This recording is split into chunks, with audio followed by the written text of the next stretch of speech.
we'll be going over exciting new version content in just 1 minute. With the arrival of PUBG Mobile's 5th anniversary, the Imagiversary theme mode is about to commence. To start off, there are 2 themed areas of varying sizes on the map: Imagination Plaza and Imagination District. They are simply brimming with creativity, with complex 3-dimensional architecture and compact 2-story layouts. Tactics that utilize high maneuverability are now more advantageous than ever. Several newly added items can provide extraordinary mobility. Freely build cover using block cover, which can be used as an elevator when placed directly below a player's feet. Use the dual-purpose cannon to launch throwables and yourself into the air. With portable trampoline, even tall buildings are within reach. Besides these items, Imagiversary also includes a supply converter that can be used to combine different item types. So explore for yourself and discover new crafting recipes. In PUBG Mobile's 5th anniversary, we will be officially welcoming the all-new World of Wonder mode, where you can play other players' creations. Countless maps that differs from classic mode await discovery. What's more, everyone has a chance to become a creator.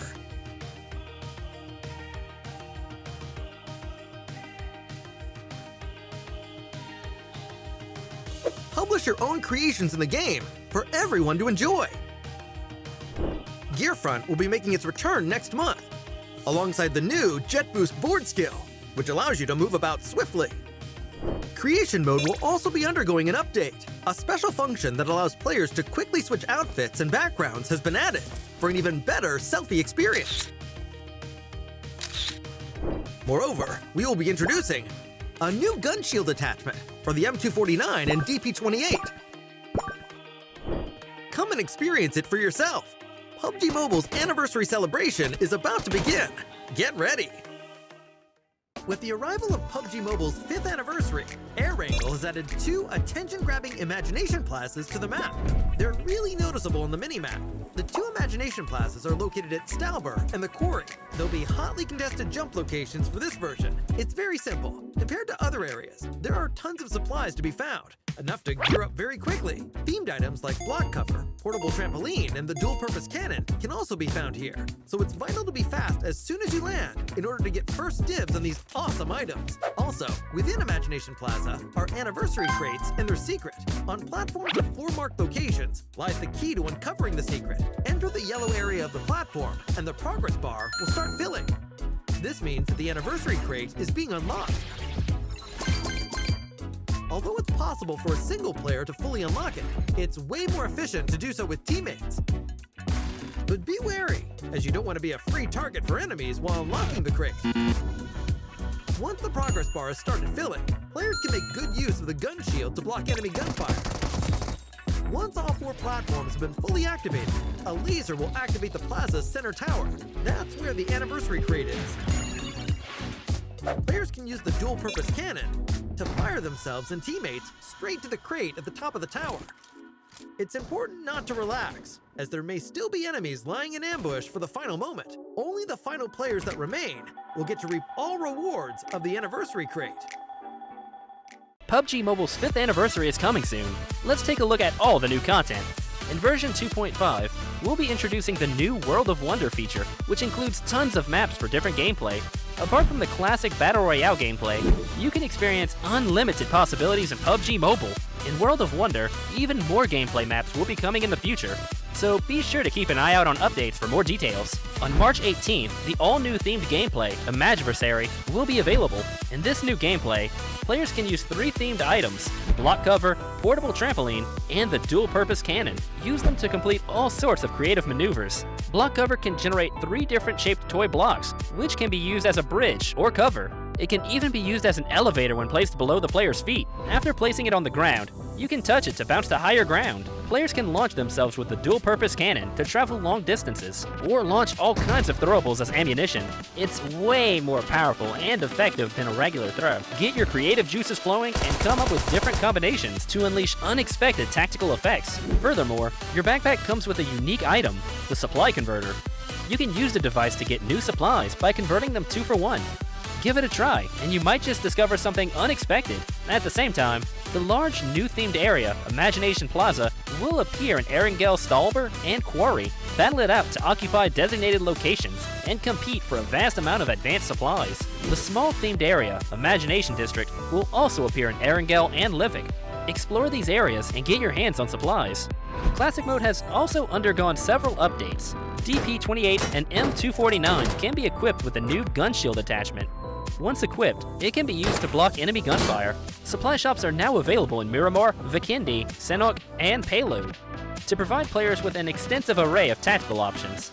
In Payload, powerful and heavily armored tanks will be available. Drive them into battle. In Metro Royale, there will be loads of updates to items and mechanics for you to explore. Creation Mode will also be undergoing an update. You'll have access to many creative functions, such as change outfits, emote change speed, scene effects, and more. More options will be added to the camera and chat, so showcase your brilliant captures. The all-new Nusa Tycoon event is available in the new version. During the event, each player gets their own island. Nusa coins can be used to upgrade buildings, which raises the prosperity of your island. As your island's prosperity increases, your island's appearance in the lobby also changes. Upgrade buildings and manage your island with friends now to unlock more advanced appearances. For more details, follow our official PUBG Mobile community. Winner, winner, chicken dinner. See you next time.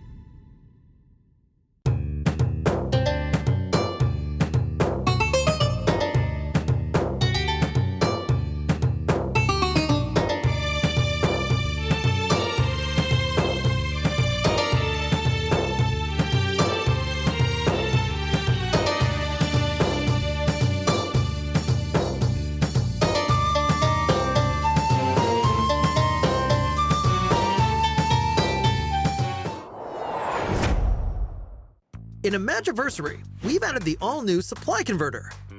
It's super practical and easy to use. Just drag excess supplies over to the empty spaces of the Supply Converter and tap the button below to convert them. There are some simple rules for converting. 1. Items of the same type can't be converted. 2. The more valuable the item, the less likely it is to get it from a conversion. Throwables, attachments, consumables, and supplies can all be converted. Every 2 types of item can be converted into one of 6 fixed items. Which item you get is up to luck. If you think you'll forget, don't worry. Tap the question icon above the Supply Converter to bring up the rules. You'll also be able to see your successful past conversions. So, when the match starts, in addition to weapons and armor, players can now prioritize searching for attachments, ammo, shop tokens, and fuel. There's a chance to convert them into a flare gun. Hustle at the start of the match. And once you reach the mid-game, you'll be able to get ghillie suits, level 3 helmets, and more by converting. Going the traditional route of getting stronger weapons is also not a bad idea, but be sure to mark out useful supplies for your teammates. That way, everyone will have the greatest chance of getting the items they want. Lastly, the Supply Converter also has a chance of giving some mysterious items. We'll leave that to the players to discover for themselves. Hello everyone, Payload Mode is getting an update. This update brings a new, powerful weapon, the tank. Experience the adrenaline of Payload with all new tank battles. The new tanks will be found in Erangel. They have incredibly resilient armor and immense firepower.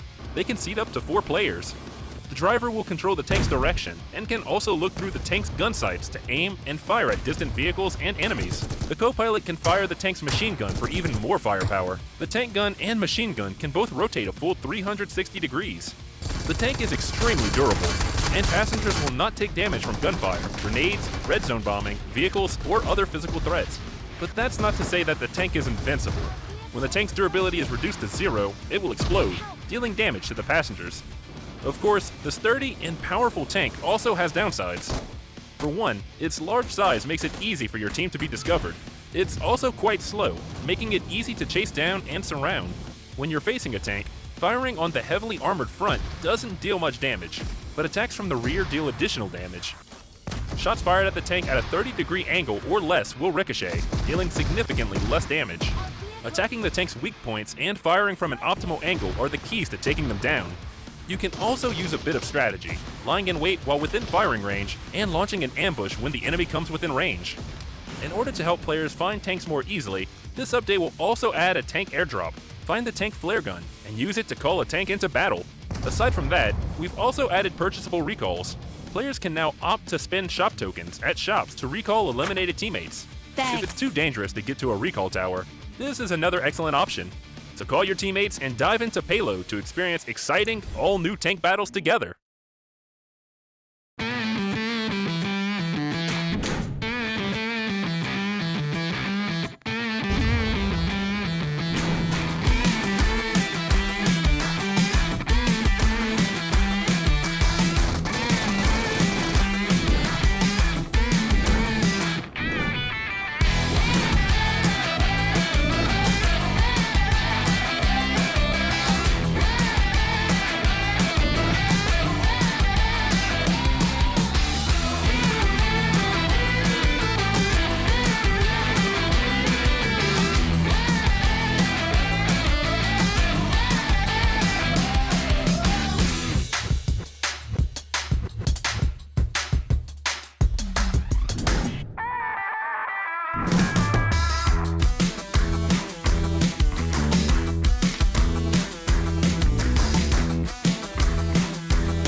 Let's see what new content awaits us in Classic Mode, as well as other general improvements.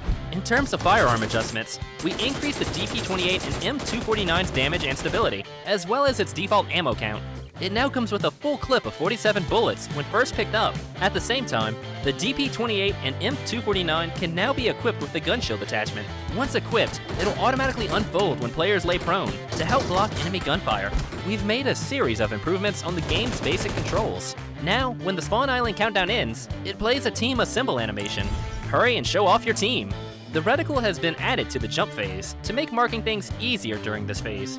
Concurrently, the light column that shows after marking something now shrinks as a player gets closer to avoid it blocking your view. Upon equipping a throwable in a match, the throw arc now appears immediately to better gauge where something will be thrown. Also, the throw arc is no longer interrupted by glass windows. We have added firearm ammo type descriptions to the pickup list to make gathering suitable supplies more convenient. The carry system has also undergone adjustments. When being carried by teammates, players can choose to break away.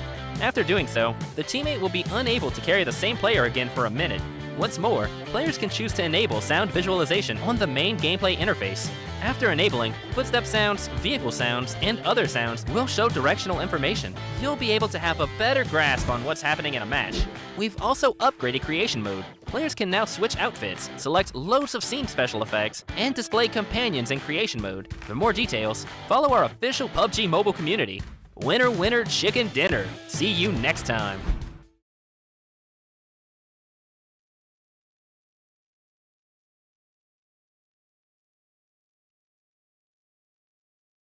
It is now already day number 3 of the PMSL SEA Spring 2023. I'm Tashman, your host today, and again we are in the arena where all the players will be meeting up to not only be getting their chickens but also fight for their honor. And for now, I am in front Team RRQ's booth here, and you know who we should be talking to when we're at Team RRQ's booth? Voldemort. So let's see if he's around. Voldemort, are you here? Voldemort, yes. There you are! Yeah, come here. Oh my god, he's so excited. I love it. Okay, hi Voldemort, how are you doing today? I'm good. You're good? Yes. Okay, so Voldemort, you look very happy today. How are you feeling about your team playing later? I feel it's good. My team player. Your team's gonna play really good? Yes. Are you gonna get chickens? Maybe 2 chicken. 2 chickens! Oh, you guys hear that? Speaking of chickens, yesterday you guys got second place 3 times. Yes. And then was this a strategy for you guys? Maybe it's strategy. It's strategy. You Yeah. don't want to get first place. Okay, we'll leave that question for later. Okay, so do you guys make any changes or adjustments after your game yesterday? What's your biggest struggle getting your first chicken dinner yesterday? Maybe my player is apa? Kuculik. Kuculik? Yes. What's kuculik?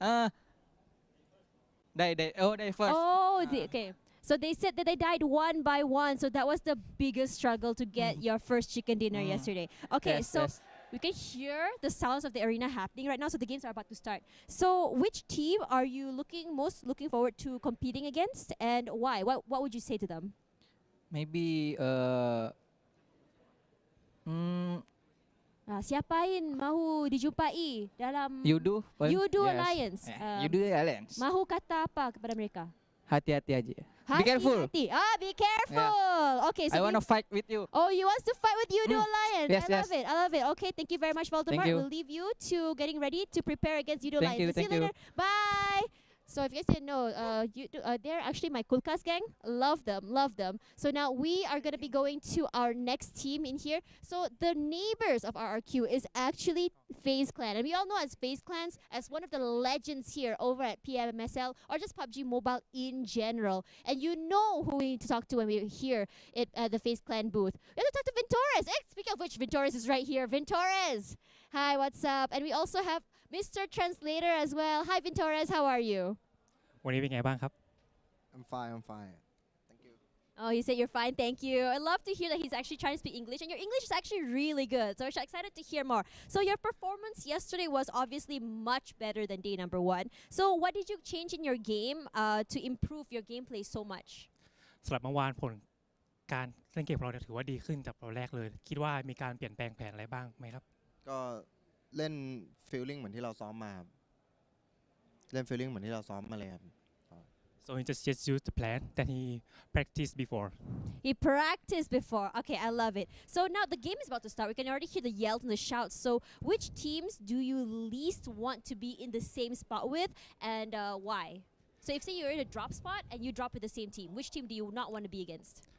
แล้วก็เดี๋ยวเกมกำลังจะเริ่มแล้วเราคิดว่าเราจะขึ้นไปสู่4หรือตีแข่งกับทีมไหนบ้างไหมครับเหมือนว่าทีมเราจะไปอยู่สู่4หรือเทียบเข้าด้วยอะไรเงี้ยเราก็หวังไว้ที่อันดับ1 ใน 3ของตารางนะครับในวันนี้นะก็จะพยายามทำให้เต็มที่ครับ so for today he want to make it to top 3 again Oh, for top today. 3. Yeah. Oh no, what I meant was if at a drop spot, if they were to drop into a spot with another team, which team do they not want to be in that drop spot with? สำหรับ drop spot ในวันนี้ทีมไหนที่เราไม่อยากจะ drop ด้วยในวันนี้ครับไม่มีนะครับดรอปได้ทุกทีม so he said no he can be with any other teams Oh, he doesn't mind. Yes. Okay, so if he could be one team that he doesn't want to see any team, okay, so there's one team that he could say something to them. What would you say to them? เอาไว้ว่างั้นถ้าให้เลือกมา1ทีมจะพูดอะไรถึงทีมนั้นบ้างไหมครับ1 ทีมแล้วครับก็ขอเป็นทีมอันดับที่1แล้วนะครับก็ระวังไว้นะฮะวันนี้ครับผม He just said that he will leave some words like watch your mind and be careful for the first place the first place team Oh, okay, I love it. I love the banter happening right now. Okay, so we know that one of your teammates, Onzen, is not feeling very well today. So could you tell us how he's feeling right now, and will he be able to recover in time? แล้วก็ไปทราบกันดีว่าออนเซนเนี่ยรู้สึกไม่ค่อยดีแล้วรู้สึกว่า เขาจะสามารถกลับมาเล่นเกมกับเราได้อีกไหม อ๋อ ตอนนี้น้องสภาพร่างกายค่อนข้างพร้อมนะครับ แล้วก็จะลงเล่นเป็นตัวจริงในวันนี้ครับผม Actually he is getting better and he's coming back for this match For this match, wow, he is a very, very strong fighter, just like the rest of FaZe Clan. Vintores, thank you so much and good luck for your games. You said you wanted top 3, and I'm really hoping that you get that. And for now, we're going to be going back, hopefully, to the casters. And after this, more to come for PUBG Mobile. See you later. Bye.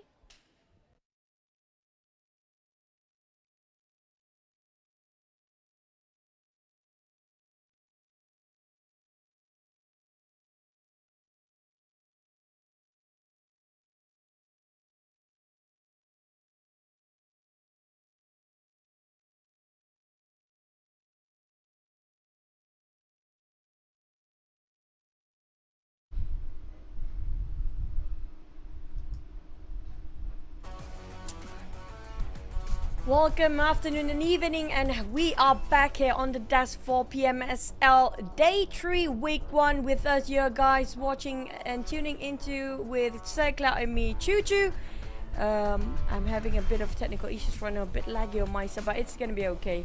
But so far, the interview was quite interesting. We didn't know that Onzus actually do have some health issues in backstage, and he actually played and performed pretty well to actually come back when his health is not at 100%. There's a lot of fight in him. Yeah, this is the challenge of playing the league, right? So you gotta go through it somehow, and that's what differentiates the best of the best at the end of the day. But speaking of the league, so we'll review again the overview for our format for this season. So 20 teams pit into each other, 5 different groups, and they will fight in a round robin format, every day different groups. And after week 1, the groups will be reshuffled during week 2, and the same thing for week 3, until we find the top 16 teams who will be in the grand finals later on, playing 6 matches a day. Not just that, the point system, yeah, if you guys have no clue, we change it for this season starting this year, where we do have 10 points for the chicken dinner. So it's going to be really important for these guys, crucial for them to actually get those kills. The lion's share of $250,000 prize pool. But before that, again, it will be based on the bonus system of ranking for its weekly, for every single week for entire month. Now it's going to be first place with 20 points, last place is going to be only 1 point. So the total round up of week 1, week 2 and week 3 will be their initial points later, which equals 50% of the total points. So I'm not sure how much of the 50%, but it definitely plays a big part. Yeah, it's basically, well, the same number, 50% for everyone. I think it's pretty much the same, it's just that the number wouldn't be as big. But anyway, we'll talk about that when we reach the grand finals later on. Now the participating teams. So we have Group A, we have Boom Esports, Yoodo Alliance, Vampire Esports, Shine Like Diamond SLD. In Group B, we have BTR, Red Villains, GEEK, SLATE, and so on and so forth. You guys know the groupings by now. For number 1 still taking over the podium spot, nonetheless, is going to be VOIN Esports, unshakable. Not even wavering. It's 116 at triple digit. The only team with 1 chicken, not even 2. The most elimination when it comes to those kills. VOIN hold it quite strong up there. Oh yeah, VOIN, my goodness, being a PMNC number 1 to PMPL number 2, and now they are number 1. So far so good in week 1, but I hope the West Point Mamba curse doesn't fall onto them. Let's see if they can hold on to that spot up until the grand finals at least. And on the other end, well, we have some teams, they played 2 sets of games. Some teams, they only played 1 set of games, so it really depends. We can't really judge everyone the same by now, but our team summary comparison will be between VOIN and the performing comeback SEM9. It's definitely winning over or leaning to the side of VOIN Esports in a huge margin as well, except for the top 5-3 here, definitely the same sort of percentage. But it comes to VOIN, I do prefer VOIN over SEM9 right now. If you compare it with Yoodo Alliance, it's going to be a different story. But for now, it's going to be VOIN SEM9. You do see a lot of energy and a lot of proactive plays coming up from VOIN if compared to SEM9 right now. Yeah, I mean, to be fair, Yoodo Alliance, they didn't play yesterday, so they'll be looking to come back today. But now we have to compare these two top players, Lapa representing VOIN and Deb representing SEM9. I mean, both these players, they have their own advantages. So average elimination slightly leaning towards Deb, average damage a lot more leaning towards Lapa. Same grenade eliminations, but team contribution, Deb seems to be more of a team player. But at the end of the day, it's also about the eliminations that you can get. But you can't also deny that the amount of damage dished out by Lapa himself, he is also one of the newer players in the scene, and he's still able to be at that top stat as compared to like a little bit more veteran player like that. But at the same time, if you compare Lapa and Deb, the way they approach the game itself, I do prefer VOIN as a unit. They're working as a team. They have sort of chemistry between them, working everything cohesively well. If you compare with Deb in SEM9's hand right now, SEM9, it feels like everybody not pulling their weight just. It feels like Deb has been taking so much responsibility to push up SEM9 across the board. Now, if you compare with REQ, same goes for Hill. They are pretty much in the same mindset as VOIN Esports. Everybody pull off their weight, everybody has their own roles, and every single person delivers. Yeah, and RRQ, their specialty is just blocking other teams from coming into the zone. Team Secret felt it a couple of times yesterday, so they definitely know what they're doing. And FaZe Clan, this team, this big name, is looking to do their grand comeback in the PMSL after a disappointing campaign in the Thailand PMPL. So far, the inclusion of Mela has changed significantly for them in terms of performance, like how he took out almost an entire squad through the bridge camp. As per usual, we're gonna starting off today with Sunhawk double triple Erangel and double Maron. By the end of the day, we do have a very long break, extremely long break. It was gonna be 1 hour of break in between the third and fourth match, due to its Ramadan season for the Muslims around the globe. So we all are breaking our fasting for Southeast Asia timeline. It's going to be around 7-ish p.m. to 8:30-ish p.m. So it's going to be a bit of a break for us to respect the other players who happen to be Muslim and breaking their fast. But when it comes to our top Sunhawk performance, we're down to these 4 teams here. Yep, so we have Hale still up there, PB still up there, GEEK, SLATE, who played one Sandhawk, and that was yesterday. That chicken dinner puts them straight up into the top Sandhawk performance charts, and RRQ, we did talk about them earlier on, so these teams are definitely formidable. PB, however, didn't really got a good game yesterday. Day 1 was okay for them, but day 2 was not really, so day 3 they'll definitely be looking for that comeback. PBE, they definitely have to have a bit more time to get used to, be familiarized themselves amongst how these guys gonna hotspot themselves into their compound. And plus, speaking of rotation wise, about their charts, their navigation throughout the entire map is also something that they should revise for the entire day. But today we do have a different set of group playing. We won't be having C group, if I'm not mistaken. Yep, we don't have C group, which comprises of teams of a D Xavier, Team Secret, PERSIJA, EVOS, and Playbook Esports. So we don't have to say anything about PBE for now, as we do have back in the group of Group A in today's matches. Yep, so here are our predictions for the day as we summarize it. So Yoodo Alliance is back.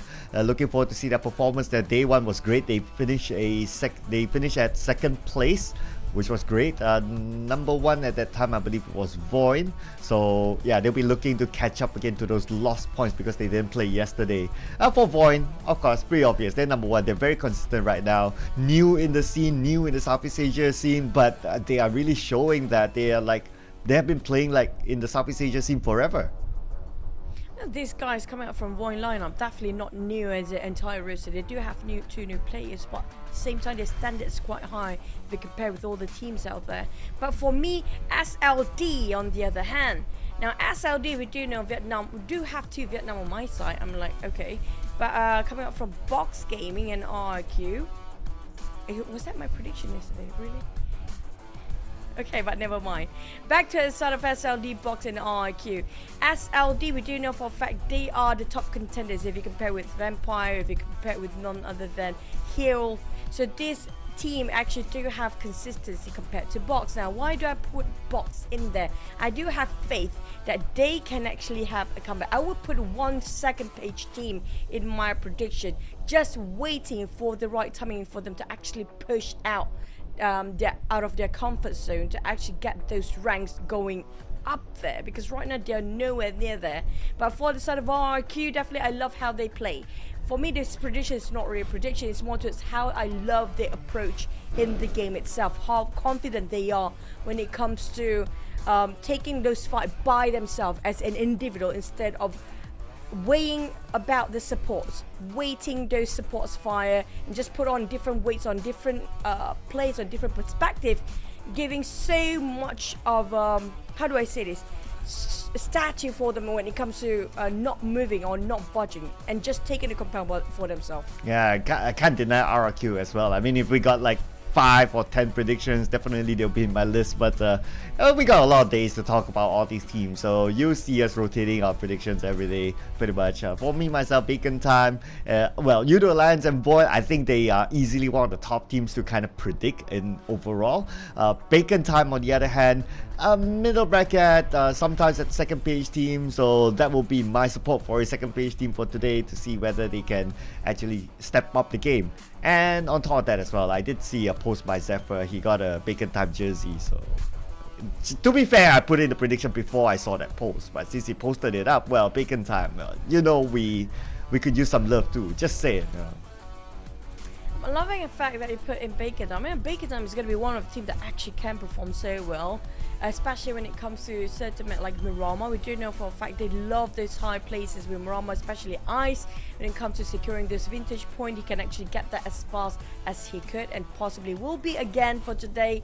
But for the rest of the team, how they work around there, how they work around Ice, who actually got the compound way faster than the rest, and they have to play catch up and just match up the performance of the entire team. It's all down to individual skills really, yes, but at the same time how you work as cohesive as a team is also a different level of play. We saw that with VOIN. We don't see anybody extraordinary or something that's popping off from VOIN players. Yes, we do see Alva, we do see Lapa, we do see all these guys names up there, but every single person delivers something at their end. Yeah, I think they're pretty balanced, like what you say. Sometimes we do see like one person stepping it up, sometimes it's another, so it's not like that one person just taking everything away. I think a couple of other teams as well, they are starting to show that to teams like Yoodo Alliance, showing that.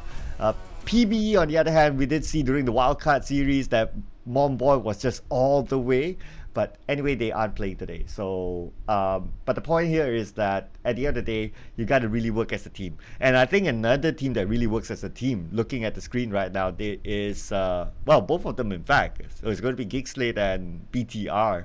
None of them really like, oh, superstar shining, but they can like switch over to different players to say that, hey, okay, suddenly this player is good, suddenly that player is good, so they can kind of like cover each other up.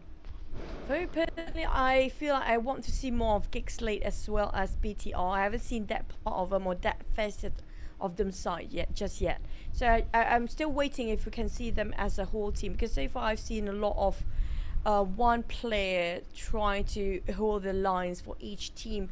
I haven't seen them work as a well-oiled machine just yet, coming from GEEK, SLATE and BTR. I'm waiting for it to happen when it comes today. We do actually have a bit of a slower start yesterday compared to the first day due to the change of the group. Now I want to see if we put a team or a group back in the mix here.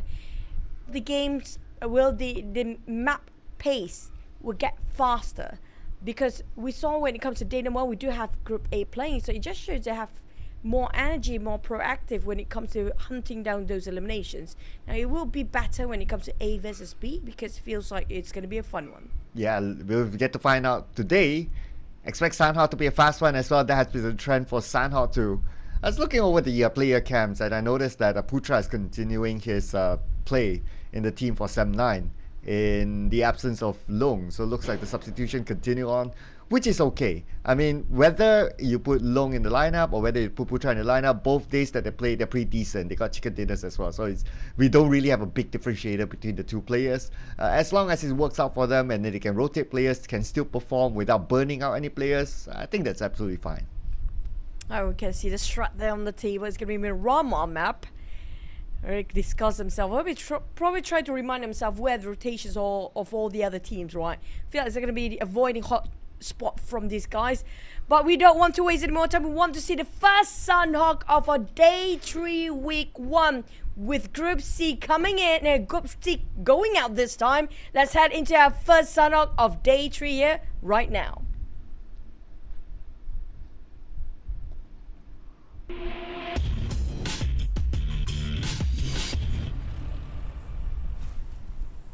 Well, that's a big yawn there from Genesis. Hopefully the coach doesn't ask him to wash his face. But anyway, Sunhawk it is. This is going to be super exciting. I would expect some drop spots to be challenged. For the two Sunhawks that we have seen, that has happened. So expect that to continue on today. Camp Bravo, Water Hotspots, Paradise Resort, Langkawi Hotspot. I'm pretty sure Team Secret will be glad to be taking a break today because for the 2 days they've been playing, Langkawi has always been invaded by someone else. That's kind of true. And for the rest of the other teams though, we're looking on the northern side. We do have a couple of teams. Oh, well, I'm waiting for Paradise Resort to something will happen with them. We do know for a fact that Paradise Resort always heavily contested. But on the side of Paradise Resort, we do have first contact here. Oh yeah, you asked for it, you got it, and GE is there against VOIN. Looks like they're trading it off back and forth. So right now we got to do a head count, like who's winning this fight. But looks like GE might be the one to win it, but they got to finish off the last player of VOIN. West waiting with that micro Uzi just to see a pick if he can actually finish off there. But at the same time, Paradise Resort is a heavy toll on these teams here who happen to be exchanging fire too early on. The circle didn't even pop just now. Oh yeah, the circle went down though. So this time it's a little bit different circle, might be a little bit kinder considering it's mainly on the main peninsula. But moving over to Camp Bravo too, Yoodo Alliance not having a good time as they're invaded by RRQ. Are they look closest to another player of RRQ? At the same time, VOIN, Keenan hit clutch! Keenan clutch it out for VOIN! GE is eliminated! But how did that happen? Yoodo Alliance? That's crazy. I mean, like, Yoodo Alliance is there. RQ being eliminated. VOIN down to 2 players. GE out. That's the fastest skirmish we actually had and having here in the entire tournament. The circle didn't even pop yet. We lost 2 teams already. Yeah. Well, it's interesting to see that the fights finish fast because looking at the current circle, it's down south. It may continue to go down south. So if that's the case, then if it's stuck at the corner, a lot of teams will rotate around the same direction. And if with that kind of scenario, and if you're late to the party, it will be just overcrowded, especially on the northern side and those typical entry points. So it's great that they finished the fight fast, but not so great for RRQ and GE. Both of them out, so no placement points for either side. However, GE managed to get 2 elimination points, so that's pretty much their consolation prize. It's really tough for GE right now. I'm not sure how they want to actually fix what is there to fix. There's so many of them to point it out, but at the same time, which one to go first, which one they should prioritize to be their main objective. Is it going to be the rotation? Is it going to be, I don't know, is it going to be the initial drop spot? There's so many things to fix here. Yeah, it's almost every round, regardless of map. I noticed that GE would challenge another team, so I don't really know what's on their mind. I think today, if there's a wish list for the interview, I'd like to know from GE, like what's on their mind. Why is it almost every round, almost every map that they would challenge another team? For the most part, they lose. So a lot of fixing to do there, but I really want to know what's happening. At the same time, it's going to be devastating for them to actually hit 3 days in a row not getting sort of any result, and nothing seems to be positive for them right now. for their manager, whoever's actually supporting them, keep supporting GE, because right now this is what they really need right now. Your words, give them words of encouragement, because they're really in need of that. Back to the start of BTR. Now this is a team that you mentioned earlier on. They do have sort of consistency. They do have those teamwork. Now they're playing a lot of 2-2. This is what I mentioned. It's not working as a 4. But when it comes to teamwork, they're more depending on the other person they're supporting. It's always 2-2 formation coming from BTR. Yeah, they had this thing. I think in yesterday also we saw like a couple of times that they did a similar strategy. And that's okay, I think. Considering that BTR is a team full of firepower, they are a star-studded squad. So, I mean, if you have that level of confidence, you have that level of firepower, you can do it. And if it works out for them, it's okay. And if you just join us for day number 3, like this is the first time watching PMSL, don't just look at just because they got 37 points at number 16. No, they only played 1 day yesterday, and they're just 1 point behind GEEK SLATE, who also played 1 day. So that means that they're doing good. Yeah. All they need to do is just keep this consistency, keep this tone up, and you know what? That's the hardest thing for the players. We mentioned about being consistent is one of the key points to win yourself at the tournament.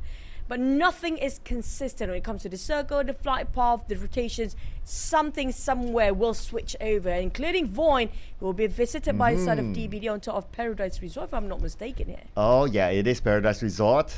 But other than that, 3-touch eliminated or knocked down somewhere else. Eliminated now by SLD. Alva, because he knows that it's only him and Keenan, so they're not going to start off the move yet. But Yen is walking into Keenan though. Oh no, that's going to be a high wall, so it's not like he can jump over just yet. Let's see if they circle around. So Keenan's waiting for the right moment, and they might do that. Yes, they will. Oh, 2. Discovered it. He got himself a clutch. Everybody being choked by the hands of Keenan on the side of DBD. This is not going what they want, and suppose it will be DBD punished by Keenan with those shotguns. It still can actually do it. Sem9 at the back line. DBD, they're being obliterated in the hands of VOIN. At the same time, Sem9 is just taking advantage at the back line. Oh yeah, Sem9 stealing away those elimination points. 2 at least by now. The last member of DBD. Where can he go? Oh no, Echo surrounded by Sem9 and VOIN on the other side as well. Sem9, they want to collect those elimination points right now. Echo better stay quiet, because Sem9 still yet to find him. Focusing onto VOIN now. Here comes a nade being tossed over the side of Lulu, giving the pressure on the side of VOIN. Now, I'm not sure if VOIN still wants to say it. I did mention about VOIN being such a great team as a whole, but Keenan just now, he just pops for the entire team. Oh yeah, yeah. We did talk about like VOIN, like as a squad, they're able to balance each other. Like if you don't have Lapa, then you have someone else. This time around, you have Keenan. So everyone can really step up the game, and that's impressive with VOIN. But right now, VOIN, 2 players left, Sem9's in front of them. They need to consider how they're going to move, because if they move too far down Camp Bravo, we can see Box Gaming there, Yoodo Alliance there as well. Something for them to consider. They'll be taking out the blue for a while. Looks like Keenan only has 1 first aid. Should be okay for now. They could still get to somewhere safe. But the good news is also for them that not many gatekeepers on the north side. But at the same time, I feel like Boom will be those gatekeepers for now, as they park themselves inside earlier than the rest of the other teams. Those coming out in the center is going to be super saturated. We're talking about crowded center there. While a lot of teams want to get in the center of circle, yeah, great. But at the same time, if everybody have the same mindset, then good luck defending that area right now. On the side of Boom, they are definitely gatekeeping the side of Sem9, just barely actually making it in. Just hanging out on the sideline of the circle while taking their own time to get inside. Like you mentioned earlier on, Clown, there's nobody gatekeeping the Boom right now.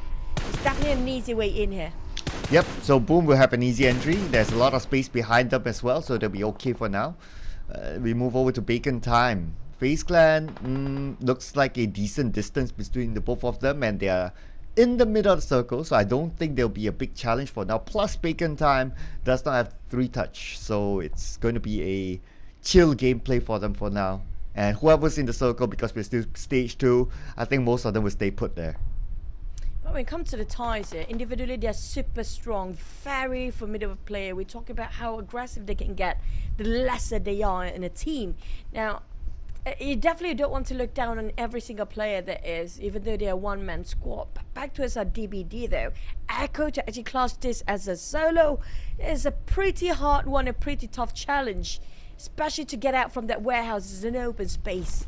And VOIN already more than aware there's one person of DBD there just now. They've been chasing and tracking down the last member of DBD. Oh yeah, yeah. Getting this point, that means 6 elimination points for them just like that. Whatever happens after that, if they go out without any placement points, 6 is still pretty decent. But Echo takes the first shot onto QEON. Takes him down. Echo wants to secure that elimination point with a nade. 50% health onto Alpha. QEON, ooh, super low. Plus with the damage from the blue, he will be taken out for sure. So it's going to be Alpha versus Echo 1v1. Surprisingly, now VOIN Esports having a rough start in day number 3 in Sanhok itself. Both teams are losing for DBD and VOIN if they don't get out of there without any vehicles for themselves. Yoodo Alliance put out box gaming from afar. It's going to be earlier and the rest of Yoodo Alliance taking advantage of it. But so far, VOIN still winning. That secures themselves 6 eliminations now. Yeah. Not too bad, considering that you will have a lot of teams like maybe 1, 2 or maybe no points at all, so 6 is kind of okay. Long range for Ade look onto Levy, and Levy with the blue zone damage should be alright. He seems to be taking time to recovering himself, so yeah, he'll be alright for now. It's just a matter of like what's going to happen when the zone shifts and how is he going to get in, because Yoodo Alliance have box gaming locked in.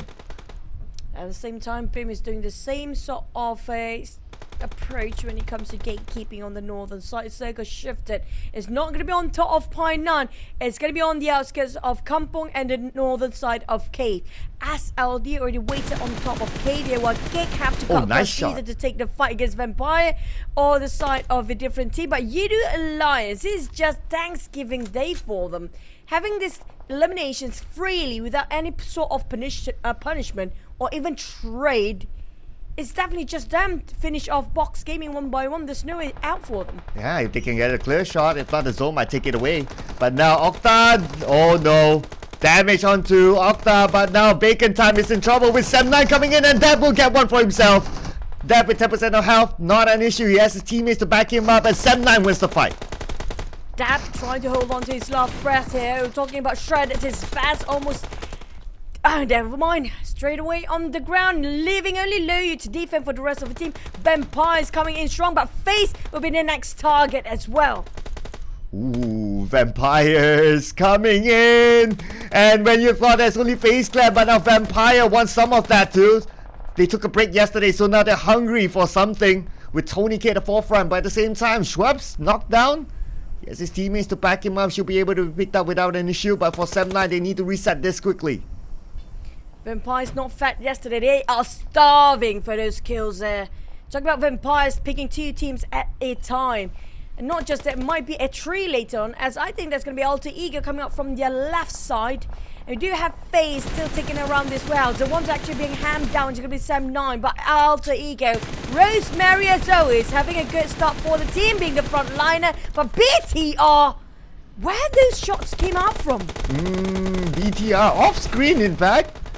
Hopefully we get a visual soon. But for Alter Ego, it's desperate time for them as the zone will arrive onto them anytime soon. Rosemary taking those random shots. Now we move over to SLD versus GEEK SLATE, just next to each other with Kwang just right beside Stuxnet. And Stuxnet, does he know? That would be the question. He gotta know that. 2 teams on top of Cave, SLD and GEEK SLATE. Damn good. Eager to go in. He had the audio cue just now, but having those disciplines so much important with snipes in between everybody else. Jeep tossed around his utilities to make a first contact, but nothing seems to connect. It's gonna be Kobe from damn good. So good. So good indeed. Can he be good enough to take the entire squad of SLD down? Now Smoke's been tossed out just to give cover. Buy time for himself so they can get the right information. At the same time, the zone is going to put pressure onto GEEK SLATE. But GEEK SLATE, they will secure that elimination point by taking out Kwang. And now the zone. Luckily not too far for GEEK SLATE. They just need to win the fight against SLD. Same time, it's not too far off for SLD as well, as Vampire steps in. 7-9 barely hanging on last thread. They're kind of sandwiched between FaZe and Vampire's fights. It's two elephants fighting each other, and the one that's stuck in between is going to be the rat. BTR on the other end got himself in the center. We do have Boone coming up from the northern box. Barely make it out alive. Yoodo Alliance quite far off on the north. GEEK SLATE on the other hand. How can they take this into their side? We're talking about the finish of Chuan G as a start, but they're still taking their own time, cautiously approach to a side of SLD. Ooh, yes, very, very cautious because they're on the lower ground. So you know that GEEK SLATE has the high ground. Are they going in? Oh, looks like they are. Well, okay, damn good is there. Okay. They still have enough time. It's going to be a sort of a gamble for these guys. It's a toss of a coin, whether to jump in or not. Feels like the circle will be on top of them for now. For the next hot shift, we have no clue. Back to the side of Vampires versus M9 and FaZe as well in the mix. They haven't wrapped things up. It feels like a bit extended there as FaZe shifted over the attention on the side of Alter Ego. Vampires on the other end going in for the rush. Speaking about rushing in, so looks like Sem9 defended their rush here, but Loyu shot in from behind. Tony K was there, Sem9 out. But looks like at least they got oh, they're not out yet though. They got 5 elimination points. Okay, it's out. Okay, just happened that fast. Number 11 for them.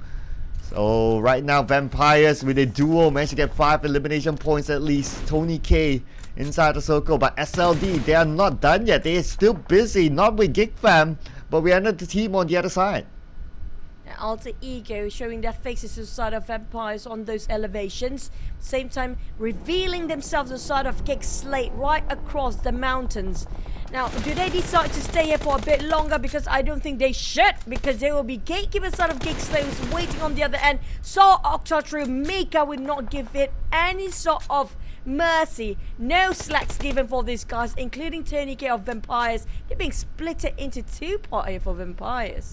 Yes, despite playing as a duo, looks like they're splitting up. Probably wasn't a plan, but maybe it was like one person going another area, and then it's like, okay, you be there first, I'll come join you later once it's clear. But just so happened that Nuzi is not clear because of Alter Ego just on top of them, so he couldn't move into Tony K. Speaking of Tony K, he got himself a circle. Even though they are quite spread out thin here for Nuzi and Vampires, Tony K, only both of them remains as a duo. Alter Ego got themselves as a trio for now. It's going to be a duo due to one knockdown. FaZe coming out from the northern side. Box will be keep hard by the side of Boom. BTR as a squad getting into on the southeast side. Yoodo Alliance and Hill, good luck facing BTR as a full squad there. As GEEK still taking the fight against SLD. They are a bit overextending this fight here. And the Blues are shrinking and might just burning them off alive. Well, I wish that SLD could just move, but unfortunately they were surrounded by many teams. But speaking about being surrounded, Nuzi could be surrounded, but good thing is that they didn't notice Nuzi, but now they will. Nuzi being shot up by Rosemary. I believe he was on the high ground, and Potato was coming in for the other side anyway. It was tough for Nuzi. And now that means that FaZe Clan is left. Vampires is left with Tony K. Not a great start for Vampires this time. Alter Ego. They do have Rosemary. It's going to be Tony K have to deal this with them right now. If Rosemary down, it's going to be it for Alter Ego. There's no way coming back into Sunhawk for today. Oh, GEEK SLATE. Just when we thought that they're winning the fight against SLD, looks like they got 2 of them being knocked down. 3 in fact. Last man standing now for GEEK SLATE. Can Damroot actually do it? But no, it's just too much for him to handle as Parajin takes him out. Parajin together with SLD, they won the fight. Now they're moving to the circle. Down to only 9 teams there, were Rosemary barely hanging on. Octa crying for help, bleeding out. SLD Parajin quite too far from Trongzin. He needs to actually shift towards all the attention on his side, as his teammate might be actually reviving ones they have made it. So never mind. There's only 2 of them for SLD right now. There's no for him to actually help him out. It's too much in the open. Octa being finished off by the play zone. We do have Alter Ego next for the 8th place. Vampires on there, then Tony K still holding on by himself. Tony K took advantage of the vehicle explosion and took 2 elimination points with them, eliminating the entire Alter Ego. What a unfortunate position for them. It's not like they have any space to move. Tony K was just aware of that. At some point I was kind of wondering, like, Tony K, is he going to toss a nade? But no, smartly used the vehicle explosion to secure that point. Great gameplay. Mela back to a side moment. FaZe, they lost Venturis early on, but still have 3. Quite an advantage when it comes to number. BTR have 1 building for themselves, but Yoodo Alliance wants to flush them out. Couple of nade pre-cooked by the side of Flax and Olio, while Look waiting with his guns just to fire things off if anybody tried to rush out from there. But they're not taking the bait yet for BTR. Oh, Yoodo Alliance against BTR. They look super duper low right now. They're playing without Kenny. They're clutch master. BTR still a full squad, so they have a better chance, but they need to be aware that there's another team overlooking these fights.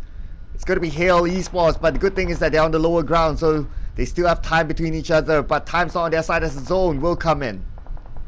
SLD being finished off by the side of none of the teams that are already indoors or inside of a circle.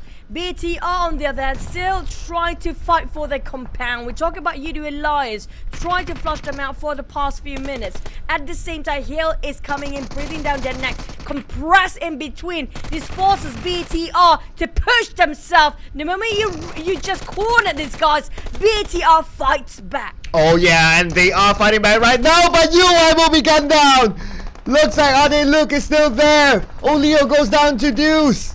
And right now, Deuce with 50% health. Unfortunately, Olio will be eliminated as well. That means number 6 for Yoodo Alliance with 6 elimination points. Right now, BTR has an entry into the circle. The circle shifts and it is within Quarry.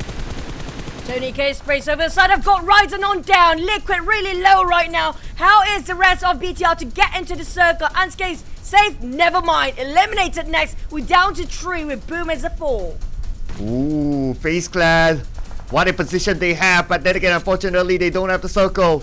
Boom. However, look at the split. Look at the spread. Right now, Yummy has a good vantage point on Zen. Will pick up his teammate. That will be the priority right now. He'll be praying that Boom does not spy out, but oh no, the zone that's around Ozers is forced to move.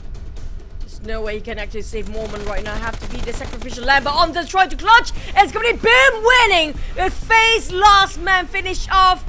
And the Blue Zone happen to be against them as well, but Boom starting off with a Boom start. Wow, wow, wow.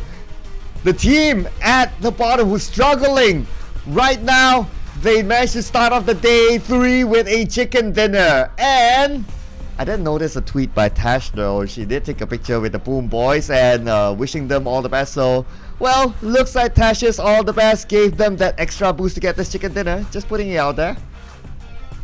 Well, Boom definitely needed this and desperate enough to get himself that chicken dinner. This is the morale boost that they've been waiting for. You know, they were in a slump. They barely make it on the bottom 20 down there and finally got themselves back up. The momentum just tried to push even further more. They are the teams that do have those potentials going, but it's just so hot and cool. It's just so hard to see them up there. Yummy always be the first one to be the openers for the team, but it's just so hard for him to get a closure. It's so hard for him to actually eliminate and just translate it into 1 kill point. Yeah, it's always Yummy to make the opening. Based on his position earlier on, he was taking the vantage point on the other side with a compound. So as long as he's able to dish out the damage and someone else finishes the whatever that he's done, I think he's done his job. But interestingly, looking at the stats, this will be the lowest utility usage of a chicken dinner winner that we'll ever see, I believe. Nothing can go lower than that, considering they got the chicken dinner. Not just that, this is the least amount of utilities being used over in the map. Usually it's always going to be at least like around double digit of 10 or in the teens, right? But this is less than 5.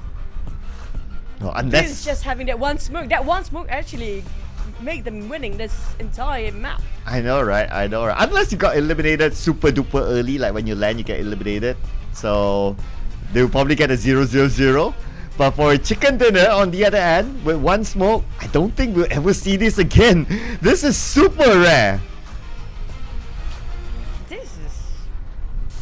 This is like non-access kind of utilities ever in the history of PUBG Mobile Esports. But back to its Boom, that was well-deserving winner.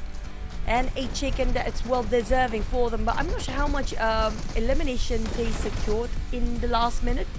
Was it enough for them to actually push themselves out in the bottom 16? Or are they still down there somewhere?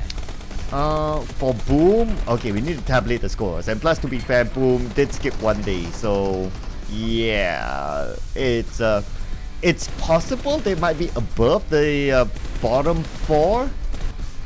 Considering that you have like other teams like GE and all that who is like slightly above 10 points, something like that. So they could be above that after this round.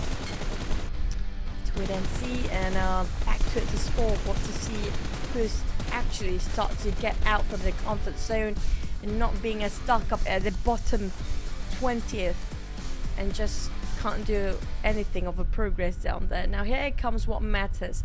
8 elimination points coming out from Boone. I think that's a decent amount of score coming up from the second page, and this is their best performance, best map just yet. Yeah, I mean, it's their one and only chicken dinner, so it is their best. But in general, they've been struggling. Hopefully they'll be able to continue the momentum, and we have seen some trends where you got the chicken dinner, the next round you don't do well. So hopefully that won't be the case for Boom, because they definitely need the points for, I wouldn't say for survivability yet, but you don't want to be at page number 2, because you got to collect the points through 3 weeks before we know exactly who are top 16 into the next round. But anyway, are they above? Oh, not yet. They're still number 18. So still some work to do. Kind of stuck down there still, but I think a couple of maps is more than enough for them to push themselves up to the top 15 here. It's like baby step at a time, right? One step at a time. But instead of VOIN, they're holding this ground so strong, nothing can shake them. They're not even shook here. We're talking about second place is so far-fetched, and just the gap in between is a bit off. Yes, we do have a tie between 79 and Hill for now, but look at the gap in number 1 and 2. It's just a bigger difference. Yeah, it looks like it will take a while before someone else breaks the 100 mark. And 79, it's an okay round for them, but not enough. So yeah, they're one of the closest ones. But anyway, QEON has to be highlighted here. He clutched out GE during the early stage in Paradise Resort, so that's one. For Parjin, he has his moments as well, whereby he took out another team. So it's a good comparison here, I would say. Eliminations not too far, 5v4. Damage slightly more for QEON.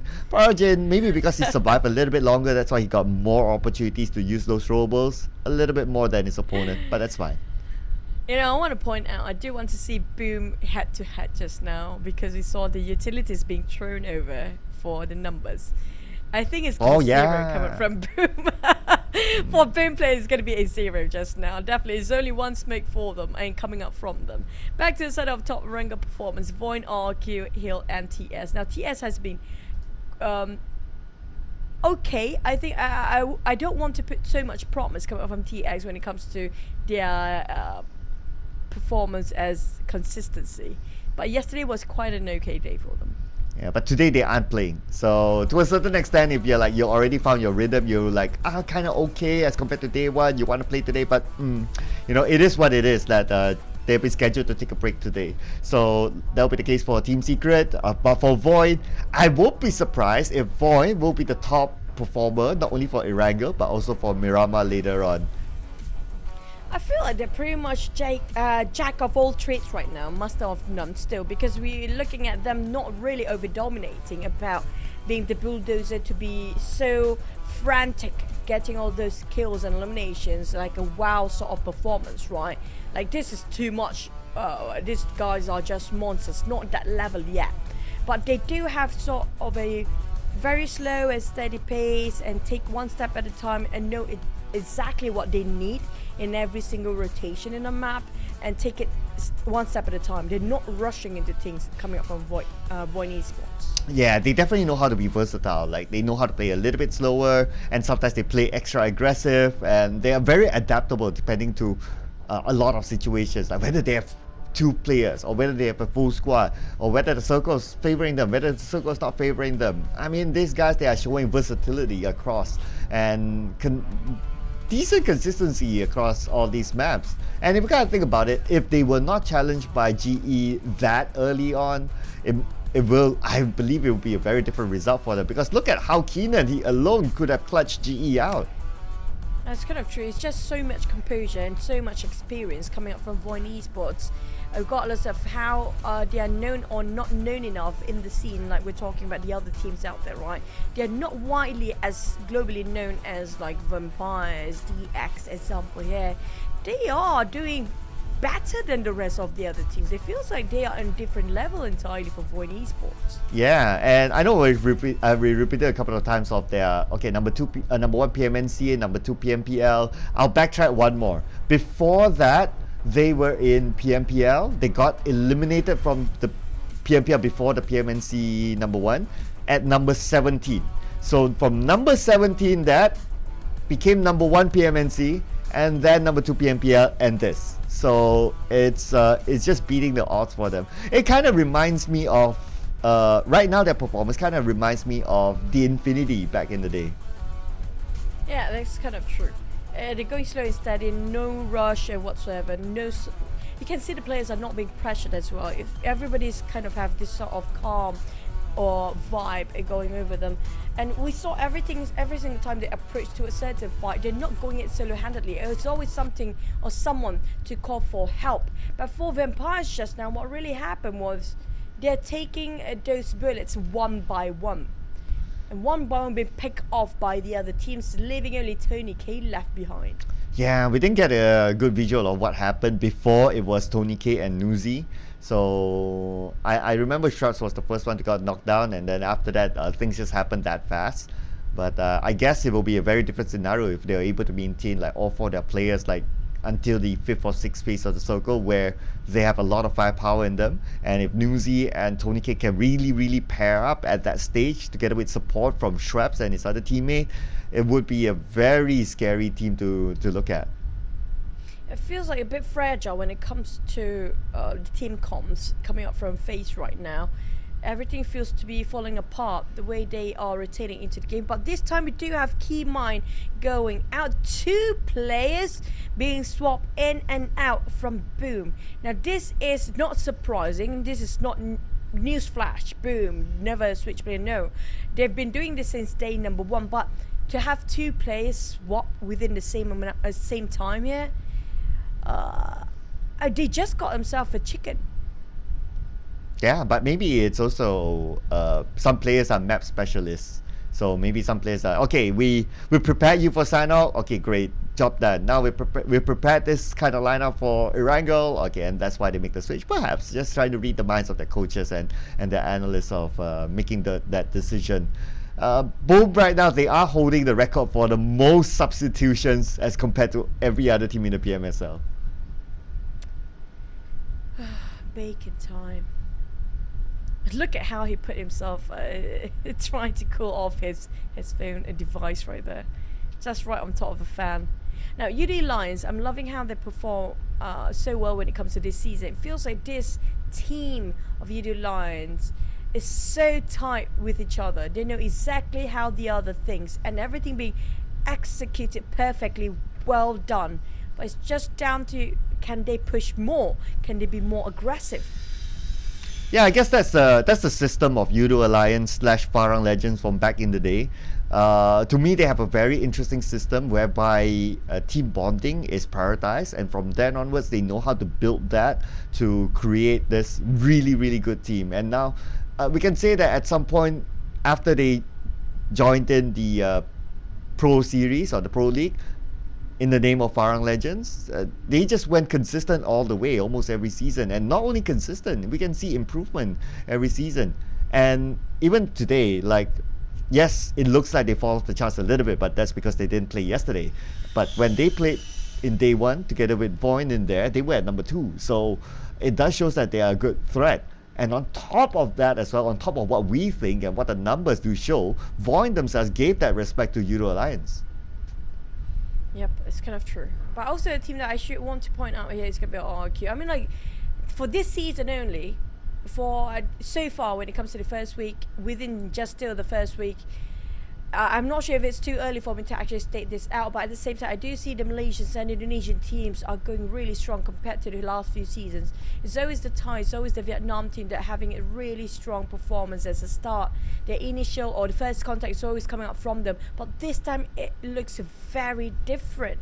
I'm loving this, but I don't know how much longer they can keep up. We're talking about this might be the first low of lows coming up from Vietnam and Thai, just to read out the rotations coming up from these teams. Maybe they are purposely playing it quiet at first.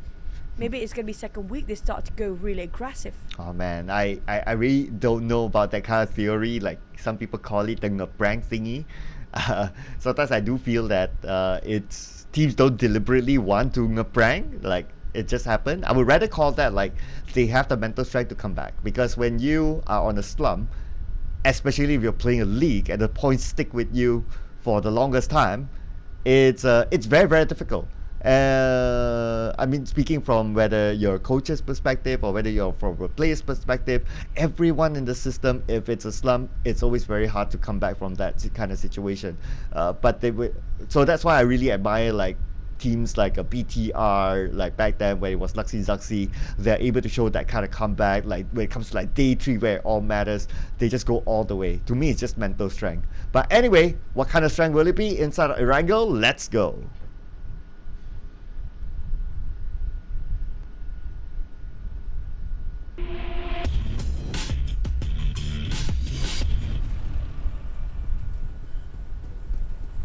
Finally get into Erangel, the first Erangel of the day for match number 2 and day number 3 in the first week still. But this time we do have Miltar crossing over to the side of Hospital. Now yesterday, just to remind what really happened in Erangel yesterday, the last 2 circles, I think the last one specifically was really rough. Yeah, so we got a shooting range in one of them, and then we got a military base in one of them, and then we got a kind of like a left side, just left of Quarry or one of them. So we covered like the left side, like a moon shape circle. So maybe this time, if we want to have a variety, we go back to Medusa intersection. We're gonna have to wait and see for circle to pop first. I mean, like we saw the last Sunhawk, they start brawling even without the circle popping out first. So are we looking over the same sort of scenario when it comes to this map in Erangel? Because Erangel is where everybody gets comfortable. Everybody knows this map like the back of their hand. They definitely want to get more elimination, more kills, because the chicken don't really matter compared to how much you can gain from those eliminations. Well, I like to say that today I want to see the Pachinki battle, but the Xavier isn't playing. Oh, this is a rough circle. It's rough because of the divider, because of the river divider between the top and the bottom, and it's 50-50 this time. Unlike day 1 where it really looks like it's skewed towards the top, this is even trickier than before. It's kind of true. But so far for Box, GE, I mean, like this is going to be both team at the bottom right now. Both are not willing to lose this one out. At least Box do have extra player there. But I'll give the head-to-head comparison. So Box Gaming, inside of Pachinki, they won 2 out of 3 against the Xavier.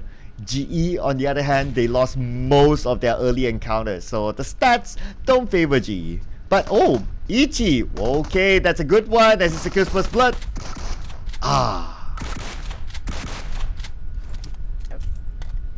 Junos, they do have the numbers just now, even though they have to sacrifice a trait for another one.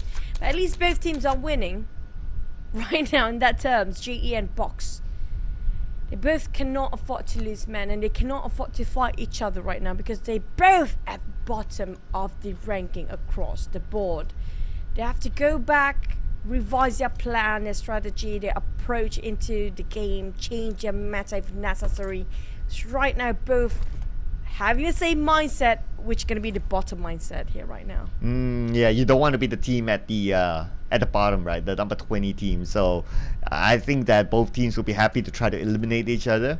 But also because they are the bottom teams, maybe confidence is not at their best. So that's why we don't see like Box Gaming just rushing in to take out the rest of GE.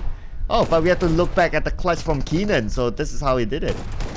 Oh, he's gonna do it again against GE, just like how he did it before. And that was great. That was great. I mean, like, Keenan was so remarkable. He's so calm taking those fights by himself. 2 teams in a row.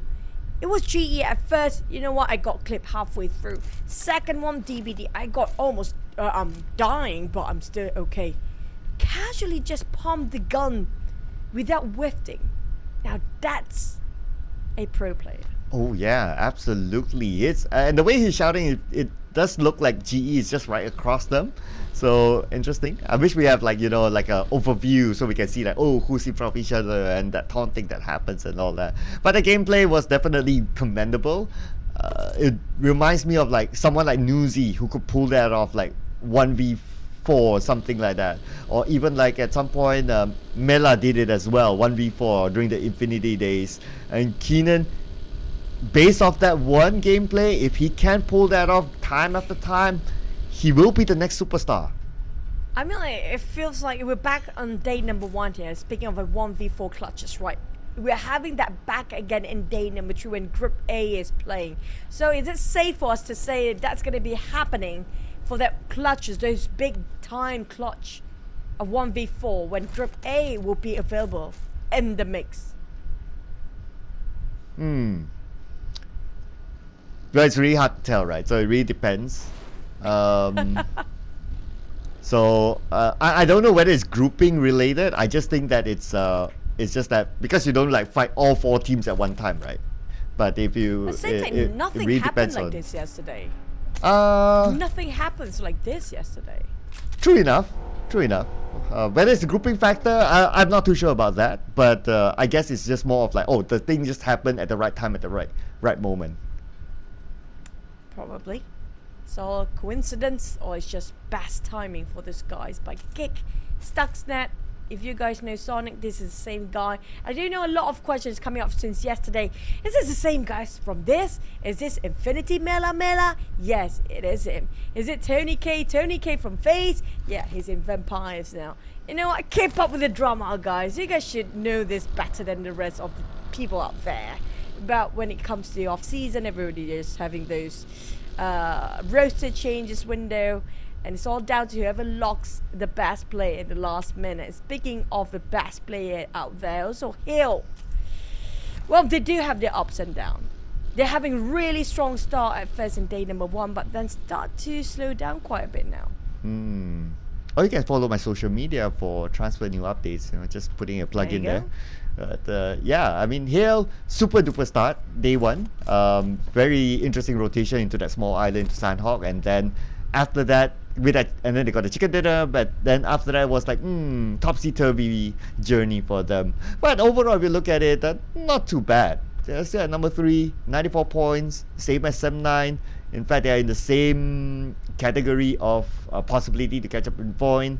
So despite topsy-turvy, but maybe because they already set the bar, right? They set the bar, like they opened up the PMSL with the chicken dinner. They are Thai champions. They set that bar, so they would have expected a lot more from them. Just like how Tiger's interview, he mentioned that yesterday. Yeah, that's kind of true. I mean, like, everybody having some up and down times. It's all about, you know, keep those PMA, positive mental attitude for these guys. For Bacon time, well, trying to find any team for them to perch down. DBD on the other hand, just climbing up those elevations. I'm not sure where our... We haven't got a clue about the next circle that will pop in just yet. It's still the first stage here, but it's a bit quiet if you compare it with last Sunhawk, and it's a bit calm before the storm like usual. But usually it's going to be the 3rd or the 4th circle where everything starts to get messy. Yes, especially with the circles still kind of 50-50 at this point. So if it really shifts like to one side and you see majority teams on the other side, that's where the choke points happen, the choke point fights will happen, and a lot of messy fights will happen. We'll see a lot of desperate crashes being done. So so that will be the most interesting part. You'll probably find that out in stage 4 perhaps. I kind of think that stage 2 we might still see that 50-50, which is not cool for teams. We're gonna have to wait and see. Within 10 seconds more, the blue zone will shrink.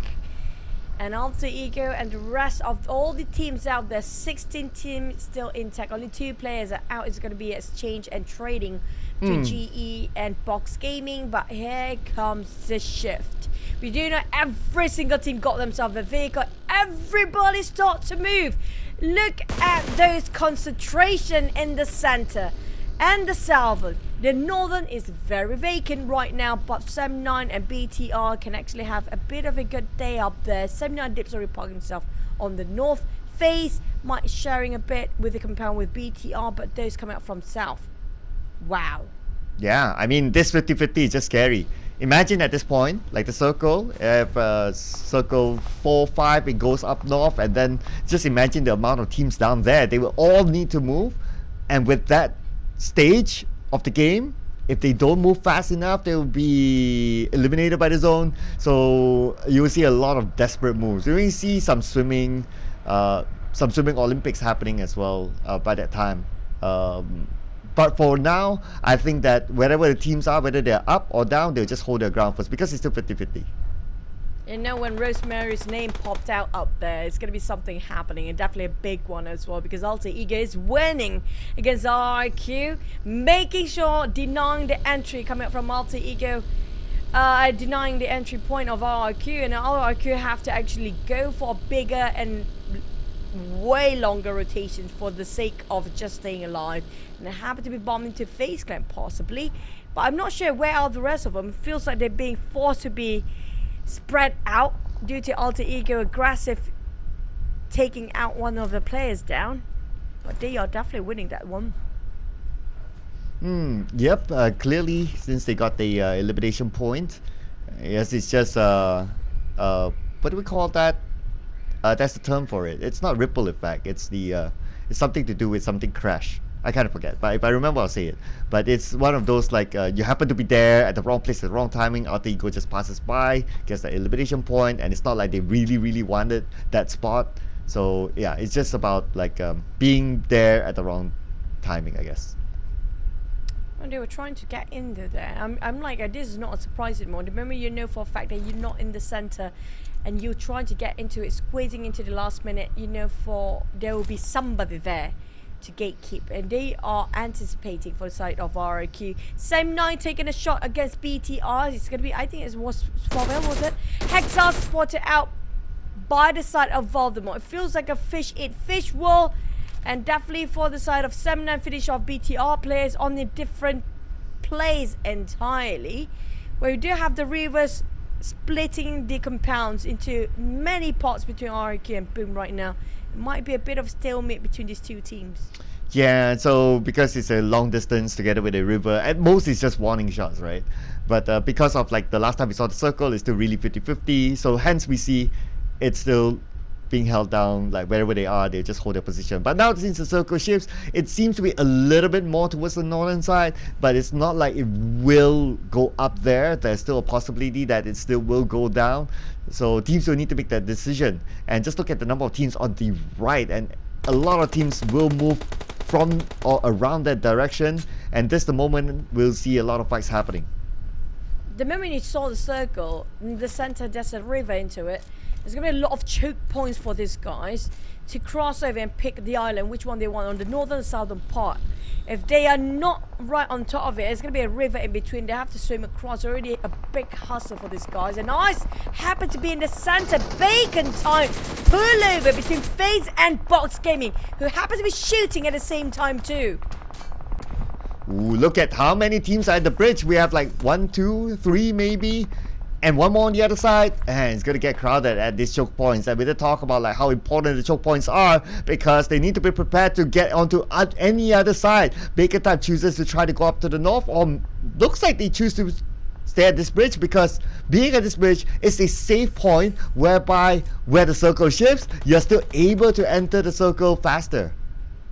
I'm not sure about Bacon Time decision right now. There's so little land of space you can actually work around there, but Box taking on a bit of vampires around there. VOIN chasing the heck out of Alter Ego. Rosemary still alive. Need to revive Okta.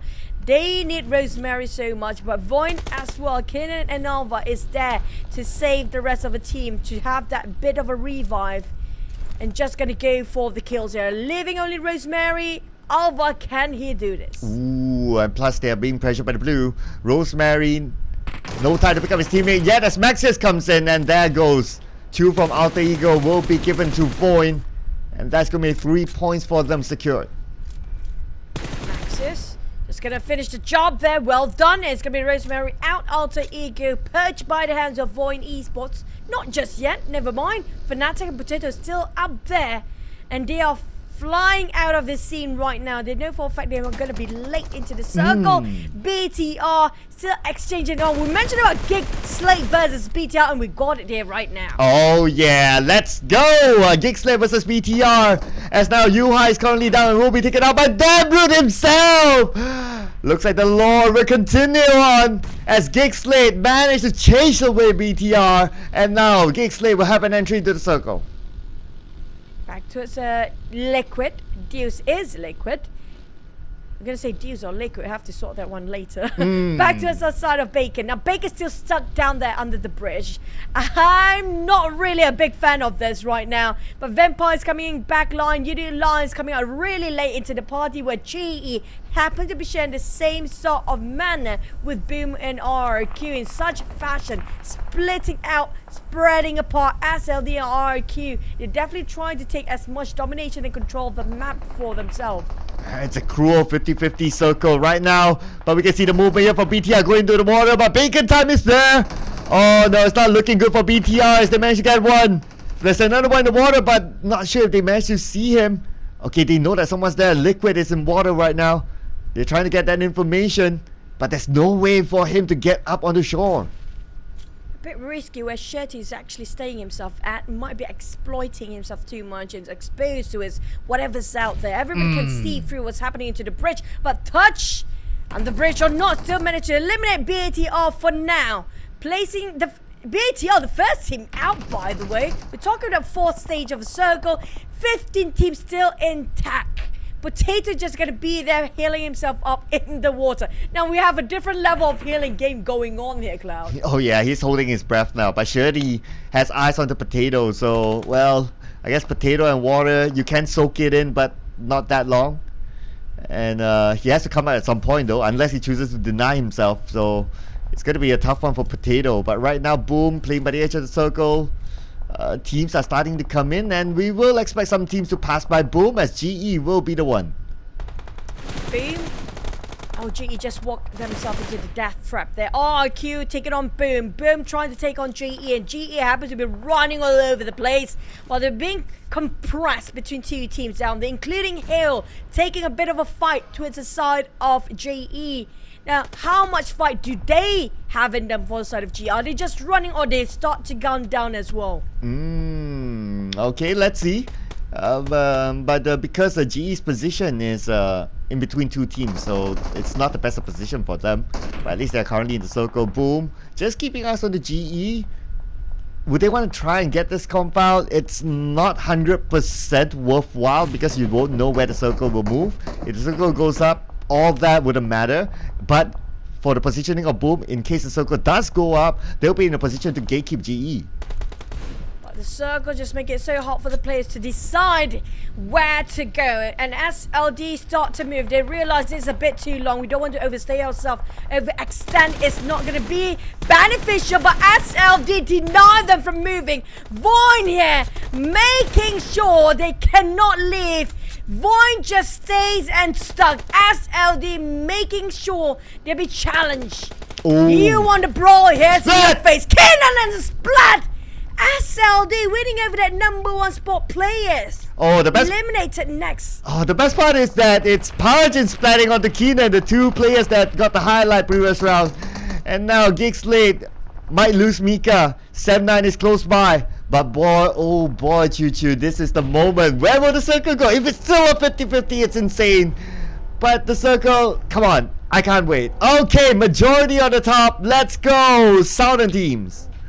Oh man, FaZe, the moment they just step into those area in the bridge, now they have to make a big U-turn back towards the main island here. For the side of vacant time though, they're still down there somewhere. GEEK SLATE starts shooting and just randomly spray, but the ones coming out in the back is going to be Loyu, Sam9, having a bit of exchange against GEEK SLATE here and start to rush into us the side of Snipes. Loyu pretty low right now. Picks the shots coming out from all these guys, including RQ across. It's not just this two team fighting each other. There's a third party coming in very soon, including DBD. Oh, we see movement from another vehicle. DBD, that's it. But DBD playing this chill. Oh, they took a high ground and now shots being fired on the Sam9 with Yen getting a knockdown onto depth. That's going to be a start. He's going to secure that elimination point. Putra is super duper low, but on the left is Loyu to deal with. Loyu knocked down by Echo. Should be able to be picked up by Yen. Took Yen long enough to realize his friend need his help there for Echo, but the rest of Sam9 will not stand down as Adibs start to push in with that buggy. Adibs going around the corner, playing at the lowest loop of the hill, try to spot the rest of DBD here. They do have time to reset. Yen already start to cook up the nade, but Adibs shredded almost his fast, spotted out DBD members from the back line. Now they're not taking the fight head front, but Putra spot out the front liners, taking it another go. It's going to be 2v4. Sam9, they have a 2, but they are very fierce. Oh, but I'm not sure if it's a good decision for them to come out, but they choose to do so. Perhaps placement points will be a secondary thing, but Putra needed down. Yen now just need to face up against Adib. Adib, the last man standing. Adib will finish up by Echo. And that is it. DBD secures 5 elimination points. Sam9 out. I saw that DBD, the explosion just now almost hit their entire teammate as well. Omdon taking a bit of a tap towards the side of those swimmers out there in between these rivers. It's gonna be Hill. Oh, there you go. Finally down. Purged by the hands of Ontons. Decimate these players easily by the side of FaZe inside of the compound. Not even having to peek due to the windows giving so much of a view. Vampires trying to do the same thing here as DBD trying to gatekeep them from crossing over. We do have main part of the northern side of the island. It will be comprised inside of a circle for now. Ooh, Olio into the water. Okay. Not sure if Mormon knows though. But hey, look at who's in the party. SLD has arrived to town. Venturis down. It's going to be a Nate coming up. Goosey almost being spat. Here comes a DBS. Never mind.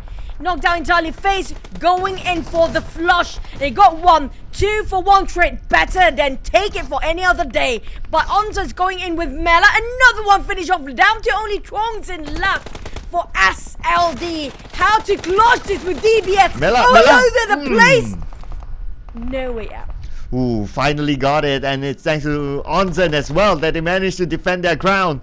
Right now they have time to reset as Moments on the other side taking another view onto Yoodo Alliance. Yoodo Alliance currently in the water, but on the other side of the river we have Boom. Yummy still there inside of the water. I think he's holding his breath right now, but Adit Luke has plans in mind. Pre-fire or just pre-cook that nade. Drop right on top. Yummy missed it just by an inch. Mormon trying to see through that smoke against none other than across that river. It's going to be Yoodo Alliance. Split it for Yoodo Alliance. Some of them on the northern island, some of them on the southern part, some of them even swimming right now. Azolia almost got chipped down to his last slither of health remains. Mormon gonna keep on spraying. One nade on with that molly will be more than enough for FaZe to finish off the front line of Yoodo Alliance, who's starting to close the distance between FaZe and Yoodo Alliance now. Well, you did ask for it. Mela has a nade in his hand. Looks like he won't toss it just yet. Probably he wants to be sure. But oh, Mormon is the one who managed to molly down Olio and Flex. Oh no, not looking good for Yoodo Alliance. The other 2 players are on the other side. Nothing much that you can do. Mela keep the spray open. It's down to only 5 teams here, but a lot of them happen to be ended up as swimmers in the center. DBD from afar, they are still in the zone. They're still inside of the circle. They don't need to even budge here. They got the majority of the land for themselves. The street in between, they conquered the northern side. But those come out from south, there's only so little space for them, there is, unless they cross over that bridge. Okay. Yes, there's very little ground, but the crossover. Let's look at the amount of teams looking at the river area is tough. Ventoris needs to win the fight against Vampires. Ventoris all alone. Stone has enabled tossing onto the other side where Ventoris is set. Chipped him a little bit there. And now Ventoris with 60% health has a nade of his own. Is he going to toss it? When is he going to toss it? He's going to toss it right now. Nade will not land nicely on Tony K and he loses the Stone. Comes Tony K. Just one nade to finish off Ventoris, that's it. One more perfect angle there is Stone on the other end holding his ground. I love how Stone just holding on to those off angles. But where is Schraps? I'm waiting for that nade, big nade from Schraps to drop the bomb. But Schraps swimming right now, there's nothing it can be done. Yoodo Alliance closing into his face. Face being compressed 2 angles differently. Ventoris bleeding now. Have to cross over the street. And Yoodo Alliance coming up from a different side. Now it feels like they are being smothered in between here for the side of FaZe. Where to look, which to pick, and which one to take down first. Ooh, yeah, it's a tough call. But it's not a tough call for DVD as they are kind of clear right now. Like no one's nearby them. But they can see a lot of other teams on the other side. Now they'll just be praying, hoping for the circle to favor them. Sharps on the other hand, it's kind of close to DVD, but they don't have a good visual onto him as he's by the river. Yen sprays out onto the sniper tower where FaZe Clan is at, just to give them some warning shots. And hoping to get a knockdown. If he's able to get that knockdown, well, it's tough for him to secure the elimination point, but at least that's a warning to FaZe Clan. Like Yoodo Alliance, they don't have time here. They're being forced to actually push in. We're talking about they'll be the first one close by the blue zone if they're not starting to move. They have to cut across FaZe either way. And the first thing first, they have to force to take down here. They don't have that much smokes coming up from Flax OP. Only barely hanging on to those ledges and edge. And Shrap still swimming inside of the water. I'm not sure what is his plan right now, but DBD will be his next target.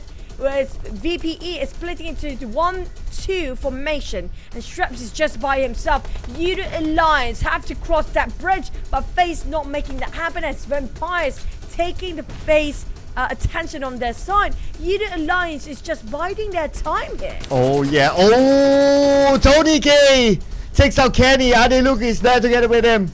Does he have enough time to pick up his teammate? Mela will be naded out by Oleo. Looks like Yoodo Alliance is starting to come in. Flex now, 40% of health. Mormon will be shot down. Beautiful shot by Oleo. Onsen needs to win this fight. The Molly will be on the outside of the building. Oleo moves in. Oleo sprays. Oleo without connecting shots. Oleo down to 50% of health. Oleo comes in by. Oleo will be gunned down. Onsen! 2 knockdowns back to back.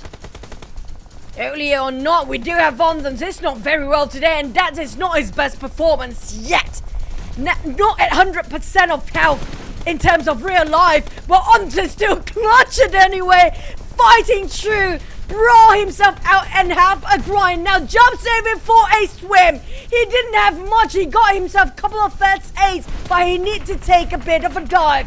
DBD, they haven't moved since the start here. We talk about them getting on the back line all day here, all along. They dominate this sort of map. They have the control. They can push in for the rush. But Tony K waiting for the surface of Onsen's and take advantage of those eliminations, and Shrubs got it instead. It was tough for Onsen anyway, but good try for him and good clutch there against Yoodo Alliance by Vampire going up against DBD with Yen currently down. And we have Echo on the other side though. Echo starting to move in. Being spotted out by Shots. Long range coming in for Shots. It does connect down to 40% of health. Echo needs to reset. Gotta get away from his vehicle as well before it blows up in front of him. Straps keep the pressure on side of Echo. Randomly sprays over that smokes, hoping it will connect some way. Even one bullet matter at this point. But Vampires, we charge in here. They're trying to go and finish off Yen, but at the same time have no clue where the players coming up from DBD. They are too separated, open wide for the angles, but right now it's not working out quite right as Shrap's taking the nades on the side of DBD. Nachos having a bit of a problem to hold his ground, but lucky enough got a couple of barriers to work around. Ooh, this is however the best moment for DBT to secure their first chicken dinner of the PMSL campaign, but their opponents not easy at all as Vampire knows exactly where Ngechos is at. Nade will be tossed on onto Ngechos. Ngechos will manage to evade that nade, but they're getting closer and closer. They'll get visual on Ngechos anytime soon. The smoke is flying time for Ngechos. Ngechos has a nade of his own. They're trying to toss nades against each other. Will not connect to Ngechos. Ngechos again, he's just evading nades left and right. It's gonna be 2v3. Echo trying to find any loose end or weaknesses coming out of Empires, any sort of a way for them to actually push through or just defend this one. Just one knockdown is gonna equal out the playing field for them. But Stone, you know what? There's so many death boxes floating around the back line. Just casually go back and just replenish his resources, easily get another go for the fight here. They're not going to leave this compound. They're not going to leave this vicinity. They're not going to leave this side of the hill for now. It's working so well for the side of Empires. Yeah, it is. If only they don't have Echo to deal with on the other side. If not, they could go for a pincer attack. But because Echo is there, the moment they show themselves on the flat ground, Echo will shoot them. And they know that Echo is there though. But now it's going to be the zone where everything closes. And Vampire, actually, they have a better position because Ngechos doesn't have any more room to play with. His back is just behind the blue. Same goes for Echo as well. So Vampire, technically, they have more space. Hey, the split between Nachos and Echo, it's a very good crossfire that they actually place themselves. But problem is, they don't have enough manpower. They don't have enough pressure to give to a side of Empires. But now Stone taking on Necho is down to only Echo. They know exactly where he stands. It feels like it. The blue zone helping them as well. Stone secures. Same as for Tony came for the last elimination. There's going to be the Vampires coming back, not as strong as before, but more than enough to maintain and push forward. I must say, I really like how Vampires play out that chicken dinner because they were super patient. They know that, okay, we don't need to rush ourselves onto Ngechos because Ngechos was at a disadvantage. He was right behind the zone. So it was all theirs. They just need to play the patience game, let the zone do its work. Ngechos, pressured by it, he had to move forward, and that's where they took advantage of it. And by the time, same goes to Echo as well, forced to move because his back was the zone. And Vampire, by that time, 3v1, it was an easy finish for them. So good patience game by Vampire. It does look easy at the end, but actually it takes a lot of composure to execute it. There's a very small window for DBD to push from the back line just now, since they have no sort of challenges to face against these other teams out there when they're fighting on top of that bridge. That was that window of opportunity should be used by DBD if they want to get those kills, they want to get those chicken. It was necessary for them to pull out that strat, but due to how they cannot spot the players and the other team's position, they're a bit hesitant to make the call. But nonetheless, it was well worth it. Still, DBD, it was still a 50-50 over risk if they try to push in, but at least they secure themselves second place here with Vampires. And this is the usual numbers, right, Clown? The 20s, the teens, the double digits for each of the utilities. Yeah, we're back to normality in this round. That one smoke previously, that was crazy. We won't see that again. Come on, let's be real about that. But the top four teams here, the one that to me kind of stood out is DBD. One thing is that it's not like they were in a position whereby, oh, they just waited until the circle doesn't work and all that. They still managed to get like at least 8 elimination points, the last I saw it, the last I noticed. So it's still good work from DBD despite second place finish, and it is the best finish so far in the PMSL campaign. I'm loving the fact a lot of teams are starting to rise up to the occasion, slowly start to warm up to this entire week one there. Even though we're halfway through, we're talking about we only remain with our weekends to be playing over for these guys. But you know, it's better late than never. But Bacon time, it was questionable for them to actually pull over towards the side of that river and just land themselves down that bridge. I'm not sure is that the plan all day long, but is it really something that should have been done there? Can they change what's need to be changed just now if things happen to be a different way in time?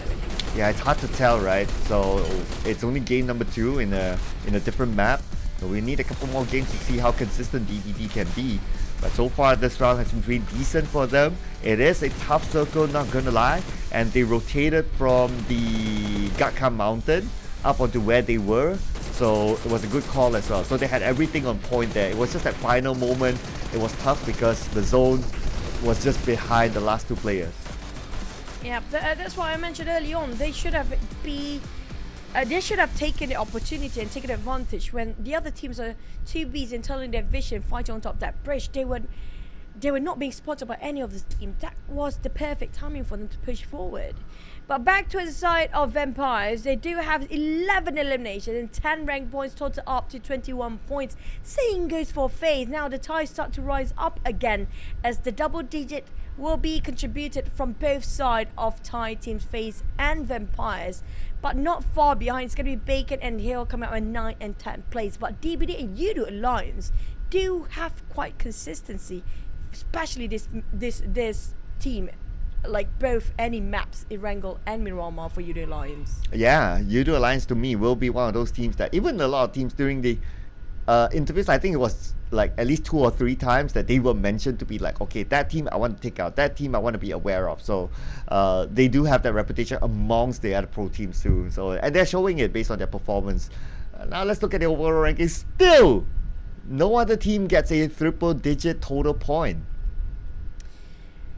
Well, like back then it was like what FaZe and Hill before it was at 96, but within this map they didn't gain as much as they hoped it would be. Sam 9 on there and push himself like really close, 2 more points there, but VOIN just opens up the gap even wider. Yeah, so that's like what, 26 point gap now with 7-9. That's easily 1 round's worth. Doing really well, still very, very consistent. But this one wasn't really their round. But hey, at the end of the day, you know, it's all about like the race, right? Or I would say it's a marathon. So they can continue on this kind of performance. It's a great week 1 for them. On the other end, we still see GE down there, Box down there, not moving. Boom. After that chicken dinner, not as what we expect. So yeah, still a lot for them to show us. That's And to be fair, true. Box I mean, like wasn't playing. What do you mean Box wasn't playing? They were playing just now. Oh yeah, they were. They were taking first few grinds before for GE and Box, the one that actually contributed 1 point each, and both teams were losing. I mean, they definitely have to go back and work around as a group to see what they can change when it comes to the approach of the game. Feels like both teams at the bottom 19 and 20 is GE and Box having the same sort of mindset, since they are fighting each other on, and both teams are losing. They cannot afford to lose anymore. But it looks like we will have an interview after this together with Boom, so we head on to Tash. Area where I bring the most interesting and latest interviews. Right now we have the team that is literally the embodiment of unexpected, Boom Esports. With me I have the coach Kent, and if you guys didn't know, they started off the day with 18 points at the bottom part of the ladder, and now they managed to get chicken dinner. Yes sir. Hi guys. Okay, so he's just very nervous, so don't worry. Okay, so you also mentioned that this is your first time for your team to be here. How's it like for them? Well, I love it so much, man. Hopefully in the future we can, you know, like more international events coming for us, hopefully in the future. That's really exciting. Now, for the questions, first of all, congratulations for getting your first chicken dinner. This is also the first time, the first one for this tournament, right? Yes, sir. All right, so can you tell me, how do you guys feel about that? Well, like our first day is quite bad, you know, like 17 points is not really good. So we do some reviews and we try to adapt more to the lobby, and then yeah, it feels good to finally get the chicken. And then the second game is not quite good, but yeah. I mean, you guys did what you did. You guys managed to get the chicken. That's all that matters for now, until for your team to get into finals at least. So now, moving into the second question for me is, can you share with us what's the secret strategy for your team that, you know, brought us to that match where you guys got the chicken dinner? So it's actually all about mentality. It's like, it's what inside of your head. It's not like in-game procedure that we do wrong, but it's like our mentality. We came here to win. That's it, and that's what changed everything, I guess. So on day one, were you guys, because you guys were very nervous? Is that what was stopping you guys? Yeah, because it's our first international events, right? And then everybody like, okay, well, this is Malaysia. Oh, it's like we came here, we forget like why we're here at the first place, and then yeah, and we try to I try to remind them that why we're here at the first place. I love that. I love that shift in mindset. I think that a lot of players should benefit from that. Now, for my last question is, what's the current state of team? Like, I mean, in what areas do you think your team needs to improve? I think for us, it's all about be confident about our gameplay, because we finished first in the PMPL ID, right? We are the champion of Indonesia, and we believe that we can do more in SEA, and hopefully in the next 2 or 3 weeks we can do better than this. That's really exciting to hear. Thank you so much, Kent, for being here today. And before we go, what do you want to say to your Boom Esports fans out there? Gotta stay hungry. Hungry biz. Yeah. All right, guys. Gonna pass it over back to the casters. I'll see you guys later. Bye. Gotta stay hungry, yeah. We all, I mean, like I think he's fasting as well. Yeah. We definitely are hungry. He's definitely staying hungry. Yeah, pretty sure. Oh man, but I love how he actually conveyed about the message coming up from Boom as well. I mean, like they are on a roller coaster ride for Boom. They are, but once they got themselves that momentum, once they got the sort of a grip, they're gonna be okay. Yep. Yeah. So, I mean, it's a league at the end of the day, right? There's still a lot of time for them to do it, and I do really like the interview, like what you say, right? The way he conveys the message is really well, and he reminds his players of, oh, why we are here. We are Indonesian champions. We want to show that we're able to do it at sea and so on and so forth. So, it's a good message coming in for the coach. But let's look at some stats before we go into the next game. So we have 2 Vampire players on the board. I mean, earlier today we did heard about Onzen's not feeling as well when it comes to his well-being, his health is not at 100%, but he still performs and delivers at #1 place here. And Onzen have not been playing since day one. He didn't play in day #1. Start to swap in with MR5, and he just delivers when it comes to this lineup. Vampires starting, I mean, like, these are Vampires, right? Stone and Tony K. I do wish we get to see a bit of Shraps in there, but Tronji is squeezing in at #4. Yeah, if nobody knew, his performance basically tells that, you know, I was never sick. I'm okay. I'm fine. So that is it for. Can you imagine that if he's at full health, what will happen? So that's insane, right? That's an insane thought, at least. But Erangel is going to happen again after this. So far, Erangels inside of the PMSL have been really, really interesting. They have been crazy circles. Even that one, I would consider that a crazy one as well. It was okay still. I mean, like, at least the river is not that too far. Like, the bridge is on the southern part. So, back to it, you know what, we're just going to throw prediction the same on the entire day. And now back to its side of Erangel. Now, we definitely know for a fact the circle and the flat bar plays a big part. But it's down to the players how they want to actually deliver it later. That's going to be in their control, to control the map, to control about the rotations. But speaking of GE and also Box Gaming, I worry about them since they're just having the same hot drop here. You know what, I can't think about it. Like, GE changes their drop spot, and it's always like when they drop, they always challenge another team. I'm pretty sure they would have done their homework to be like, okay, this team normally drops here, drops there, and so on and so forth. So I guess it's just their decision to be like, okay, we want to be in the prime position from the start. But if they win most of their fights, that's great. But the fact that they did not, so I don't know if they really want to switch it up, or they should switch it up. I guess at the end of the day, it's for the coaches and the analysts to make that final call. So which is why I am interested if there's an opportunity, or we get to choose, or if anyone's listening, help us. We want to get a word from GE. That would be great if someone is listening to us. Most of you guys don't want to listen to us, like, whatever. We're still going to be here, okay? Bear with us for a bit more. But back to the side of also the teams out there. I did mention about RRQ earlier today. Haven't seen so much of them just yet, but it feels like the Vietnam team, I want to focus more towards the Vietnam team right now. They're not up there. They're not how they used to be. For the entire season of PMSL, like 3 days, the past 3 days, nowhere nearby. Yes, SLD, D Xavier, and also Box. Yeah, not the performance that we expect, especially coming from D Xavier. SLD was the one who overtook D Xavier at some point, so at some point they were considerably even better than D Xavier. But then again, it's not like they really were able to match up to like the powerhouses of like Indonesia, for example, who has been doing very well, Thailand doing very well. The Malaysians had their moments as well. So yeah, I guess it's a matter of like I don't know. Maybe it's just adaptation to the current point system and how the current point system has affected the entire meta of gameplay of all the teams. It's like a ripple effect, and it seems to be a struggle for the Vietnamese teams. I like that point that you pointed out, the system itself, a point system, right? It forces a player to go for eliminations, go for kills and be more aggressive. And it feels like this is what the teams coming up from Indonesia and Malaysia have been waiting for. They want to force a fight. Back then, it's a bit of too much of a risk, like they're contemplating whether to save a bit more longer or just force the fight because of how much the point back then for the chicken dinner. But these days, not so much. 10 points not gonna be enough for you to be in the top 3. Yeah, if I remember, there was at one point of time where I casted the PMPL Vietnam.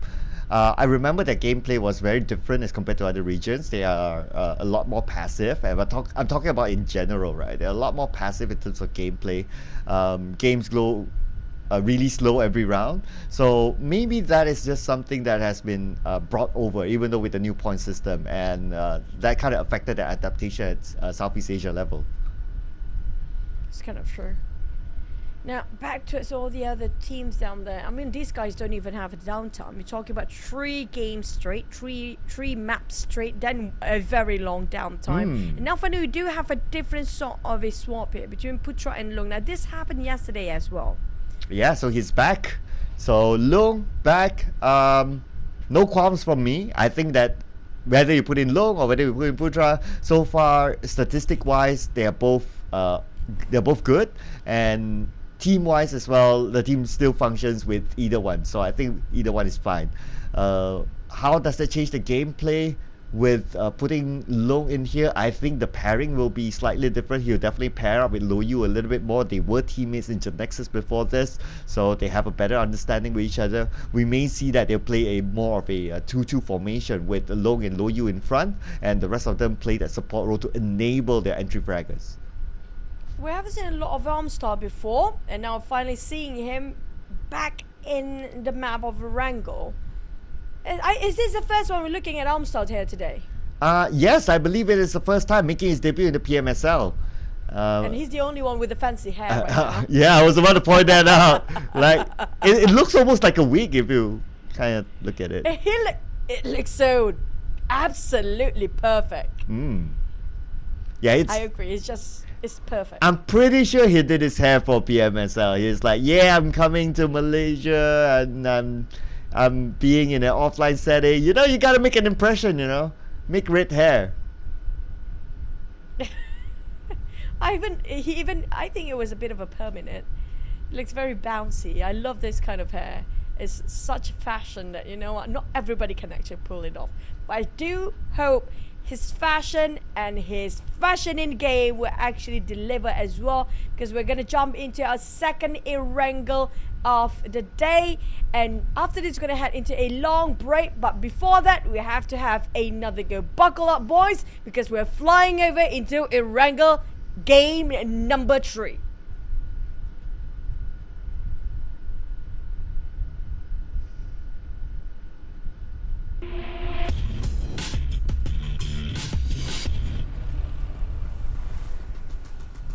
Here's the game before the break, ladies and gentlemen. It's gonna be Erangel. Let's go. And I want to say this, right? Like Omstar coming in, like maybe his name now with that hair and all that, he should be called Aum style. Ow. It'll be nicer if Chushu says it, you know. Trust me. You wanna give it a go? No, Like, we're fasting style. and I'm not. Okay, I'll ask you later after we come back from the break. Wow. Like, Aum style. Ow. Is that it? We're almost there. I was there, okay. But this time we do have the flight path splitting the map not evenly into 2, a bit more to its side of the left from the southern part up to Severny. But not many teams love to drop themselves SMB this time compared with yesterday. We don't have that much of a team dropping around Sonovska military base, but Yoodo Alliance will be going uncontested. Now, if the circle happens to be on the southern part of the map, it's going to be a good day for Yoodo Alliance. Yeah, without Team Secret at military base, without PBE in military base, they'll be happy down there. Yoodo Alliance have the entire island to play with. And the circle, okay, finally. A kind circle inside of Erangel. Smack in the middle. And this is where, you know what, the Xavier wish they're playing. Oh man, DX. I want to see them versus Bacon time in Pachinki once more, but GE again. You know what? This is planned. This is definitely their strat here for GE and Box to see who is better when it comes to not getting that 20th spot. It feels like, let's call it a day. We're gonna see, and we're gonna start off really slow. Baby steps starting with the bottom teams here. West, GE, and the rest of us start to push. We do have the other player coming up from GE on the other end to give support fire. Ooh, okay. Smile wanted to come in through the right, but someone's waiting for him at the top floor. Now Capone be shot at, down to 50% health, but he does not have any recovery items, so it's tough for Capone now, considering he's at the forefront versus 3. He will not have enough health to fend off against them, so it's going to be a tough one for Capone. He'll definitely be gunned down. Smile knows that someone's on the outside, almost getting it though. That was a close one. Shunos coming up from the flank to give a bit of an extra support fire from the high grounds or second floor. Winnie will be bleeding out of the back line. Now GE do have one more man left as Shunos making so much work for the team, giving such a spray. They barely whiff, and Zai coming up from the flank, giving the snipes. Master Ichi now cooking up the nade down to 2v2. A Capone and Shunos trying to duke that out. That's the role of a support for you, ladies and gentlemen, so love your supports in game. As Ichi now is all alone. Al's on the other side. Zunos spots him out, so now Al's will be pinned down because Zunos has vision on him, meaning that Master Ichi will be 1 against 2. Shunos. Do they have enough for the ammunition? This is going to be the last magazine for Shunos to spray it over. He cannot miss. Well, he cannot at all. But he has his teammates though, so okay. Oh, but look who's there waiting for help. So it's going to be Winnie. They should be able to pick him up. They have the numbers advantage. I don't think Ichi as much as well, because those buildings could have been looted by Box. So I think the moment they pick up Winnie, reset, they were just going for the rush and clear off GE. But will they let them do that? Will they let them just pass by? Box just got himself a bit of a reset. GE lost 2 men already. It feels like a deja vu now again. They can part ways at GE. They should not force this out. They're definitely down in terms of numbers.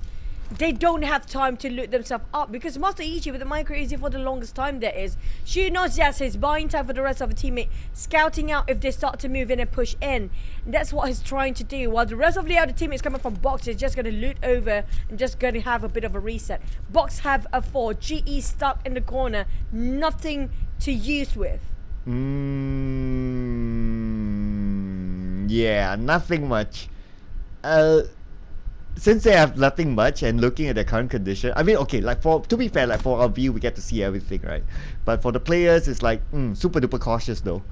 But I guess it's just a respect to the players, to the other opponent. Or maybe they're waiting for Levy to come in. And Levy, okay, 4v2, their chances of winning this fight head on is just will heighten. And they just didn't want to take that risk. And I totally understand that if you're Box though, because you're at the bottom, so confidence may be not at your best. So I guess that's why they're just doing this. They're taking it slow, waiting for everyone to come in, and they'll just finish up the job. Okay, here it comes. Here comes the push. Yep. Shunos jumping roof to roof with Winnie and Capone start to march in as well. It's going to be Master Ichi as their prime target first. Zai's going to be back line. Can they actually do this as a duo for the side of GE? Really tough to call as they are wrapping around the corners. Winnie going in as a FaZe, just around that corner, just next to it. Found it. Levy spot them out. Finish off from afar. That's a GE back into the lobby quite early on. Number 16 GE. Oh man. You know what? Considering that we casted the wild card, we've seen their potential, we've seen what they can do. This is just hard to watch, honestly. I'm not gonna lie, I'm a bit disappointed what they have been portraying themselves in PMSL so far. It's not their best yet. Like you mentioned, we saw the best of GE. It feels like they're being choked in PMSL right now. They don't have those confidence. They need to believe in themselves. Because we do believe them. Yeah, I know, right? And I'm sure, like, fans or followers of the wildcard region would be like rooting for them because they're representing the wildcard region, right? And we did talk about like it would be great to see like a wildcard team do well, challenging the top, because for the longest time we have yet to see a wildcard team making it. I think the last time we saw a wildcard team actually shaking the top was PMCO, where Orange did it. Oh yeah. Yeah. That's the only time. That was the only time. That's the only time.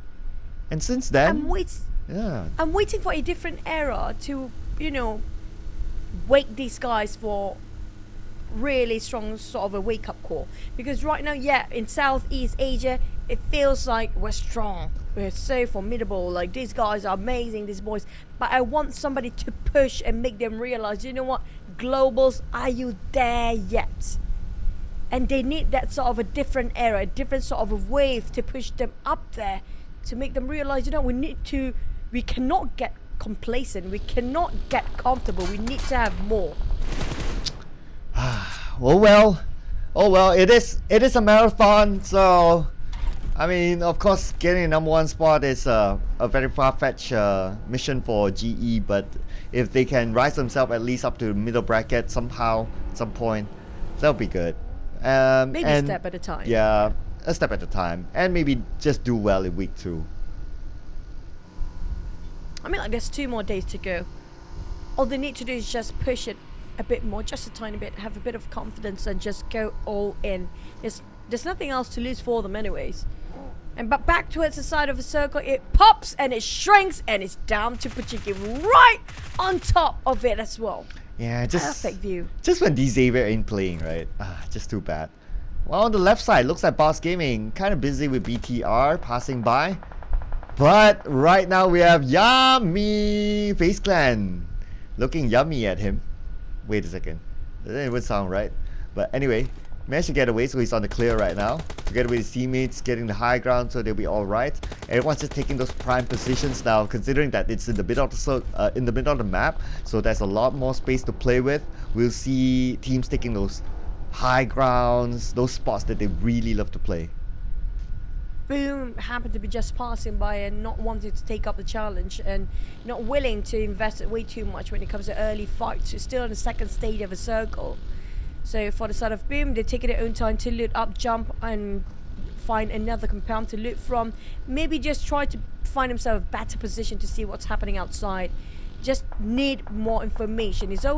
The information is always the key for these guys to know exactly where to rotate later on. But Wrong's in. Here comes a spray to the side of Sam9 and a dips. Have a bit of a reply on the side of Sam9 to the side of SLD right now. Strongzin's the one on the outside, but with the current stage of the circle, there's still enough space for him to play. He can rotate up onto the northern side of Rosov, where he can just slither himself either through the buildings, or he can play by the edge and come back into his teammates, so he should be fine for now.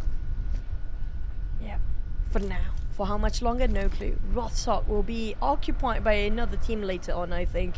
Next couple of seconds. I'm not sure how many teams come up from the northern side just now. Not so many, right? Normally from the north, you won't get that many teams. Sam9 is one of them, because they normally drop into Saverny. And considering that they have rotated, so that's -1. And with this kind of circle, I don't think that many teams will play on the north. At most, you get like maybe 1 or 2, and that's it. Well, there's not much of contenders up there. Then it's going to be a clear pathway for them, especially the circle.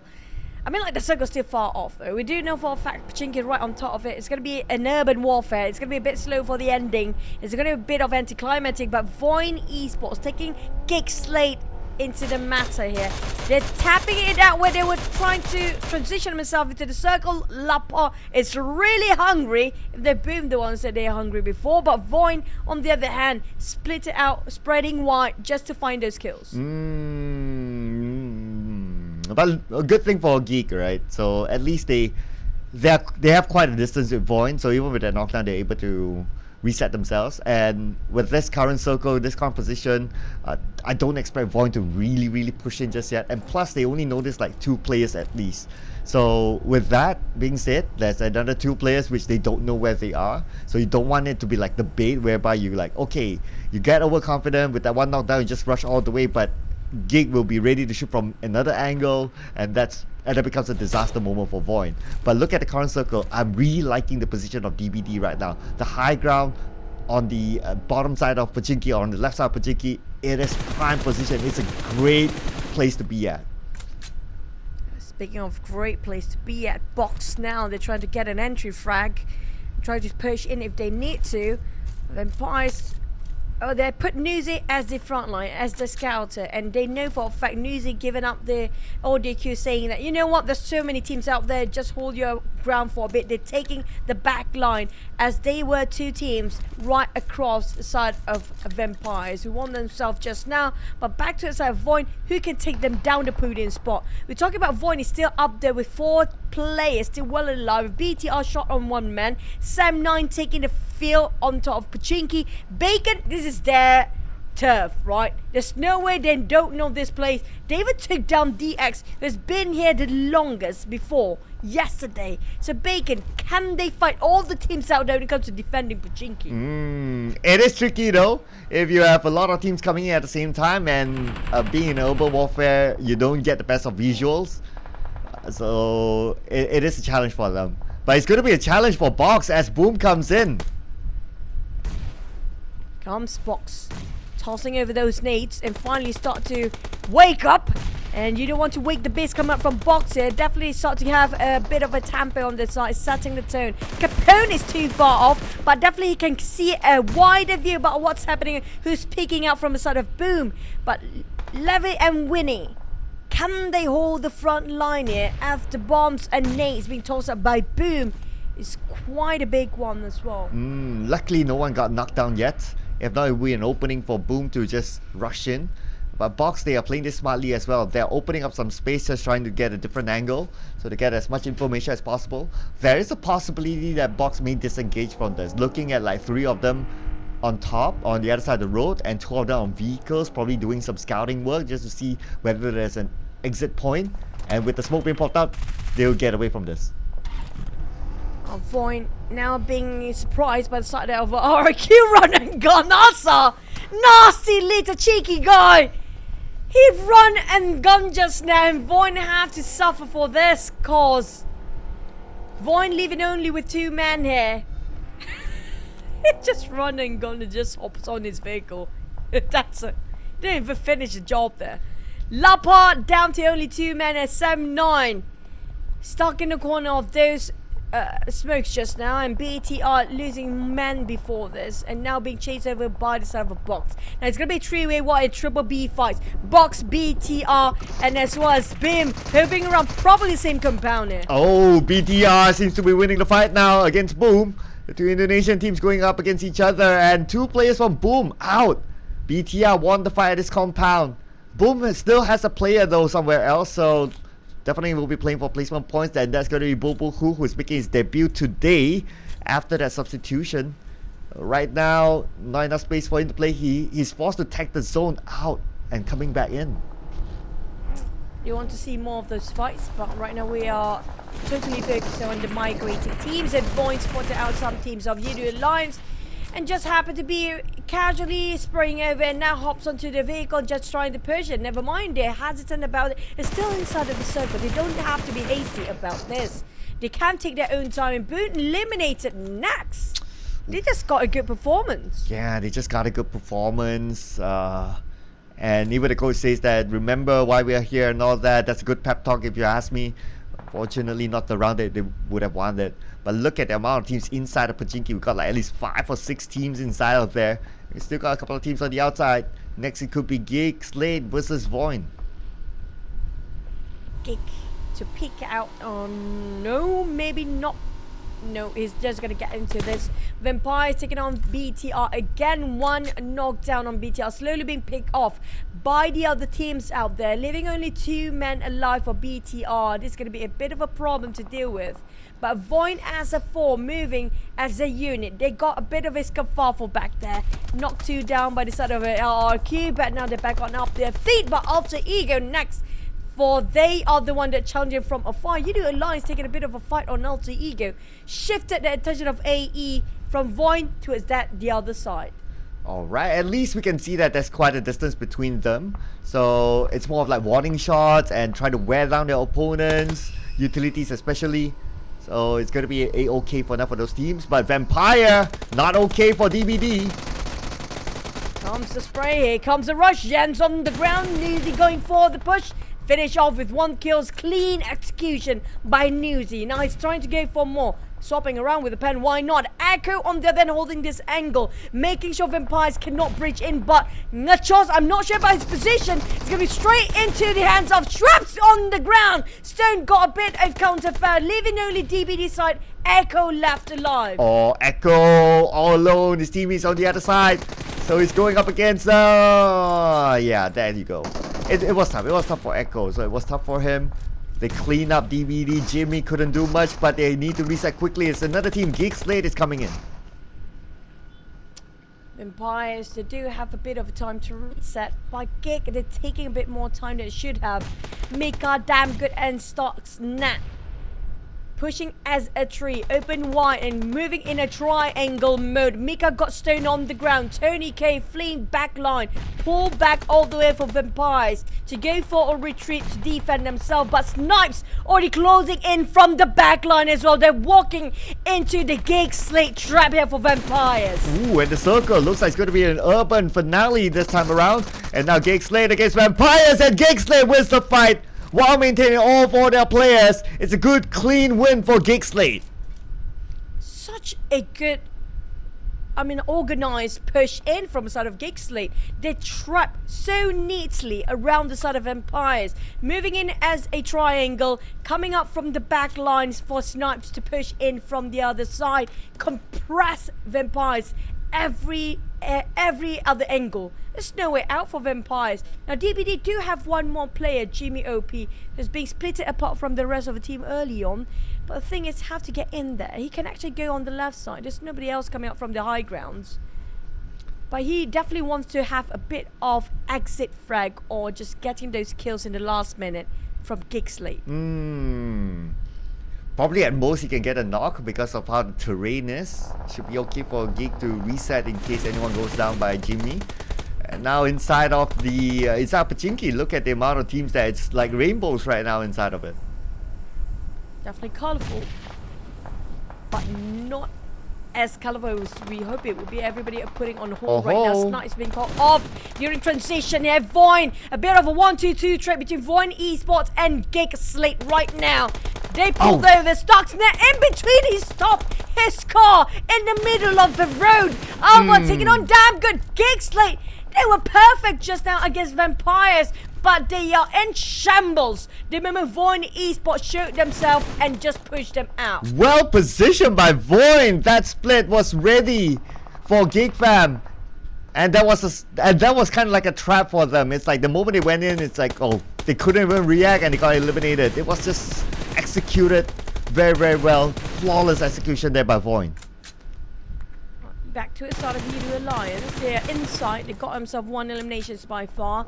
Holding the grounds on top of the field of Pachinki. DB Jimmy still going for the kills. Oh, yeah. Goodness me, he's alone. He's taking Lapa by himself. And the rest of VOIN. They didn't see this one coming, that one person of DBD will be the playmaker. And he will be the one controlling the fate of VOIN right now. It is Jimmy OP. A very, very good player for DBD. And also very well respected within the community as well.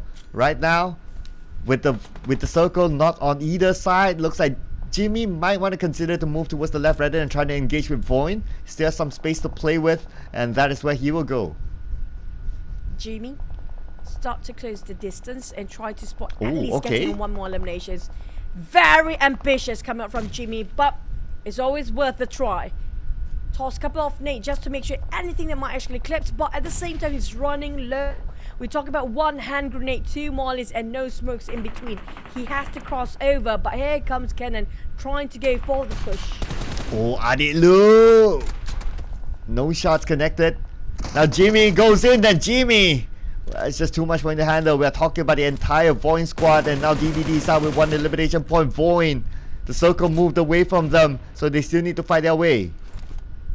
Maxius trying to figure out to find himself the entirety of 7-9 within the smokes is quite difficult task for him.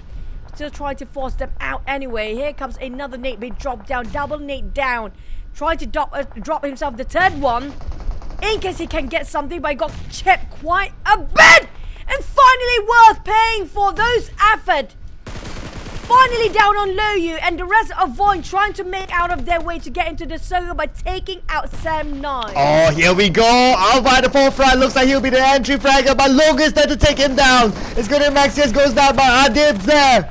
They try to defend their spot against VOIN. Right now, so far, so good for them. They just need to reset as quick as possible because the circle's not on their side. One nade could take them all out. Lone now suffer heavy damage from the other side. And Keaton is still alive. Gotta be careful, there's a nade is still raining down. Still have 10 teams in the 6th phase of the circle. That's quite a number. But for 7-9, they're being cornered. They're being clustered. There's no way out for them. Here comes the push. Yoodo Alliance coming on left. The other team's coming on right. Where to run? Not to hide. Here comes Yoodo Alliance. Just sweeping the floor clean against VOINs, against 7-9. Both teams are losing. Yoodo Alliance, the housekeeping team, winning this one. Big one. Ooh, nicely done there. But Yoodo Alliance, they don't have the circle though. Everyone's in the compound.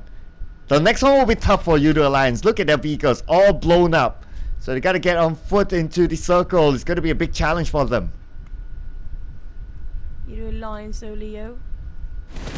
Still have a 3 right now. Hale on the other end still also have a 3.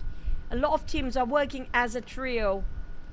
Barely having a full squad except for FaZe and Box Gaming and SLD as well.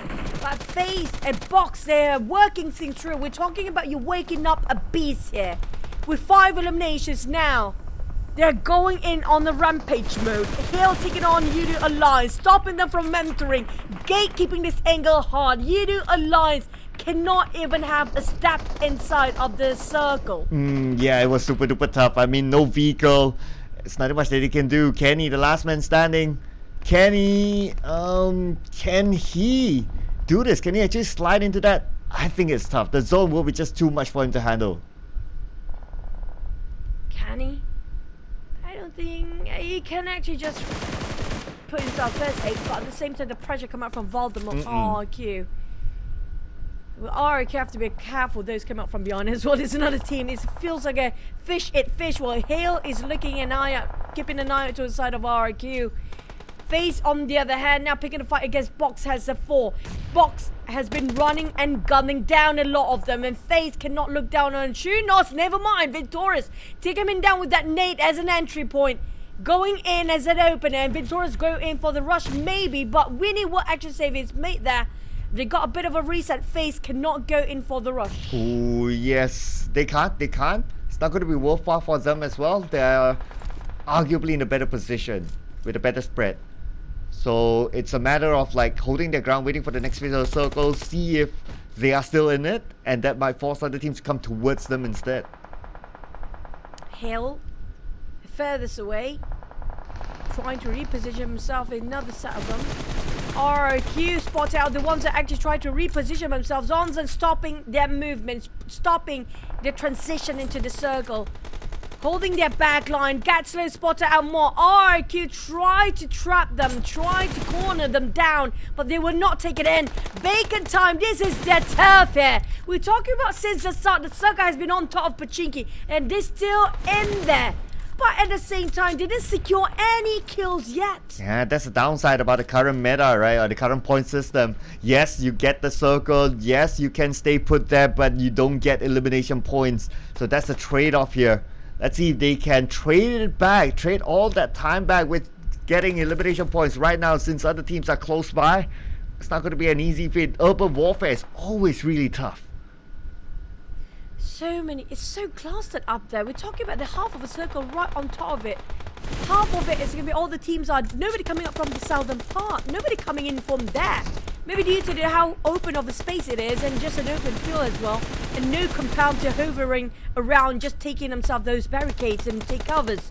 But SLD, like it or not, they have to get out right now because they will be one of the first few to close in by the blue zone. Yes, Voldemort will be pressured by it.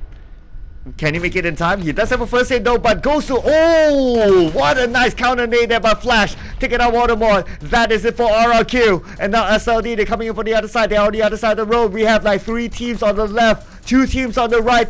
Both of them having their own set of circle. But the next circle, 10 seconds. Ooh, this will be scary. Especially if you need to cross the road. Oh, for Gatslow, he's the last remaining member for Hill. The others have a full squad. I mean, like... I get it. If Hill wants to sit this one out, this is the best timing for it. Just sit it quietly and let these guys battle and dig it out against all the full roasters team. Mormon spotted out. I think one of the players coming up from Bacon Time. But he definitely knows exactly where to send himself. Ice is there. Out of nowhere, Ice happens to be split from the rest of the roster. But Ventura's been scouted out by I'm not sure who.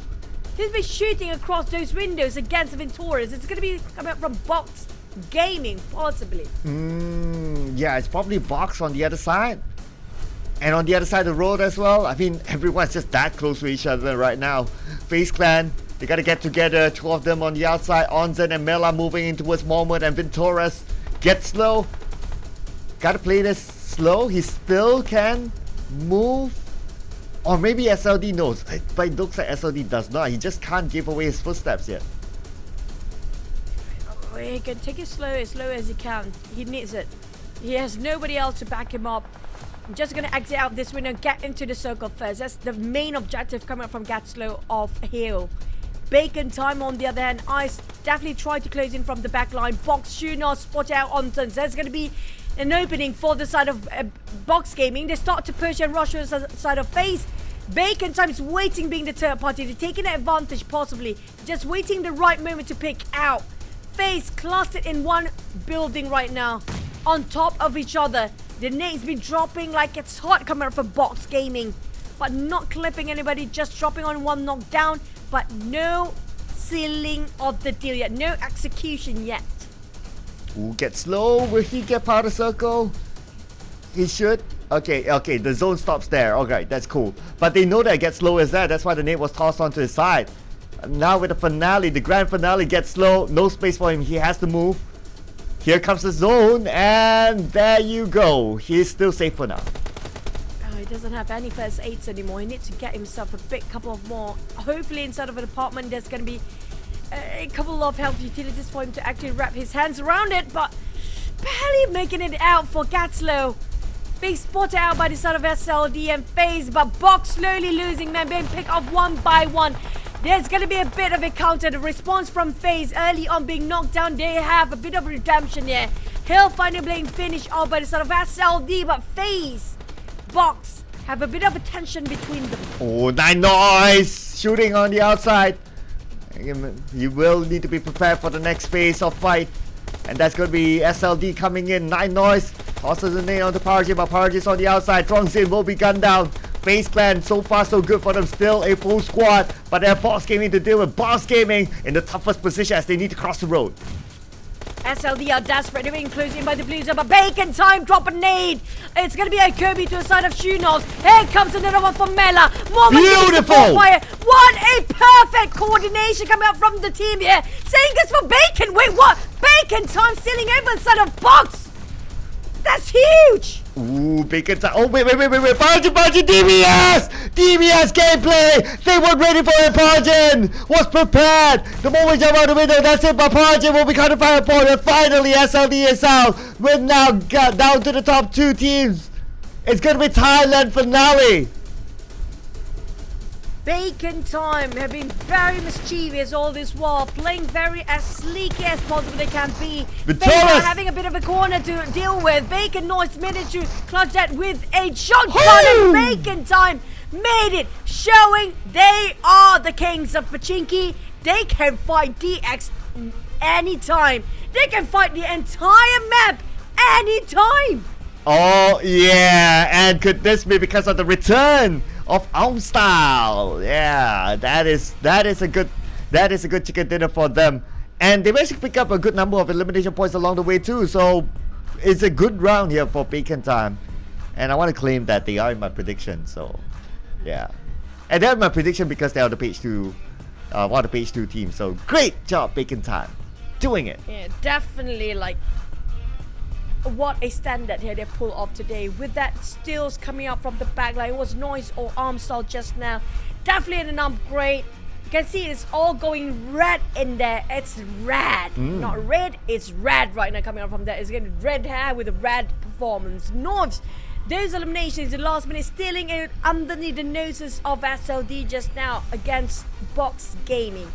Took the matter into their hands and just steals those eliminations in the last minute, Cloud. That's gonna that's making enormous amount of difference when it comes to overall rankings later on. All right, let's see what big of a difference here on the stats. So SLD traveled the most as compared to our top 4 teams. Standard utility usage, I must say, but we gotta think about it, right? So Bacon Time, despite them not needing to move that much inside Pochinki, but that is still a lot of utilities used, considering that, you know, they didn't really need to move inside of Pochinki. That means they found a lot of utilities inside of that town itself. No wonder D Xavier doesn't want to let it go. And nobody wants to let Pochinki go. I mean, like, Bacon Time just shows how they are. I mean, back in the days of RQ Athena, the founder of G2E and also the other, was it G9 or D9? I forgot his name. For the side of RQ Athena players, right? They always love to drop around. Yeah, G9, thank you. D2E and G9. When they formed Bacon Time, they just let these guys be their prodigy. Exactly as how they copy-pasted back then their Kings of Pochinki. Now Bacon Time take it back from the hands of DX. It just shows how much these guys influence their second in the line of Bacon Time players. I had to point out that the MVP this round, 9Noise, he is one of the prodigy young new talent inside of the PMPL Thai scene. And the moment they got the chicken dinner, he gets the MVP, the right person to get it. Well, it's a perfect round for them, even when it comes to the MVP selection. I mean, it's great. It's a good chicken dinner for Bacon Time. And now we can start to count like which teams does not have their own chicken dinner yet. I think a lot of teams, majority of them should have gotten their own chicken dinner by now. 9 eliminations. That's going to be Bacon Time just sitting it inside of Pochinki. I'm loving the fact like Pochinki used to be one of the Thai teams taking over the reign of it, right? And now Vietnam took it over in the past 2 seasons, past 2 years, and now taking it back into the Thais, and Bacon Time just shows it they had it going. But at the same time, we're looking at double team that got themselves zeros here. It's going to be Boom and GE. Box, on the other hand, start to rise up to the occasion. They got themselves quite a good feat just now. All right, weekly rankings now. Oh, finally we got other teams getting themselves triple digits. So we got 7-9, Hail, FaZe. That took them a while though, not gonna lie. But it's nice to see now the other teams going up there. But it's still a 21-point gap between FaZe Clan and VOIN. It's going to be within 1 match of a difference, I guess. There's going to be 1 match that's more than enough. It depends on their performance, but still quite a gap for VOIN. And VOIN has been maintaining this consistency that's so out within the reach from these guys. It's just, no matter how you try to bring them down, they make it even better. When you try to corner them down, they bite you back. VOIN is the type of team that bounce back, no matter how hard the situation is. Yep. And with that 1 chicken dinner, Bacon Time moved from page number 2 to page number 1. So that is yay to page 2 peeps. So maybe I'll change my prediction tomorrow. Who's my page 2 person or page 2 team? I just really wish Box. I'm loving how Box actually start to move forward and push themselves up there. But GE now they are stuck.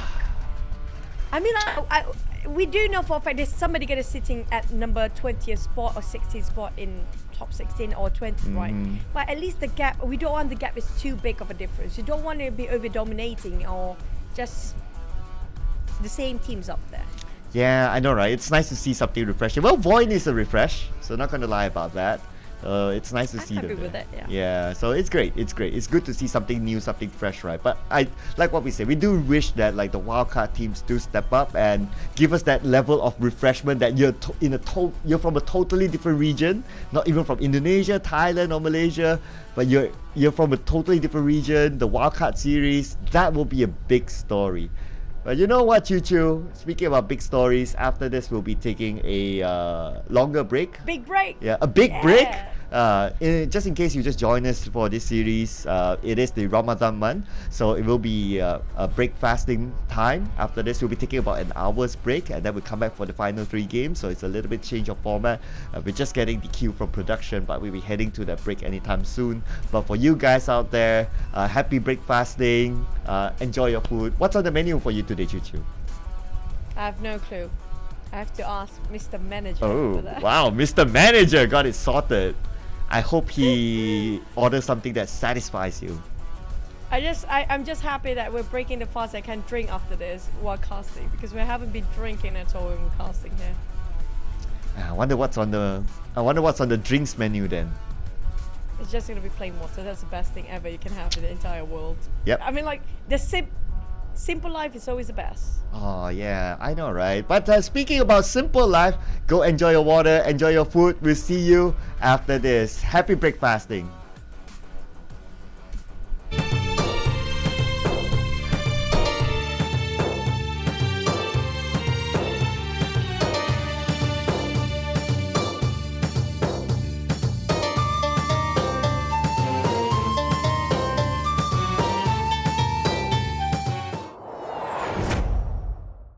In a Magiversary, we've added the all-new Supply Converter. It's super practical and easy to use. Just drag excess supplies over to the empty spaces of the Supply Converter and tap the button below to convert them. There are some simple rules for converting. 1. Items of the same type can't be converted. 2. The more valuable the item, the less likely it is to get it from a conversion. Throwables, attachments, consumables, and supplies can all be converted. Every 2 types of item can be converted into one of 6 fixed items. Which item you get is up to luck. If you think you'll forget, don't worry. Tap the question icon above the Supply Converter to bring up the rules. You'll also be able to see your successful past conversions. So, when the match starts, in addition to weapons and armor, players can now prioritize searching for attachments, ammo, shop tokens, and fuel. There's a chance to convert them into a flare gun. Hustle at the start of the match. And once you reach the mid-game, you'll be able to get ghillie suits, level 3 helmets, and more by converting. Going the traditional route of getting stronger weapons is also not a bad idea. But be sure to mark out useful supplies for your teammates. That way, everyone will have the greatest chance of getting the items they want. Lastly, the Supply Converter also has a chance of giving some mysterious items. We'll leave that to the players to discover for themselves. PUBG Mobile's 5th anniversary is coming soon. Let's take a look at all the new content. In version 2.5, we'll be introducing the new World of Wonder feature, which includes tons of maps for different gameplay. Apart from the classic Battle Royale gameplay, you can experience unlimited possibilities in PUBG Mobile. In World of Wonder, even more gameplay maps will be coming in the future, so be sure to keep an eye out on updates for more details. On March 18th, the all-new themed gameplay, Imagiversary, will be available. In this new gameplay, players can use 3 themed items: block cover, portable trampoline, and the dual-purpose cannon. Use them to complete all sorts of creative maneuvers. Block cover can generate 3 different shaped toy blocks, which can be used as a bridge or cover. It can even be used as an elevator when placed below the player's feet. After placing it on the ground, you can touch it to bounce to higher ground. Players can launch themselves with the dual-purpose cannon to travel long distances, or launch all kinds of throwables as ammunition. It's way more powerful and effective than a regular throw. Get your creative juices flowing and come up with different combinations to unleash unexpected tactical effects. Furthermore, your backpack comes with a unique item, the Supply Converter. You can use the device to get new supplies by converting them 2 for 1. Give it a try, and you might just discover something unexpected. At the same time, the large new themed area, Imagination Plaza, will appear in Erangel, Stalber, and Quarry. Battle it out to occupy designated locations and compete for a vast amount of advanced supplies. The small themed area, Imagination District, will also appear in Erangel and Livik. Explore these areas and get your hands on supplies. Classic Mode has also undergone several updates. DP28 and M249 can be equipped with a new gun shield attachment. Once equipped, it can be used to block enemy gunfire. Supply shops are now available in Miramar, Vikindi, Senok, and Payload to provide players with an extensive array of tactical options. In Payload, powerful and heavily armored tanks will be available. Drive them into battle. In Metro Royale, There will be loads of updates to items and mechanics for you to explore. Creation mode will also be undergoing an update. You'll have access to many creative functions, such as change outfits, emote change speed, scene effects, and more. More options will be added to the camera and chat, so showcase your brilliant captures. The all-new Nusa Tycoon event is available in the new version. During the event, each player gets their own island. Nusa coins can be used to upgrade buildings, which raises the prosperity of your island. As your island's prosperity increases, your island's appearance in the lobby also changes. Upgrade buildings and manage your island with friends now to unlock more advanced appearances. For more details, follow our official PUBG Mobile community. Winner, winner, chicken dinner. See you next time.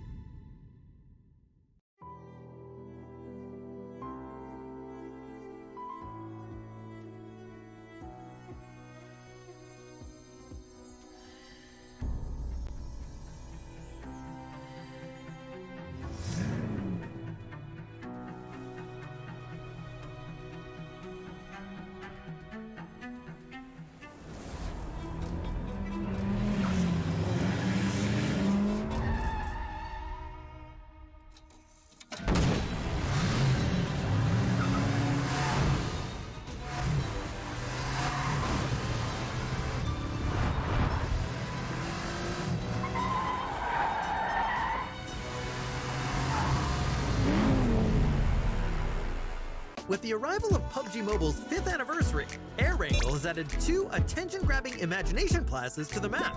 They're really noticeable on the mini-map. The 2 imagination plazas are located at Stalber and the Quarry. There'll be hotly contested jump locations for this version. It's very simple. Compared to other areas, there are tons of supplies to be found, enough to gear up very quickly. Themed items like block cover, portable trampoline, and the dual-purpose cannon can also be found here. So it's vital to be fast as soon as you land in order to get first dibs on these awesome items. Also, within Imagination Plaza are anniversary crates and their secret. On platforms of 4 marked locations lies the key to uncovering the secret. Enter the yellow area of the platform and the progress bar will start filling. This means that the anniversary crate is being unlocked. Although it's possible for a single player to fully unlock it, it's way more efficient to do so with teammates. But be wary, as you don't want to be a free target for enemies while unlocking the crate. Once the progress bar has started filling, players can make good use of the gun shield to block enemy gunfire. Once all 4 platforms have been fully activated, a laser will activate the plaza's center tower. That's where the anniversary crate is. Players can use the dual-purpose cannon to fire themselves and teammates straight to the crate at the top of the tower. It's important not to relax, as there may still be enemies lying in ambush for the final moment. Only the final players that remain will get to reap all rewards of the anniversary crate. We'll be going over exciting new version content in just 1 minute. With the arrival of PUBG Mobile's 5th anniversary, the Imagiversary theme mode is about to commence. To start off, there are 2 themed areas of varying sizes on the map: Imagination Plaza and Imagination District. They are simply brimming with creativity, with complex 3-dimensional architecture and compact 2-story layouts. Tactics that utilize high maneuverability are now more advantageous than ever. Several newly added items can provide extraordinary mobility. Freely build cover using block cover, which can be used as an elevator when placed directly below a player's feet. Use the dual-purpose cannon to launch throwables and yourself into the air. With portable trampoline, even tall buildings are within reach. Besides these items, Imagiversary also includes a supply converter that can be used to combine different item types. So explore for yourself and discover new crafting recipes. In PUBG Mobile's 5th anniversary, we will be officially welcoming the all-new World of Wonder mode, where you can play other players' creations. Countless maps that differs from classic mode await discovery. What's more, everyone has a chance to become a creator.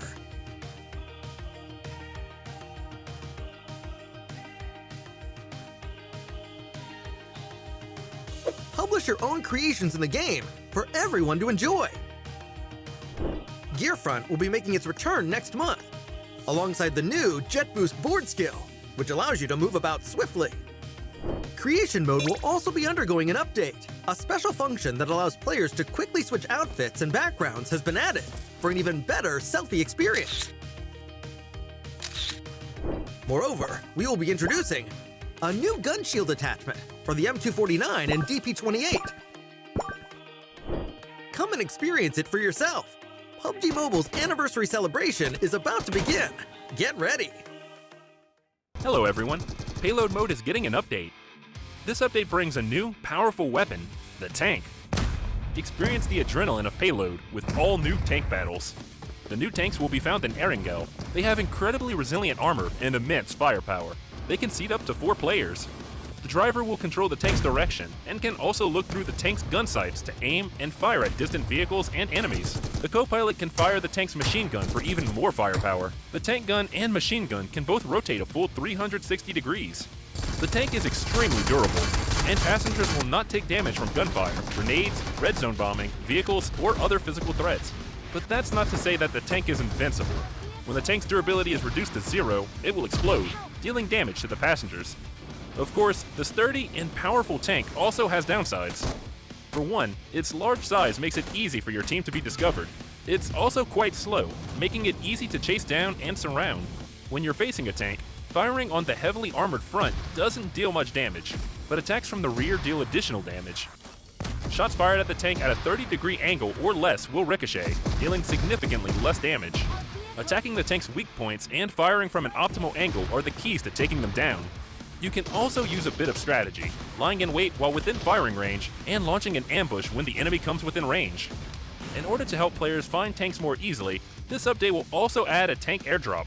Find the tank flare gun, and use it to call a tank into battle. Aside from that, we've also added purchasable recalls. Players can now opt to spend shop tokens at shops to recall eliminated teammates. If it's too dangerous to get to a recall tower, this is another excellent option. So call your teammates and dive into Payload to experience exciting, all-new tank battles together. PUBG Mobile's 5th anniversary is coming soon. Let's take a look at all the new content. In version 2.5, we'll be introducing the new World of Wonder feature, which includes tons of maps for different gameplay. Apart from the classic Battle Royale gameplay, you can experience unlimited possibilities in PUBG Mobile.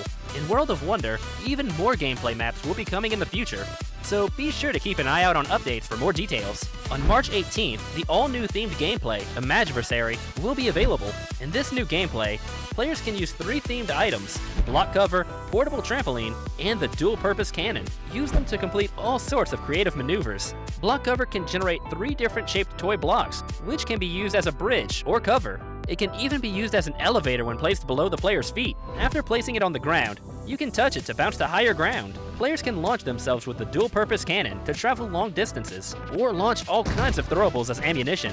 It's way more powerful and effective than a regular throw. Get your creative juices flowing and come up with different combinations to unleash unexpected tactical effects. Furthermore, your backpack comes with a unique item, the supply converter. You can use the device to get new supplies by converting them 2 for 1.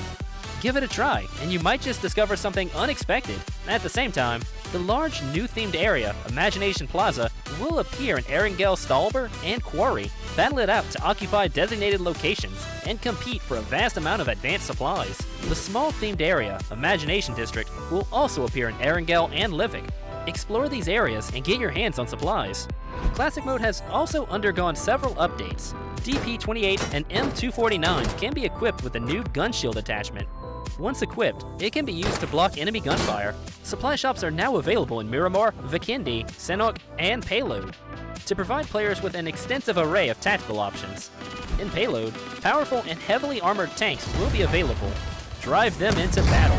In Metro Royale, there will be loads of updates to items and mechanics for you to explore. Creation Mode will also be undergoing an update. You'll have access to many creative functions, such as change outfits, emote change speed, scene effects, and more. More options will be added to the camera and chat, so showcase your brilliant captures. The all-new Noosa Tycoon event is available in the new version. During the event, each player gets their own island. Noosa coins can be used to upgrade buildings, which raises the prosperity of your island. As your island's prosperity increases, your island's appearance in the lobby also changes. Upgrade buildings and manage your island with friends now to unlock more advanced appearances. For more details, follow our official PUBG Mobile community. Winner, winner, chicken dinner. See you next time. let's see what new content awaits us in Classic Mode, as well as other general improvements. In terms of firearm adjustments, we increased the DP28 and M249's damage and stability, as well as its default ammo count. It now comes with a full clip of 47 bullets when first picked up. At the same time, the DP28 and M249 can now be equipped with the gun shield attachment. Once equipped, it'll automatically unfold when players lay prone to help block enemy gunfire. We've made a series of improvements on the game's basic controls. Now, when the spawn island countdown ends, it plays a team assemble animation. Hurry and show off your team. The reticle has been added to the jump phase to make marking things easier during this phase. Concurrently, the light column that shows after marking something now shrinks as a player gets closer to avoid it blocking your view. Upon equipping a throwable in a match, the throw arc now appears immediately to better gauge where something will be thrown. Also, the throw arc is no longer interrupted by glass windows. We have added firearm ammo type descriptions to the pickup list to make gathering suitable supplies more convenient. The carry system has also undergone adjustments. When being carried by teammates, players can choose to break away. After doing so, the teammate will be unable to carry the same player again for a minute. Once more, players can choose to enable sound visualization on the main gameplay interface. After enabling, footstep sounds, vehicle sounds, and other sounds will show directional information. You'll be able to have a better grasp on what's happening in a match. We've also upgraded creation mode. Players can now switch outfits, select loads of scene special effects, and display companions in creation mode. For more details, follow our official PUBG Mobile community. Winner, winner, chicken dinner. See you next time.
With the arrival of PUBG Mobile's 5th anniversary, Air Wrangle has added 2 attention-grabbing imagination plazas to the map.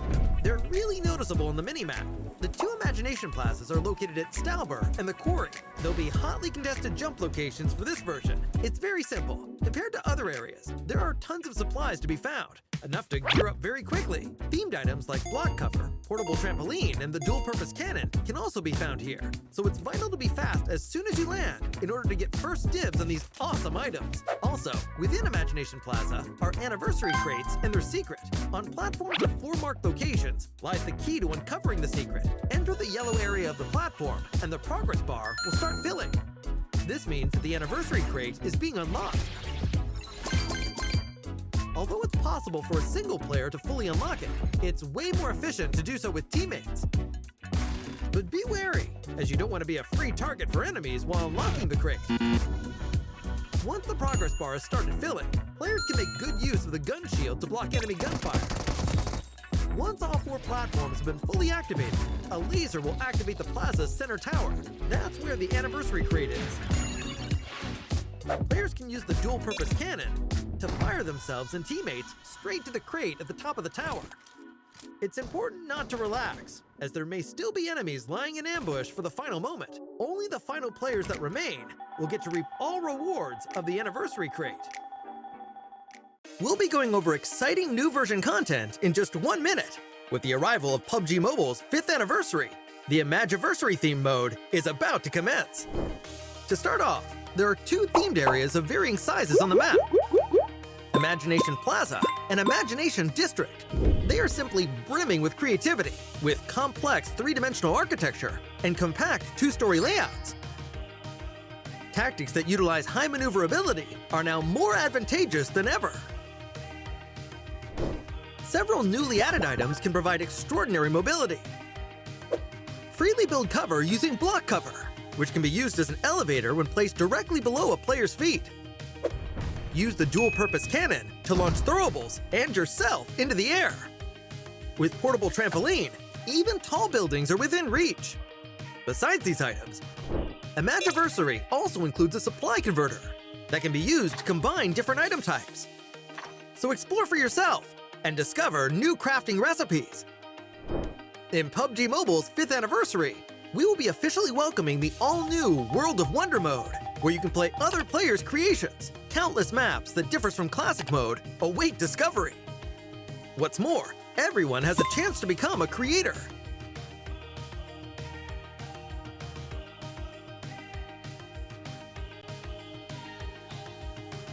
Publish your own creations in the game for everyone to enjoy. Gearfront will be making its return next month, alongside the new Jet Boost board skill, which allows you to move about swiftly. Creation mode will also be undergoing an update. A special function that allows players to quickly switch outfits and backgrounds has been added for an even better selfie experience. Moreover, we will be introducing a new gun shield attachment for the M249 and DP28. Come and experience it for yourself. PUBG Mobile's anniversary celebration is about to begin. Get ready! In Imagiversary, we've added the all-new supply converter. It's super practical and easy to use. Just drag excess supplies over to the empty spaces of the supply converter and tap the button below to convert them. There are some simple rules for converting. 1. Items of the same type can't be converted. 2. The more valuable the item, the less likely it is to get it from a conversion. Throwables, attachments, consumables, and supplies can all be converted. Every 2 types of item can be converted into one of 6 fixed items. Which item you get is up to luck. If you think you'll forget, don't worry. Tap the question icon above the supply converter to bring up the rules. You'll also be able to see your successful past conversions.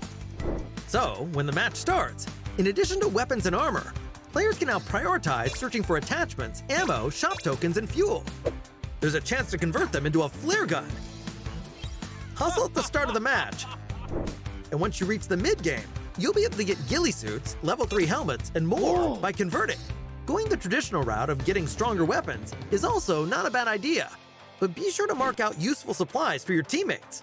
That way, everyone will have the greatest chance of getting the items they want.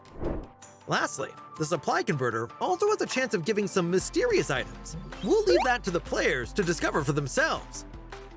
Hello everyone, Payload Mode is getting an update. This update brings a new, powerful weapon, the tank. Experience the adrenaline of Payload with all new tank battles. The new tanks will be found in Erangel. They have incredibly resilient armor and immense firepower.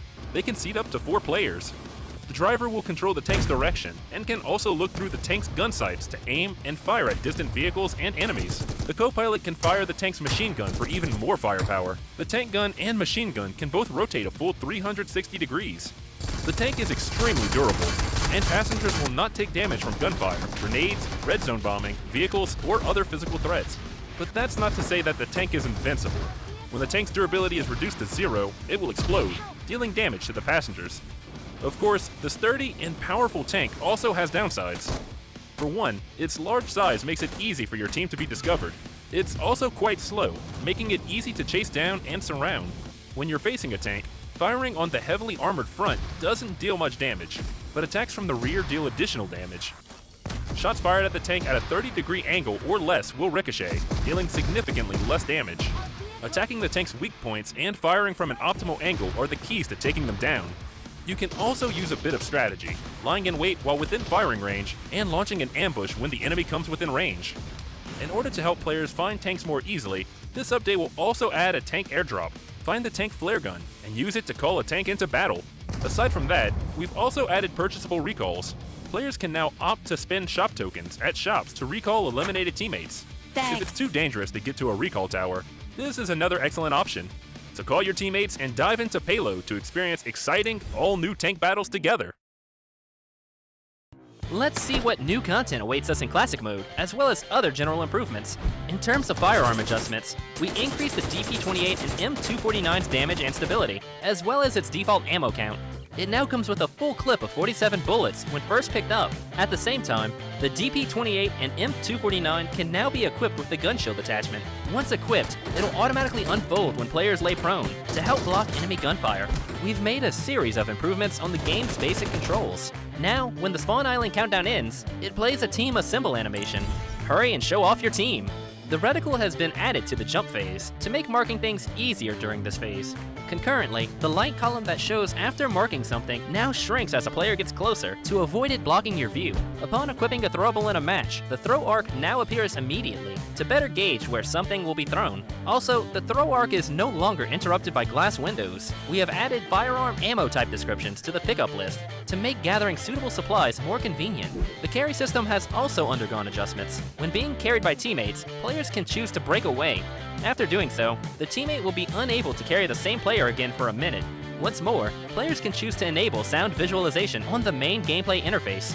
After enabling, footstep sounds, vehicle sounds, and other sounds will show directional information. You'll be able to have a better grasp on what's happening in a match.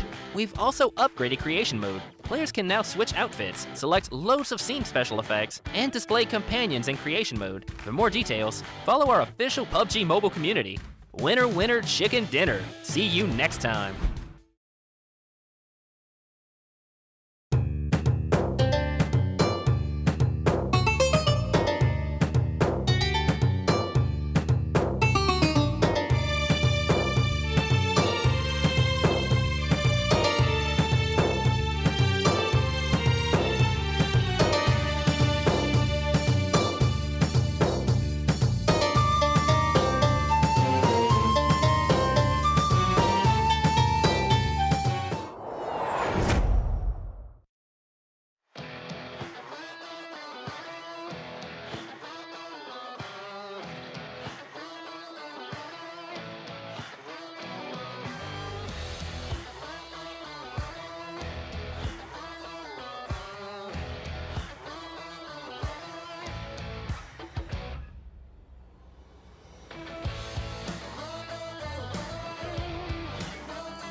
And we are back. You guys are tuning into the PUBG Mobile Super League Southeast Asia. Today will be your casters here today, which is going to be Choo Choo and also Sir Cloud. We're down to 3 more maps after that long break. Oh yeah, 3 more maps to go, and we're not gonna take any more breaks after this, so hopefully you guys are ready with everything in front of your screen. So just a little bit of a recap. Today in Sanhok, the first game, Boom Esports finally got their chicken dinner, and then in the second game inside Erangel, it was Vampire Esports, and the third game today, which was also played in Erangel, Bacon Time, first timers for themselves to get the chicken dinner. So we got 2 out of 3 first timers getting chicken dinners today. It's nice to see someone new. But at the same time, there's still a lot of teams down there that still didn't secure any chicken just yet. So we're gonna have to wait and see for the entire first week here.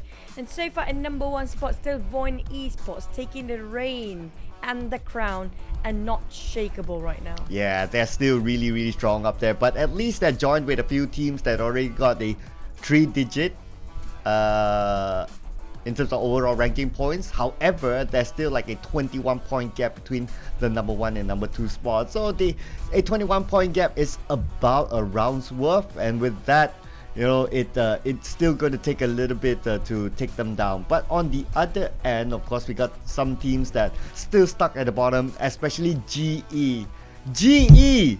Come on guys! Wake up! Wildcard champions! We need you to step up the game! Talking about 100 over points of a gap between this the first and the last place is a bit of a tall order to actually finish off the first week for GE to close the gap. It's just a bit too much, but it's not really that hard. I mean, it's definitely hard. It's not really that impossible for them to actually pick up the pieces back when it comes to the second week. Now, definitely they learned a lot when it comes to the first week here. Hopefully they come back stronger by the last 2 days. But Chuchu, we'll check who's stronger in the interview with Tash. To the interview area with me, I have 4 different players from 4 different teams, and this time the interview is going to be very different than usual because this time the interview is more fun than anything. With me, I have Damn Good, I have You Hi Boy, I have Adibs, and Nefiko. Nefiko, did I say right? Nefiko, right? I got it finally. I don't know why. His name is kind of like a tongue twister. But we're going to have a fun interview with you guys. And it's going to be a battle of the wits, okay? So battle of the wits here means who is the smartest or funniest. So let's start off here. Out of all the players, out of all these players, okay, damn good. Which player do you want to have in your team and why? Yuhai, sebab dia ngam dengan kami. So the power. Wow, so Damn Good says that he wants to have You Hi Boy in his team because he works out well with the team and he's very apparently powerful. So that's really exciting. Now, You Hi Boy. Okay, which player do you want to have in your team out of all of this and why? Dam lah. Kalau saya cakap Dam balik lah. Kau cakap dia cakap kau balik. Okay. Okay. So he said he's gonna have Damn Good. Same answer. So now, Adips, if you can have one player in your team, who? Nepeko lah. Nepeko. Okay, why? Dia kaki clash. Kaki clash. So apparently he is a clutch master. That's why he wants to have him in his team. Okay, Nepeko, who would you want to have in your team and why? Of course, Adib lah. Why? Because he chose me, I chose him. No, like tell him lah. He's handsome. He's very good, you know. Oh, okay. I like that answer. He's very good. Okay, now into my second question. Start with Nepeko first. How do you feel about You Hi Boy? What's your feelings toward him? You can see lah, he's the most handsome guy right here. Okay, that's fair. Okay, Adips. Okay. How do you feel about Nepeko? Smart. Very smart. Nepeko is very smart. Yeah. Okay, but that's not a feeling. Perasaan you. Perasaan smart lah. Okay. Itulah perasaan. Okay lah, he says smart apparently is a feeling. Alright, moving on. You Hi Boy, how do you feel about Adips? Sebab Adips handsome lah. Dia abang idol lah. He says he's very handsome. He is a good IGL. A good IGL, apparently he idolizes him. So there's that too. Okay, damn good. Out of all these players, pick one and tell us your feelings. I don't want you to choose You Hi Boy. Always choose You Hi Boy. I'm separating this. I'm stopping this right now. You Hi. Cannot. Why? Another one. Cannot. I know how you feel about You Hi Boy. Come on. Everyone. Nepeko. Okay, I'll pick one for you. Nepeko lah. Okay. Yeah, Nepeko. Okay, well, how do you feel about him? How do I feel? Saya rasa, tak tahu lah saya. He doesn't know his feelings about Nepeko. Nepeko, how do you feel about him not knowing his feelings for you, Nepeko? You can pass him the mic. I don't know also. You don't want also? I don't know also. Okay, so I think that we're gonna expect them to see in the final grand finals. We're gonna see them two just fight for the chicken dinner at the end. So I'm really looking forward for that. Anime battles. So now, it's a very last question for the fun match. Out of for Nepeko, out of all these players, who do you think you will win in an arm wrestling match? Arm wrestling? You know what arm wrestling means? Yeah, It's like yeah. yeah.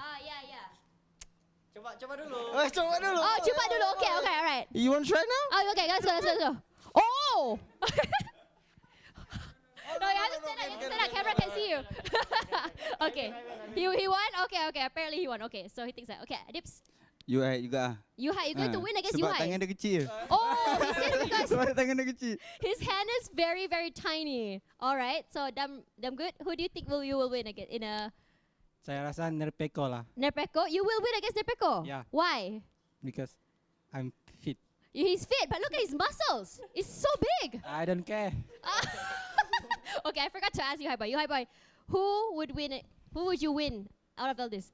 You will win against Adips. I think I will win. Why? I think we are same height, same weight. I think I can win. Okay, same height and same weight. Okay, I think that will be all the questions. Thank you guys so much. But there's still a surprise for you guys. So can we have you guys all close your eyes? Everyone close your eyes. Yeah, close your eyes. Everyone close your eyes. Eyes closed. Okay, no cheating, okay? Okay. All right, are you guys ready? Because we're going to bring out the surprise. No, wait. Hang on. Not yet. No cheating. Not yet. And open. Birthday to you. Happy birthday to you. Happy birthday to Damn Good, Yuhai Boy, Adips, and Nepeko. Happy birthday to you. Are you guys ready? 1, 2, 3, and... What is this? Yeah. All right, so if you guys don't know at home, these are our March babies here over at the PMSL SEA 2023. But hang on, there's still one more birthday I forgot to say. It's the PUBG Mobile 5th birthday or 5th anniversary. So can we guys have a song for PUBG Mobile? What song? Happy birthday lah. Okay. Okay, ready? 1, 2, 3. Happy birthday to PUBG. Happy birthday to you. Happy birthday to PUBG Mobile. Happy birthday to you. Woo! Thank you guys so much for being here. And for you guys at home, don't forget, guys, that with this anniversary, there is a brand new game mode that's out, which is the Imagiversary mode that's out right now until the end of the month, I believe, or even more further. You guys can play it right now for more fun, more games, and to celebrate PUBG Mobile's 5th birthday. And with that, we're gonna head on over into the game. Thank you guys so much for being here, and happy birthday again. Bye. Bye. Thank you. Dadah. Halo, kami dari POIN Esports. Selamat ulang tahun yang ke-5 buat PUBG Mobile. Semoga kedepannya PUBG Mobile makin lancar lagi, makin jaya lagi, dan yang terbaik lah pastinya buat PUBG Mobile. Makin ramai lagi ke depannya. Selamat ulang tahun. Halo, kita dari tim RRQ mengucapkan selamat hari anniversary untuk PUBG Mobile yang ke-5. Semoga sukses dan makin baik teramai ke depannya. Dan selamat ulang tahun. สวัสดีครับพวกเราทีม Hell Esports นะครับวันนี้พวกเราก็จะมาฉลองครบรอบ5 ปี PUBG Mobile นะครับขอให้ PUBG Mobile มีกิจกรรมดีๆมาให้พวกเราเยอะๆครับแล้วก็ขอให้มีการแข่งขันเยอะๆมีเงินรางวัลเยอะๆมาให้พวกเราแข่งครับ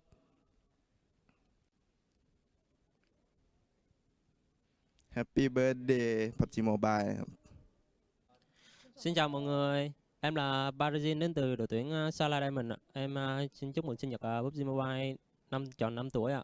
Chúc PUBG Mobile càng ngày càng phát triển hơn về sau này ạ. Happy birthday. Hello guys, we are Sam Nai. We wish PUBG Mobile 5th anniversary. Happy birthday.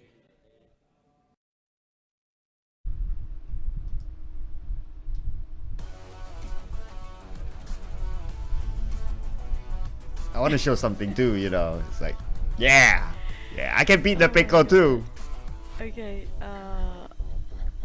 wait, I can't hear a thing right now. I think something wrong with my headset. Oh my god. It's okay. Worst timing possible. But speaking of which just now, I feel like I need to fix this, Cloud. You just go ahead and talk about Yeah, it. so I'm going to talk about how I can beat the Pico. But it's nice, you know. This is the thing about having an offline event whereby you get to the players, you get to see their personality. I'm going to see like all these players differently now. And you know, fun fact, so it's also something interesting for me that I found out that Tash, Nepeko, Damroot, Yuhai, they're about the same height. So that's new for me. But what's not new is that we're going to jump into Erangel next. Okay, hopefully I got Choo back now. The moment I heard that, I was like, that's the only thing your take on it is just that the height. Yes, they are about the same. It's like, wow, mind blown. And you know, I feel so old right now because I've been with PUBG Mobile for 5 years. For 5 freaking years, man. It's so long.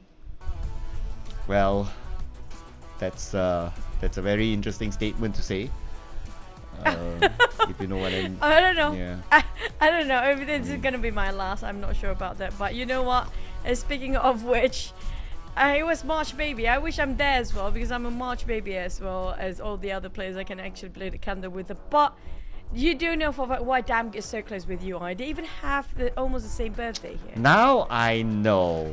I was actually wondering, is it today's birthday? Oh no, it's within the same month. So okay, to be fair. If not, I'll probably get some notifications here and there. But it's also nice to see like, well, we never really got to see Nepeko that much before. At least in how he interacted and all that. And seems like a really fun guy. Hey, he's really fun. I've talked to him before. He's very funky, supportive, and very he got a really good sportsmanship, Nepeko, because I kind of did a lot of shows with him back then, and he's one of the fun guys. You know, when things are a bit awkward, he's always there to make things fun out of it. It's never a boring time with him. But before that, also happy anniversary PUBG Mobile. 5 years, it's still going strong, and now we're heading into the 6th year. And also speaking of this year, so much things have changed, Cloud. Wow, yeah, imagine like, I can't imagine right now like what version 1 would be like. I think one of the big changes is of course the DBS coming out of the airdrop after so many years. That's Don't one. remind us. Yeah, that's one. And then Vikendi is not in tournament mode now. Maybe it will come back in the future. There's a lot of rumors about Hopefully. it. So yeah, I mean a lot has changed, right? Can you imagine what it will be like in another 10 more years? I mean, like maybe in 10 more years, like the chicken dinner is gonna just cost you like 5 points. And you trim it down, and then at some point chicken dinner is like 1 point, and then if you don't get chicken dinner, what's you get the nothing. difference?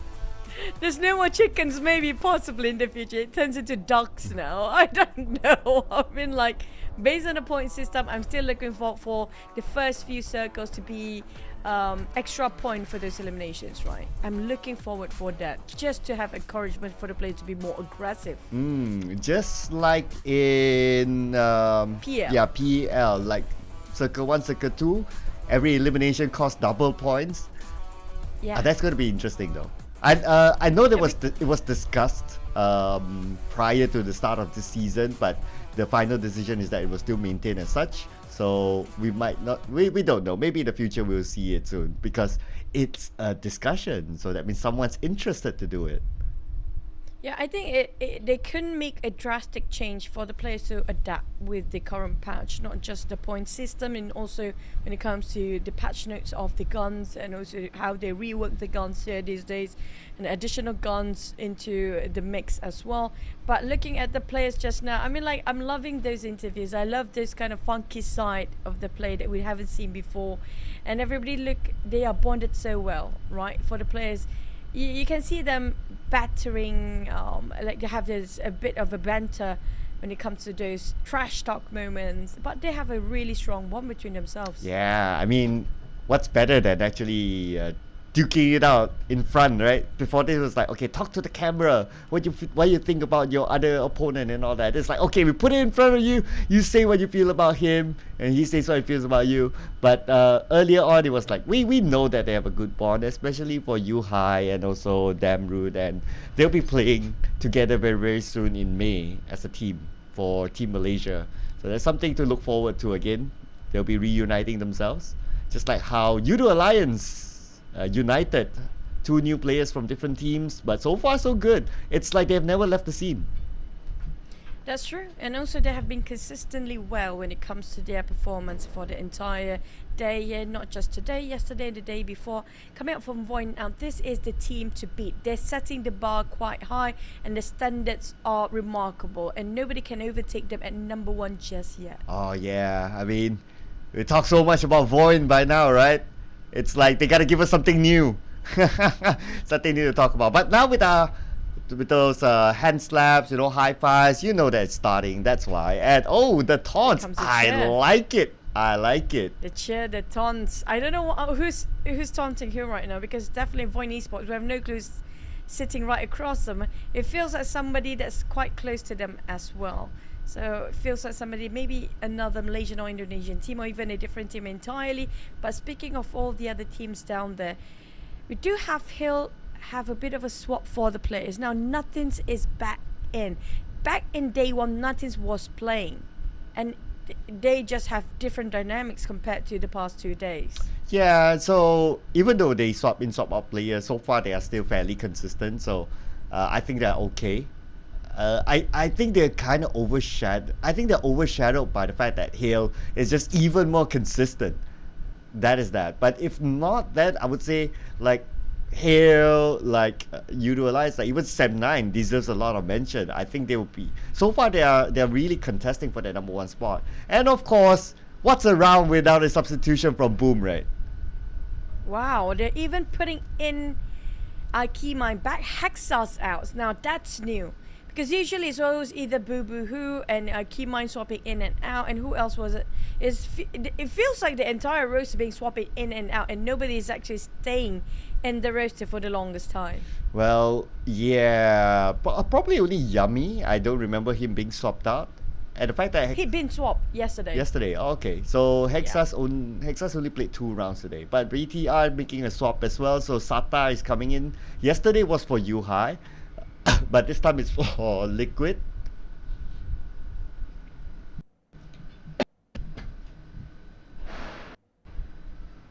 Apologies. Yeah, choked on my chicken earlier on. But let's head on to Erangel. Let's go.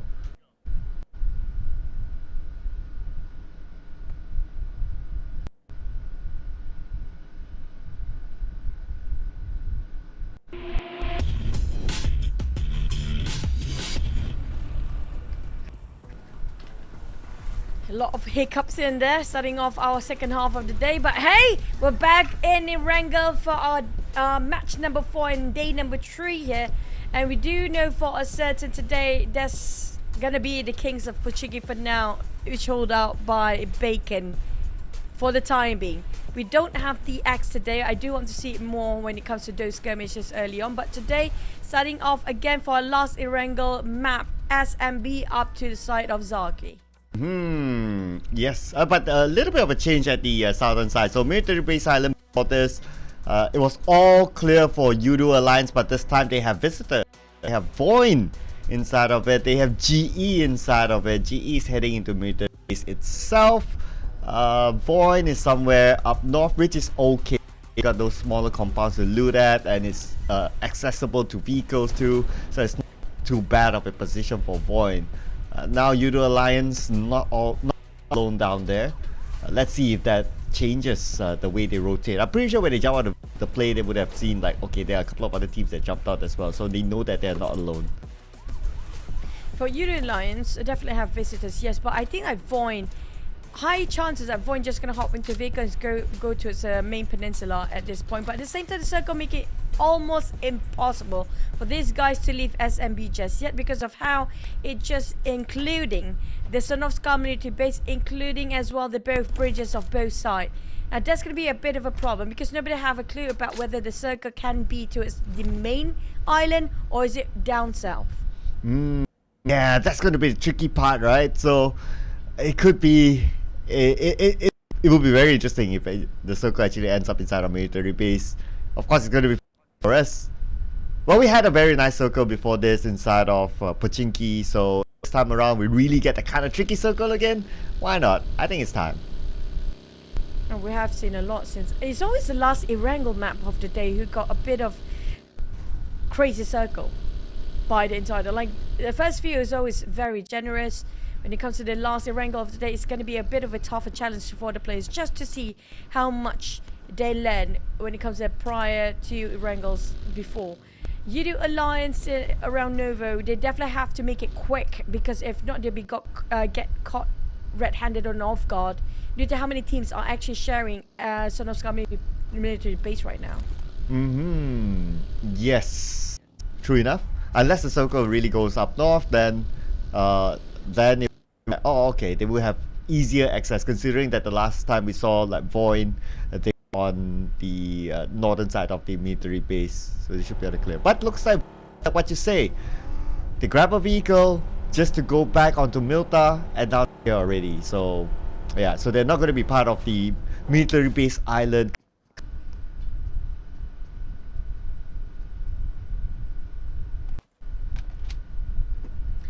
I don't know if Cloud is back with us, but well, hopefully he's okay after I believe this. I've also always been here.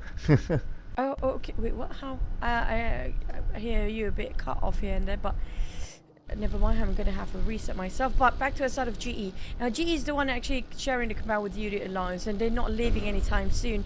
We do know for a fact. I feel like VOIN Esports will stay in Milta for quite a bit. They don't have to move. They can be gatekeepers. They can actually go into Son of Scar in case they needed to do so. So just take their own time, be there, and just loot up and just take a hold of that compound for longest as they need. The others, on the other hand, those dropping on the northern side, they need to make a move. We know for a fact if it happens to be around SMB, they're late. They're in trouble. Yeah, VOIN moved up to the main peninsula. They went to Milta, so the clear now. Unless if the circle really moves towards military base, even though now we got 40% of it in it. If it really does go there, then VOIN will have an interesting ride there. But at least being in Milta, you will still have better access or fast access into military base in case needed. So yeah, it's still a decent position to be in if in any case the circle really scams. It's kind of true. So down to the circle, the mercy of the circle for these players right now, whether to favor them or just against them when it comes to the shift later on the south or on the north. GEEK SLATE on the other hand, now they had their fun and games before, but definitely this time they're going to take it all in, and serious mode is on. As FaZe Clan as well. You do have Vonsons playing, definitely MR5 still not in there, but a couple of swaps before, including Hail and Boom. How will they fare? Will it be a better dynamic than before, or is it they're trying to experiment on some stuff here? I think they're still finding what's right for them, because and I guess why they made a lot of substitutions. But for Hail on the other hand, frankly speaking, they're not too bad. Like only like 7 points behind FaZe Clan, and then well, of course everyone has a significant gap with VOIN, but overall actually they're pretty cool. So if they are able to maintain whatever they have in mind right now, whatever they have planned out, I think they'll be alright. They will definitely well by the end of the week. I agree. Same goes for SM9 here. Not too far off hitting a triple digit previously in the previous Erangel map just now. But they do have consistency. Yes, I think we don't highlight them enough coming up from SM9. They barely make it into the highlight and under the spotlight of this camera zone observers, but they do have it when it comes to those gunfires, when it comes to consistency of ranking and those kills. They know how to balance it out, and they play it so well so far. But at the same time, I'm waiting for the teams on the second page to start to wake up, including Box. The last run was today has been better run than the past few days. Today has to be like the best day for them right now. You know what? I kind of think that they're okay, better than yesterday. Obviously, it's because GE keep going early, like, and it's GE's the one that's taking those early fights, right? And they lose those early fights, and that gave opportunity to Box to actually climb up above them. And those fights was actually Box winning against GE. So I guess that's just what happened. This time around, GE is playing a little bit differently. They're not dropping straight into another opponent's drop spot, but instead they made a quick loot inside military base. They go to the right side bridge, and they are waiting for Yoodo Alliance. That's going to be scary. But at the same time, we do have VOIN Esports on across there, the bridge on the right side as well, if I'm not mistaken, on top of Miltar, right? So if they're not being careful and they overstay themselves too much, there's going to be a bit of a problem on the side of GE. Now, they want to be the team that avoid all this unnecessary fights early on. It has not been working out well for them, but that tap from Mokhtar, just one to reply and respond to it, Scanny. And it's interesting. On the ground. Alter Ego actually went down south. Okay, that's interesting. So right now with the knockdown to Kenny, definitely they want to finish up. But Adeluke is dead though. Rosemary naded down by Adeluke. Beautiful throw. Oh, here comes the rush. Yoodo Alliance, they see this one coming. Alter Ego out of nowhere. You thought it's going to be GE, and you're thinking it's going to be VOIN Esports, but the one actually taking action towards Yoodo Alliance, coming out into SMB all the way in deep. Alter Ego winning this fight. Oh, here we go. Five Fanatics coming in. Potatoes there as well, and the rest of Yoodo Alliance too. But look at the circle. The majority of the circle is in the military base island as of now, but Yoodo Alliance needs this fight as Adeluke nated down. Olio is coming in together with his teammate Flax OP, and looks like they won the fight against Alter Ego. Looks like they did. Alter Ego eliminated. GE coming in strong this time. They want to take part of this fight as well, being the third party and not letting Yoodo Alliance to reset. I'm not sure if they can make it in time, but back to a set of RQ Sam 9. We do have more taking a bit of a split ending for Loyu, and that's going to be the first one out for Sam 9 players. Down to 3. Yeah, make it 2. Make it 2. But looks like, but after the fight with Alter Ego, Yoodo Alliance took some time to reset. GE went there, they heard all the gunfire, but now they know that Yoodo has reset. But knowing GE, they are not a team that likes to back up from fights, so they want this advantage against Yoodo Alliance, considering that they have the high ground against them. So this is the moment for GE. The bridge, VOIN is there. VOIN is coming back into SMB. Due to the shift of the circle just now, La Paz spotted out Master Ichi. A bit of Ichi nade straight into the heads of Lapa and down on his knees. Knocked down. Ichi gonna finish off the job, sealing off the deal with his cat being his best friend at the back. And there you go. Easy peasy. You know what my mom used to say, if I go and take something that's not mine, my mom would say that you don't Ichi hand, huh? So it looks like Ichi took something that is not his, but he's making it his. Back to it, set of VOIN. They're definitely not Ichi for fights here for VOIN, definitely. They're trying to take their own time and wait it out. While SLD reposition himself, the Packer shoots towards the side of VOIN, who get himself in the blue zone instead. That's going to be an interesting rotation from VOIN. Is it forced, or is it something that just putting himself in an awkward position? Because right now, they clip quite a number and Blazon finish off Maxius, but lucky enough still on the second phase of a circle. It was clearly forced though. I'm sure they wish that they would have just like had the route just speed down onto military base island, but unfortunately RRQ had to be there. He had to be the bridge troll, so they have nowhere else to go. SLD was around the corner, so they kind of surrounded.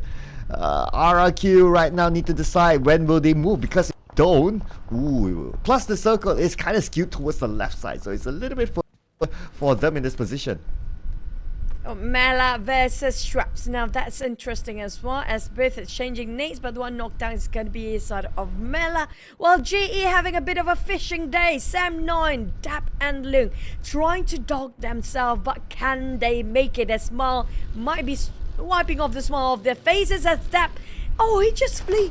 He didn't see that one coming. It was going to be 2 extra points for him if he actually stays. But BTR taking the bridge for themselves. Oh, looks like he got bigger issues at the bridge. Can't leave each alone. Plus, he's tanking on his own. Now, Boom is there. Napeko tries to steal eliminations away. From afar, they try to push their way through, but GE, they're not letting this bridge go.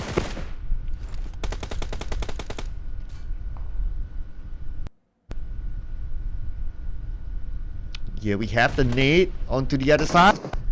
Looks like this. Look at this. Oh man, this circle. Oh my goodness. Oh, to military base. Yoodo Alliance in the prime position with the high ground just on top of military base. And the bridge on the right. My oh my, how crowded it is. On the left, still have some space with the circle, especially with GEEK, SLATE's there, Vampires there, so they're in a good position there. But on the right, so little space to play with. But at the same time, those actually are already in themselves on the back line. Perfect view for Asa. Nothing stopping him to actually get that 1 point of Boom players. Now we do have so little time for these players to get into the safe zone. SLD tried to gatekeep RRQ and they stuck in the corner of those bridges and inside of the blue zone as well. Goes to cook up the nade, might toss it a perfect one. Vampire taking on GEEK SLATE.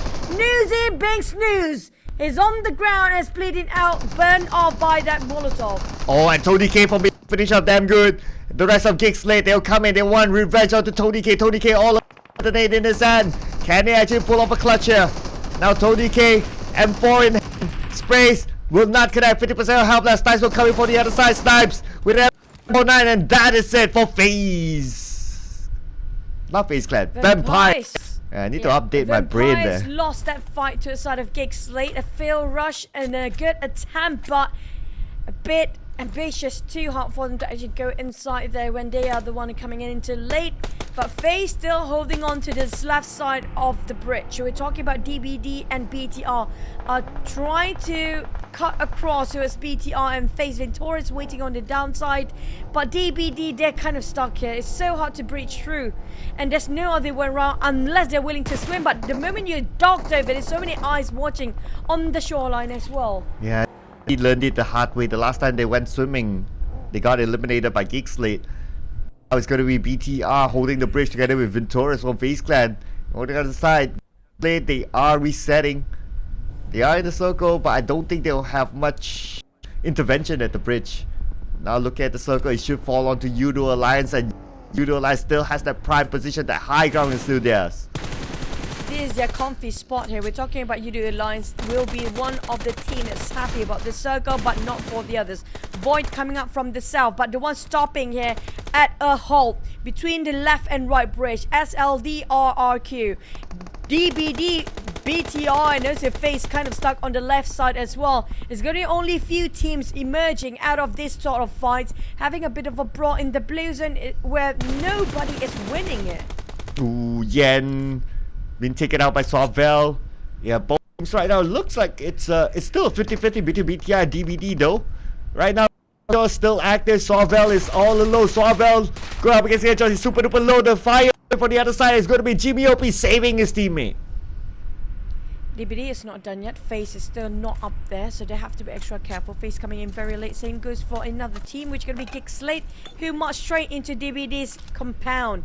Now, if they're not aware of this, they have to be right now. Put their alerts up and just be sure that they can defend this as long as they can, because more than one team are marching over. Box Gaming, Capone taking on Boom players. Yoodo Alliance start to take a fight against Hill, while Box still going on to a side of Pombit. Ventoris, the last remaining member of FaZe, have to flee from here. He actually got himself in the island already, but the problem is, can he make it into the zone alive?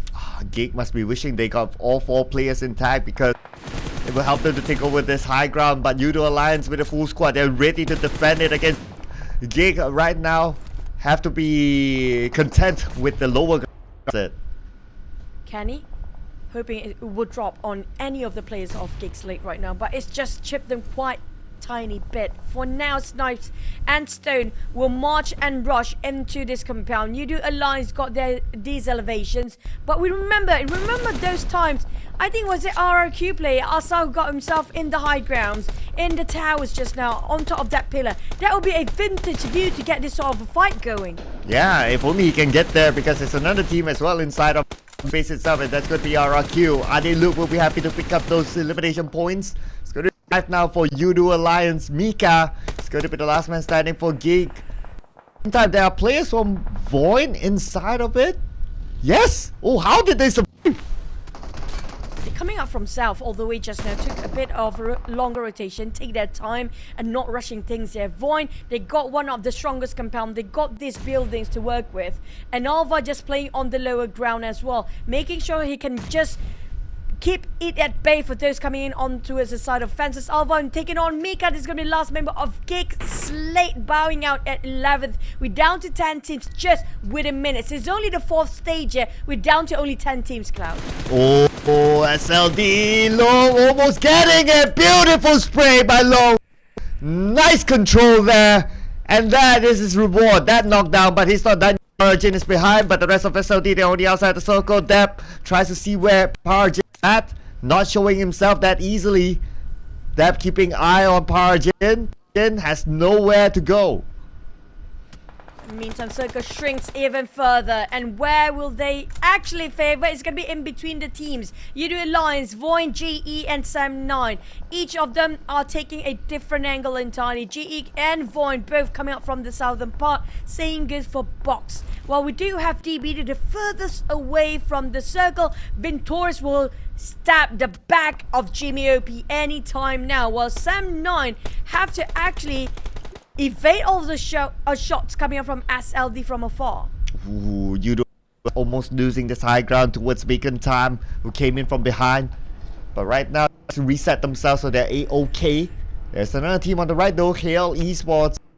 3 teams at least eyeing this high ground. This is definitely still a prime position at this moment. EBD, 5 eliminations, dominating. That's a nice, steady improvement there for EBD. They got the access on the left bridge. They got the access into SMB, and now they are in there. Will gatekeep the heck out of it. But at the same time, they have to cut across so many teams just to get on the left side. They are the furthest one away. They have to have those vehicles. On the side of Hill, on the other hand, they are the ones that is really close enough to the blue zone. They need to get in there, but how? Because there's so many teams bloodthirsty enough to shoot them down. Same goes for Yoodo Alliance. Olio did not have a clue where the shot's coming up from. Ooh, Olio better back up because DBD is closing in.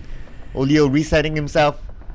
His teammates are behind though, so they're still looking at Olio. Olio prepping up the nade, but DBD still has a good distance. Now Adelu is creating a smoke bridge for Olio to come to him. Coming out from 2-2 formation, DBD 2 on the flank, but Flex and Look knows this better for Yoodo Alliance. They place themselves repositioned, but Look is down. This is a problem for Yoodo Alliance because DBD found a loophole. DBD, they need to become headshots though. Right now we can see that Yoodo Alliance falling back. Jimmy will be gunned down. Beautiful defense here coming from Yoodo Alliance. They are not letting this go easy. Now I have so little time to actually revive. The nades drop it like a heart from Echo side. There's going to be nade eliminations coming up from the side of the rest of the teams of Malaysia is fighting each other right now. Yoodo Alliance still trying to defend while losing men bit by bit. But Hill coming up from the side of Bacon is going to be the ties fighting together. Ooh, here we go. Hill Esports. They are being the keepers for Bacon Time. Bacon Time on the outside of the circle. Right now, Echo is going in. Echo, he's the last man standing, so he'll play for place on points. But Hill is coming out of Bacon Time.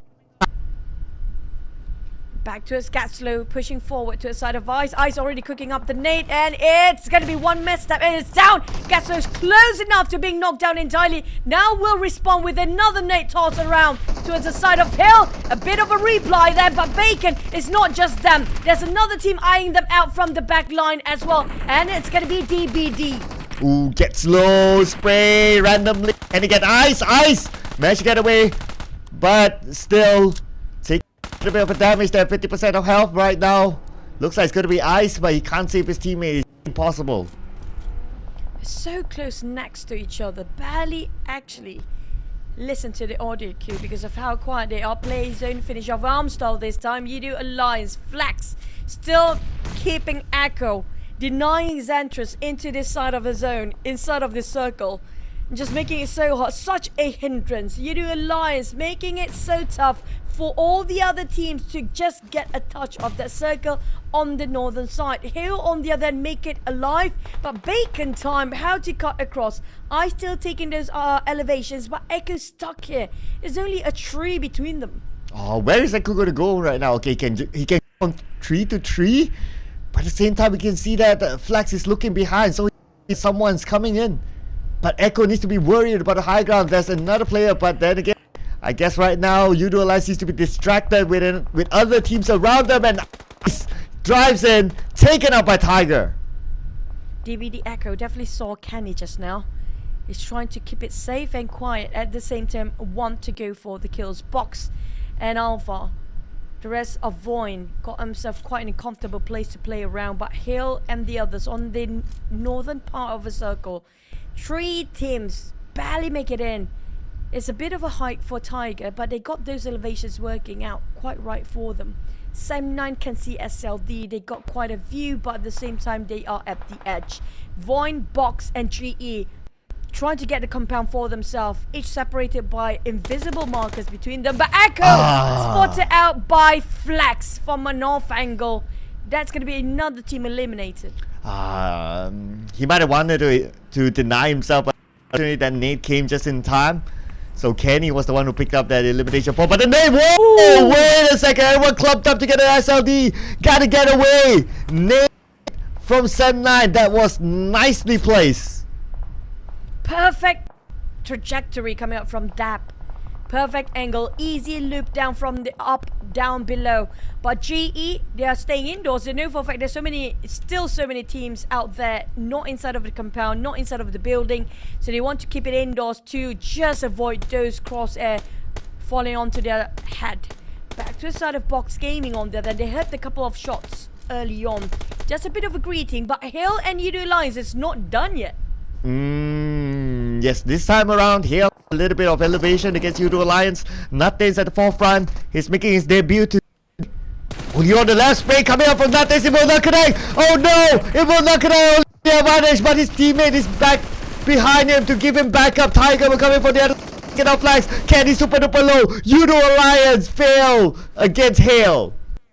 It's just too much for Yoodo Alliance. After fight on top of each other, they have no time for a break at all. No downtime to reset. After one team, it's just another pushing into their corner. Now, Hill definitely the winners and the victors coming up from the north, but SEM9 heard those fires early on. So Link trying to scout out and give a bit of intel for the rest of the roster, but he made a bit of U-turn after he got himself the upgrade of loot.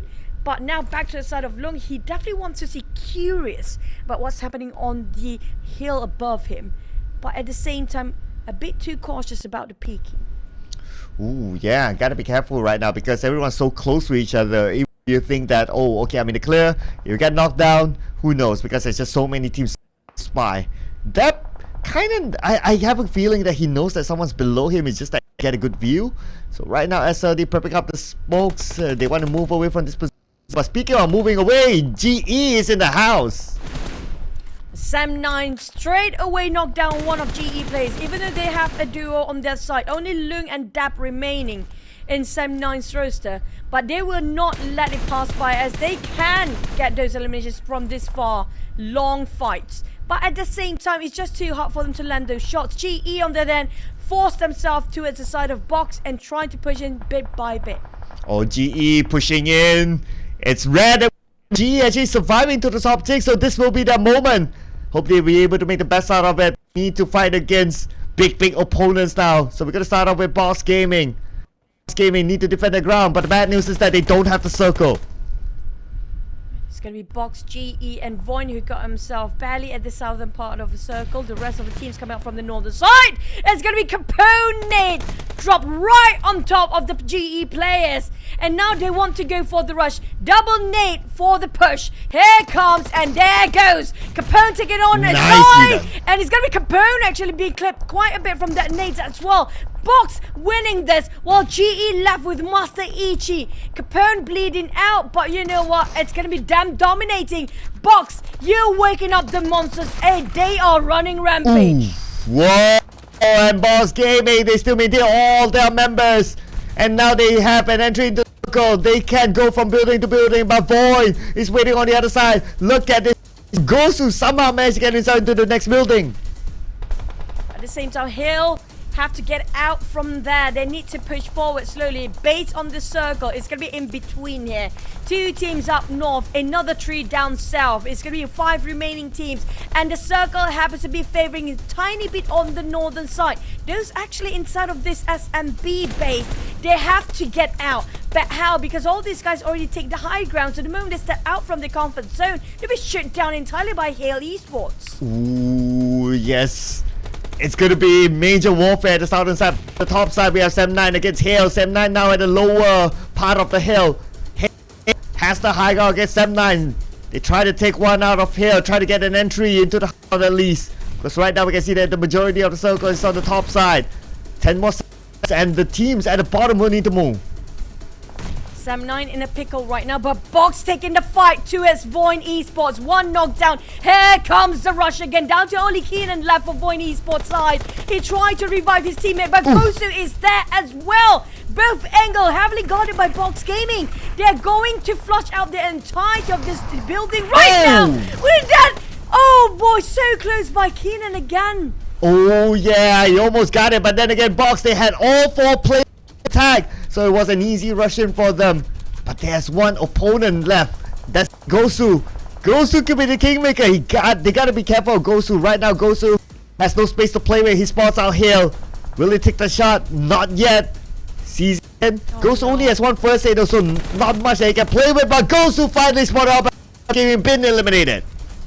That was the worst timing possible for the blue to shrink in right on top of SLD Gosu just now. Down to 3. The one that actually the most sweet spot they can get is where Hale is standing right now. Sam9 being in the pickle for the longest time. Hale has been holding their compound for the longest, but winning now. Start to make an entry. Box Gaming is going wild. Oh, so is Sam9 as well. Take down onto Tiger. Box Gaming, they need to reset quickly. Time's on their side. The zone will close entirely now. Gets slow, 50% of health. Depp has eyes onto him as Gets will be forced to show himself. He tries to take out Depp, but there's no space left for Getslow. He move, but not enough time. Getslow will deny himself. You have to be quick, not slow, and it has to be swift. Back to the side of Sam9. Hill bowing out due to the closing coming up from their side as well. The blue zone finish off Hill, but Box having a 4. Down to 3 as Winnie bleeding out, but it's going to be 3v2. They have the numbers for Box. This is the time for them to get those chicken and push their rank up. They need this, and they also been woken up, and Sam9 Dap spot out Shunos, but at the same time almost clipped the entirety of it. Oh yeah, we still got that though, the master, so anything can happen here for Sam9, and plus we have Loong on the top eliminators. Around as Depp almost naded now. That was a close on. Winnie finally beat by his teammates, and now 4v2. They're going up against Sam9. Loong is the last man standing. And finally, Box Gaming fighting! Bots Gaming, they struggled the first 2 days. Now coming back with such a strong wave here. Set a high tone for their performance, securing and sealing this chicken dinner for themselves. The entire day of the 3rd day in the PMSL week number 1. They have been consistent for today. Yeah, they are definitely looking like they're right. So it's good work there by Box Gaming. You work hard, you get it. So this just shows like you don't give up. Right now, Box Gaming with at least they'll definitely pull away from GE, and that number 12 spot is further away from them. Now is the challenge to GE. I want to see this kind of improvement like Box Gaming did for GE, and congratulations, finally Box Gaming and Levy as the MVP. Well deserving 700 704 for his damage output, dash out with 3 eliminations. I mean, like, this is the box that we missed. This is the box that used to be fierce so much that a lot of teams looking up to them back in, like, what, 2 years ago or a year back.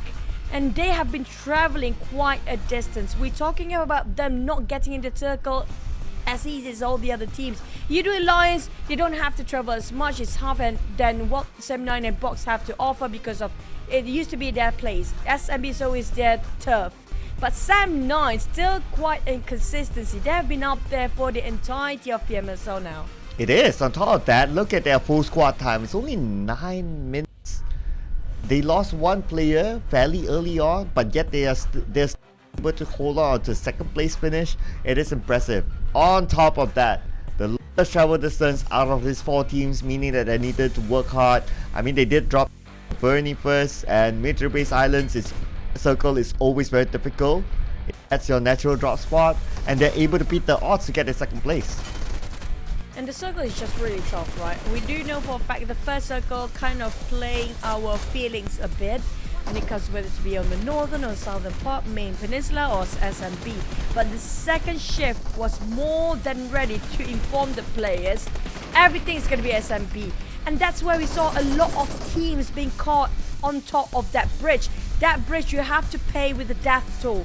We talk about heavily guarded plus heavily cross-fired for the bridges. That's where a lot of team goes down. But overall, I must say though, I'm impressed with VOIN's however they did. They got into the military base island and into the military base itself. Wow, that is to me impressive. I wish it would have been like we have a map stream where we can see that. I'm sure the players have it. But at the end of the day, it's just VOIN doing VOIN things. That means that with that performance, they will still be on top for sure. I concur, but for the fact that, you know what, I mean, like VOIN, they were quite in the SMB at first, and they just pushed out to Milta and going around the left side, not the right, the left side, coming up from south. That's a long journey from the side of VOIN, but here goes 13 eliminations from Box, a huge statement stating out that, you know what, we can still push it in the last minute, we are here to take it, and they are there. The only team got themselves the double-digit elimination is just this team right now. Hill got 7, Yoodo Alliance, this Detev, they secured it with 8 eliminations. That's quite a feat. But if you compare with Alter Ego and FaZe, this is quite unnatural. FaZe have been getting so much kills today, but the last match of Wrangle, they just start to slow down. And speaking about sliding, well, to be fair, there are a couple of teams that are not playing today, so yeah. But the BTR is there right now, number 17, bottom 4. Not the place that we're seeing for a brand like BTR. However, Hill reclaims their second spot up against Sam9, who dropped down to number 3. But actually, it's an increase for them. I believe they were like number 4 or something before that. It's kind of okay. Right now, VOIN is still unchallenged. Still the 20-point gap between them and Hale, so it's still about a round's worth. That's true. Only 1 point that make it a bit of an improvement between the second and the first place. That gap just closed by 1 point right now. Just closing up the margin. But Box Gaming, I'm loving this. The top performer this time, Capone, Levis, Levi, and also Weenie. Tiger X squeezing in the third place. This is what we want, right? The teams on the second page start to rise up. Now we're done for Erangel. We're definitely done for Erangel. Next one is going to be heading into Miramar. Box Gaming secure the Erangel map, the last one for today. We have different flags waving, different teams getting, nobody getting a double chicken in a day just yet. Yes, it's nice. So if we look at the overall, right? Boom, Bacon Time, Box, these are the page 2 teams getting chicken dinner today. It's nice to see. It's nice to see page 2 teams actually stepping it up, and that's also a signal to one teams like, you guys don't get comfy there because we are coming to you. And when it comes to Miramar, I'm waiting for the other teams that have been sleeping here today. I'm not sure they need a slap to wake up or something, but we definitely miss the performance coming out. For example here, even BTR. Where are they? Yeah. We haven't seen a lot of BTR. This is supposed to be like one of the teams known super famous legend players. But here comes our top Maroma performance. Sam9 have been quite consistent, including their Erangel. I mean, like, they're definitely the all-rounder here. VOIN is everywhere as well. FaZe, really rough spot just now. Alter Ego as well as FaZe, both were heading into 0 point in previous Erangel map. Yes, so this top Miramar performers change tomorrow if they don't be careful, if they don't step on their game. So they gotta be on their game every time. But Sam9, VOIN, frankly speaking, consistent. And I'm not surprised that Sam9 is one of the top performing teams inside of Miramar, because those clutches that we saw happen in Miramar yesterday, they got a chicken dinner in Miramar as well, and that chicken dinner was also kind of difficult because they had to defend against a couple of teams that wanted to take over the compound. I believe it's Hale or one of the Thai teams, and they somehow managed to defend it with good coordination, back support with each other. So doing very well. I think I'm really liking what I see coming in Sam9, and changing low with Putra doesn't really affect their overall performance. It just shows that how much this team can flex, right? No matter how and who you put themselves in a roster, these guys can just flex it out. You don't have to worry about, is this guy doing okay with this sort of dynamic? Can he gel well? Like how boom, they have so much rotation going up from them. It's just, it didn't feel like they found themselves that sweet spot yet. There's sort of chemistry going on. But outside of Sam9, and also I think there's Hill who changed their player as well early on just now before we start our last wrangle. It didn't affect as much as well. Yeah, so I guess if you the theory is that if you like the 3 core players, and then the 4th one is like you can kind of switch in, switch out depending on whatever scenario that you might think. I think that would be okay enough for a to find that level of stability. So they're showing it here. For Boom, on the other hand, sometimes they change like 2 players at once. Not that I'm saying it's wrong, right? But I don't wonder, does it affect also like the momentum of some of the players, because some of the players we need like 3 games back to back and then we'll get it. But maybe sometimes they're like, okay, we play 2 games and it's like, oh, okay, we don't get it anymore. But of course, at the end of the day, there are a lot of conversations that happen behind the scenes, which we don't really know what's being discussed. We can just kind of theorize around that. So it will be interesting to see what will Boom come up with, because I don't think they really have that is the consistent lineup or whatever the consistent strategy is for them yet now. Yeah, I agree. Is it counterproductive now for Boom to keep swapping their players? Like you mentioned, the moment they start to warm up and they have to go for cooldown again, which is not great for late bloomers. Is that the case for them? Do you need to fix with a certain rotation that, you know what, there's going to be the roster and we're going to go with you for the entire day? If you want to swap in and out maybe between the maps, or even maybe the day after that. You know, it feels like too much of a frequency when it comes to their swapping of players in and out all day. But back to it when it comes to overall rankings. Now, we cannot say enough about GE, but I love Box right now. I just wish this keeps going on for them, because this is what they need and this is what they were, and they should be now as well. Yeah, and it's not like they were into military base island from the start. They had to travel from the outside. So yeah, it's not like it's given to them, in other words. So they needed to fight their way through. They still got it. And this is the Box gaming that we knew back in the day, that they're able to put up challenges to other teams. Hopefully they'll be able to maintain their momentum, because so trend, at least in PMSL, is that you do well one game, you got a chicken dinner the next game. Kind of scary. So hopefully that's not the case for Box gaming. Yeah, but I just wish it's not a roller coaster ride. It's not too highs and too lows, but back towards the others. I haven't seen too much of DBD. Yes, we do see them in a lot of skirmishes, but the wrap around is just a bit difficult for them. They always got caught in between the Malaysian team, including GEEK SLATE. GEEK SLATE definitely devastated a lot of fans out there. They haven't been performing for the day 3 here today. We haven't seen the best of GEEK SLATE. We did witness earlier today in the first map of Wrangle, where BTR taking out GEEK SLATE. They're having a bit of a skirmish, a bit of a brawl, and both teams lost in that fight, because there's going to be a third party when the fight is extended way too long. Yeah, but also but I can't really say it's only because of like, oh, that military base island kind of circle, right? Or maybe the expectation for GEEK SLATE is just that high because they're like of a team.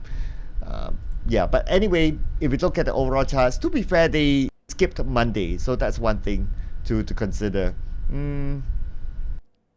I don't know. It's hard to tell. Maybe we should like give them to the end of the week, because say that they're really that bad.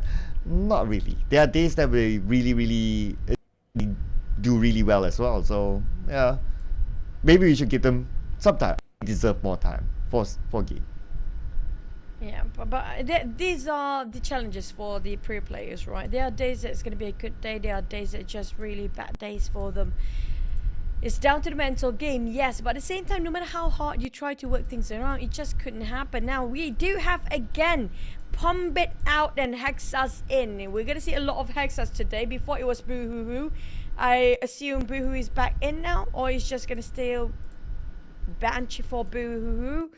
But Hexa's been playing a lot. I think they're trying to find the sweet spot for the team as a whole. Yeah, so no spot yet, or maybe they have a plan depending on the map specialist. Sometimes we do talk about that, and yeah, sometimes they are map specialists, right? So if I remember an example of a map specialist that is very clear is Badru. I think he for Alter Ego. Yes, he used to play for Alter Ego, and he's still the sub for Alter Ego, by the way. Then he's always the Sunhawk specialist just because of how he made the healing game famous back in the day. So he will always play Sunhawk and will always play the healing game, and then he doesn't play any other maps from there. So yeah, so some teams they may set up for. I wonder if Style is a map specialist for Irregular, because we see Shirty coming in there. Yep, it feels like Shirty will be taking over the reign of sort of bacon time in Miramar. I feel like Omstar definitely have more grip to his knowledge on Erangel. That's one of the reasons why they're swapping in and out. And this is not something new. You mentioned about the map specialist. It's actually a good practice, so the players don't get over exhausted due to how much pressure they have to play non-stop.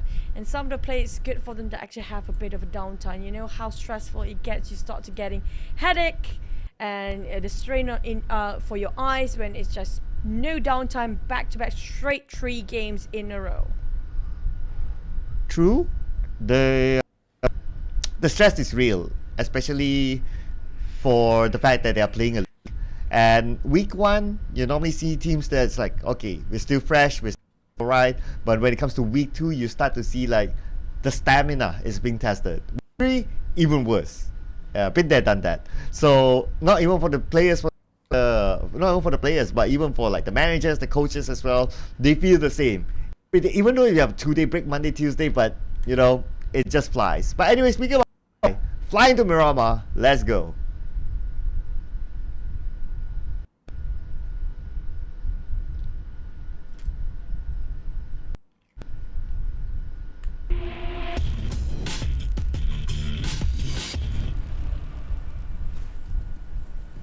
Now we get ourselves into the biggest map of them all, the massive map of the dry land, Miramar. In the 5th map of the day, we're down to one more map later, coming up from El Pozo down to Puerto Parif. So whoever wants to drop around Tierra Bronca will have a bit of a journey. Definitely everybody wants to fight for the vehicles first. Absolutely, and plus the flight path is like a little bit tough, so meaning that for teams who like to drop up north, they may need to fight for vehicles. We saw how Team Secret, a couple of times they tried to fight for vehicles, but they lost it, especially with our boy looking at the vehicle. He sees it, he's going for it, but a shot from the side. So that is a lesson learned, that teams or players need to be aware of the surrounding. They cannot be comfortable even though if they see one vehicle, it's like, okay, we're on the clear. Nah, they'll be looking at the vehicle, because they know that as a start, in certain positions, like vehicle can be somewhat of a bait. You know that someone's going there, you just be ready to shoot from afar and get the first 1 point. I think the team that love to play the baiting game is going to be RRQ. They always put one person to be the bait there and the rest of them coming up from behind. Feels like they are on a hunt if that happens.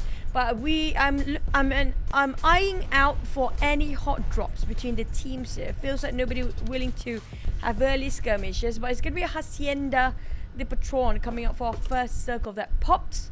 And I think a lot of teams happen to be happy with their own respective compound. Seems like nobody exchanging fires or any sort of a greeting yet.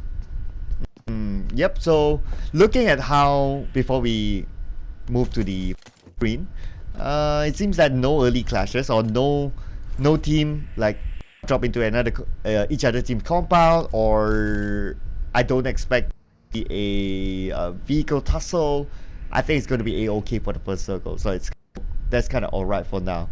At least it's a good start for all the teams, especially including me, who likes to always drop into another team's compound. But I think I spoke too soon. So Rosemary and Keymi now. Interesting. I love how Rosemary approached any fight, so he always make the opening for the team, the entry fragger. But Keymi just swapped in here. We're talking about Hex that's not playing, and Keymi this time will be the key player for Mirama map in terms of boom lineup. BTR, at least they're not having any sort of contest on this compound, but Rosemary spotted out Keymi. He got those elevations, he hit the audio queue, and that's just gonna be it. A first point in the back in the hands of Rosemary Alter Ego. First blood, yep. Unfortunately for Boom, Keymi, he just got swapped in. Yeah. What round, or was it like the previous round? Or somewhere around there? It was less than 5 minutes. Oh yeah, there you go. Less than 5 minutes. That's even worse! He waited the entire day and he got only 5 minutes of on air, 5 minutes of PUBG, and that's it.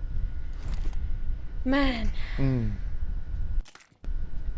I mean, lost for words if that's the case. You know, he not only waited for like that one round. You kind of think about it, it's like, okay, past the break fasting, break, and then maybe a few rounds before that, and you're like, yeah, I want to play, yeah, I give you high fives, yeah, you do your team cheer, whatever. Oh, 5 minutes. It's just the saddest moment. Super pump and got pumped down, smack, by Rosemary of Alter Ego. But it's gonna be that's the only trait for now. The others relatively calm. While Yoodo Alliance, I think they know for a fact they're sharing this compound between VOIN Esports. They definitely saw this coming when they're parachuting down from the flight. But look, feels like he's trying to bait over. Is there any response of fires exchanging from those taps? But VOIN is not replying yet. I think some of them did. There's a bit of a greeting between these two teams there. Yeah, and we are aware that VOIN and Yoodo Alliance, they both like to out of Lost Learners. And there was a mention by one of the VOIN players say that, okay, they don't get much space because Yoodo Alliance like to drop at their corner, so they're not making it. So I guess this is part of like making a statement, but at least Lost Learners is big enough, and you don't have another team there. If you add another team there, I believe it's PBE who likes to drop there as well, then we're talking. It's true. But I do notice a lot of international viewers coming up from the chat. So you guys coming from Middle East, welcome, ahlan wa sahlan. And Ramadan Kareem for these guys who are actually celebrating as well. Back to it's a game around St. Martin. FaZe. FaZe, I love how things change when it comes to the lineup. We do know for a fact Mela plays such a big asset, but you cannot underestimate the power of Onzan's Mormon and Venturas as well. They have been working so well as a team, but they need an entry, and it's always Mela who make it the opening for the team as an entry frag. And as of now, they are flipping the table. And what I mean by that is that inside of PMPL Thailand, they were 17, and now they're like number 3. Oh, that's great. So bit to them, they fixed a major issue within FaZe Clan after that PMPL Thailand, and now they're doing well. In fact, they're doing better than Vampire, who's currently at number 6. The only one is that Hale is above them, but okay. Now it makes us wonder, do the other teams need to have a bit of a swap of a player? Because all the teams are having a bit of a swap. Feels like they are pushing up their game here. We're talking about them pushing up the overall ranking across the board. They're getting better. And plus, it's so hard for you to keep on changing the player roster, like how Boom actually execute this. It's so hard to sort of predict what's going to happen in week number 2. Right, it's so hard to predict what they are thinking, what they're planning, and how their rotation will be based on the dynamics. SLD FaZe Clan moment. A bit of a greeting from those sprays, but nothing in exchange just yet. Waiting for the right time to fire again. Yeah, so picking the roster is always very difficult, right? Like you can look at stats, you can look at performances, you can do a tryout and all that, but at the day, when it comes to the actual tournament, it's already very hard to change. So whatever that you have, you need to work around it. And normally there's nothing better than to test a tournament setting, but there's no way that you can do it. You gotta do everything before. So some roster changes, great, it works out. Some roster changes do not.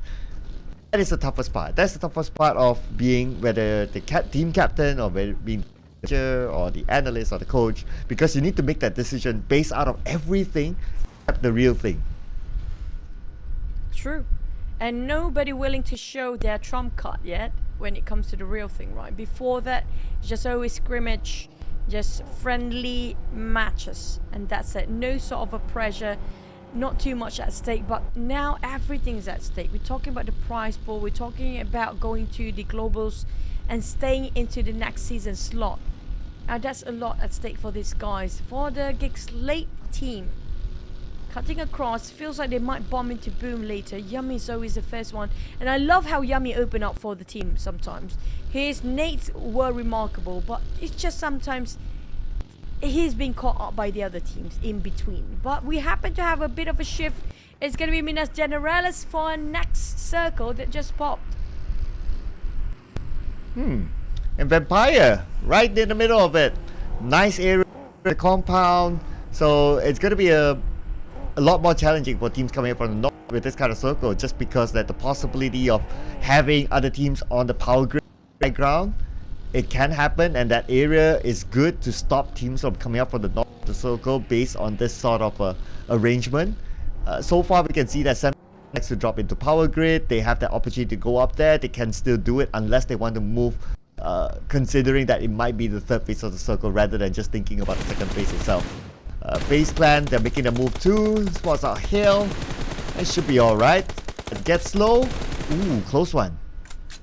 They pulled out from their vehicles for Hill. They definitely want this fight. We do have a third party coming in. I think there's going to be a third team coming out of the side just behind our FaZe right now. We saw the rotations going on. It's going to be more than 2 teams around graveyard. It's going to be a big graveyard if everybody happened to pull up here to just stop themselves and have a fight, including VPE. This is going to be interesting because all Thai teams happen to have the same mindset of taking graveyard in their hands. Maybe it's a Thai thing, you know, like they like that kind of. That's why they have that same mindset. That's why they go towards the same direction. But of course, at the end, yeah, you can all go there. Great, it's good entertainment for us as well if action happens. But maybe team win taking over this area.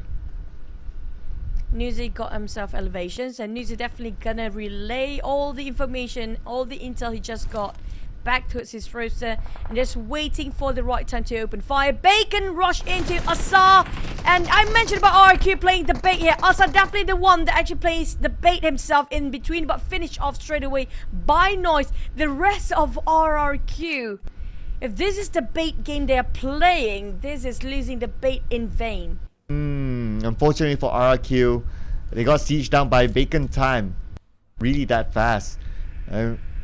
Personally, I'm not a fan of that compound because you get a good visual. Yes, you can send one up to get visual around what's happening in your area, but if that happens that fast, you won't have time to react, and that's why RRQ need to abandon ship.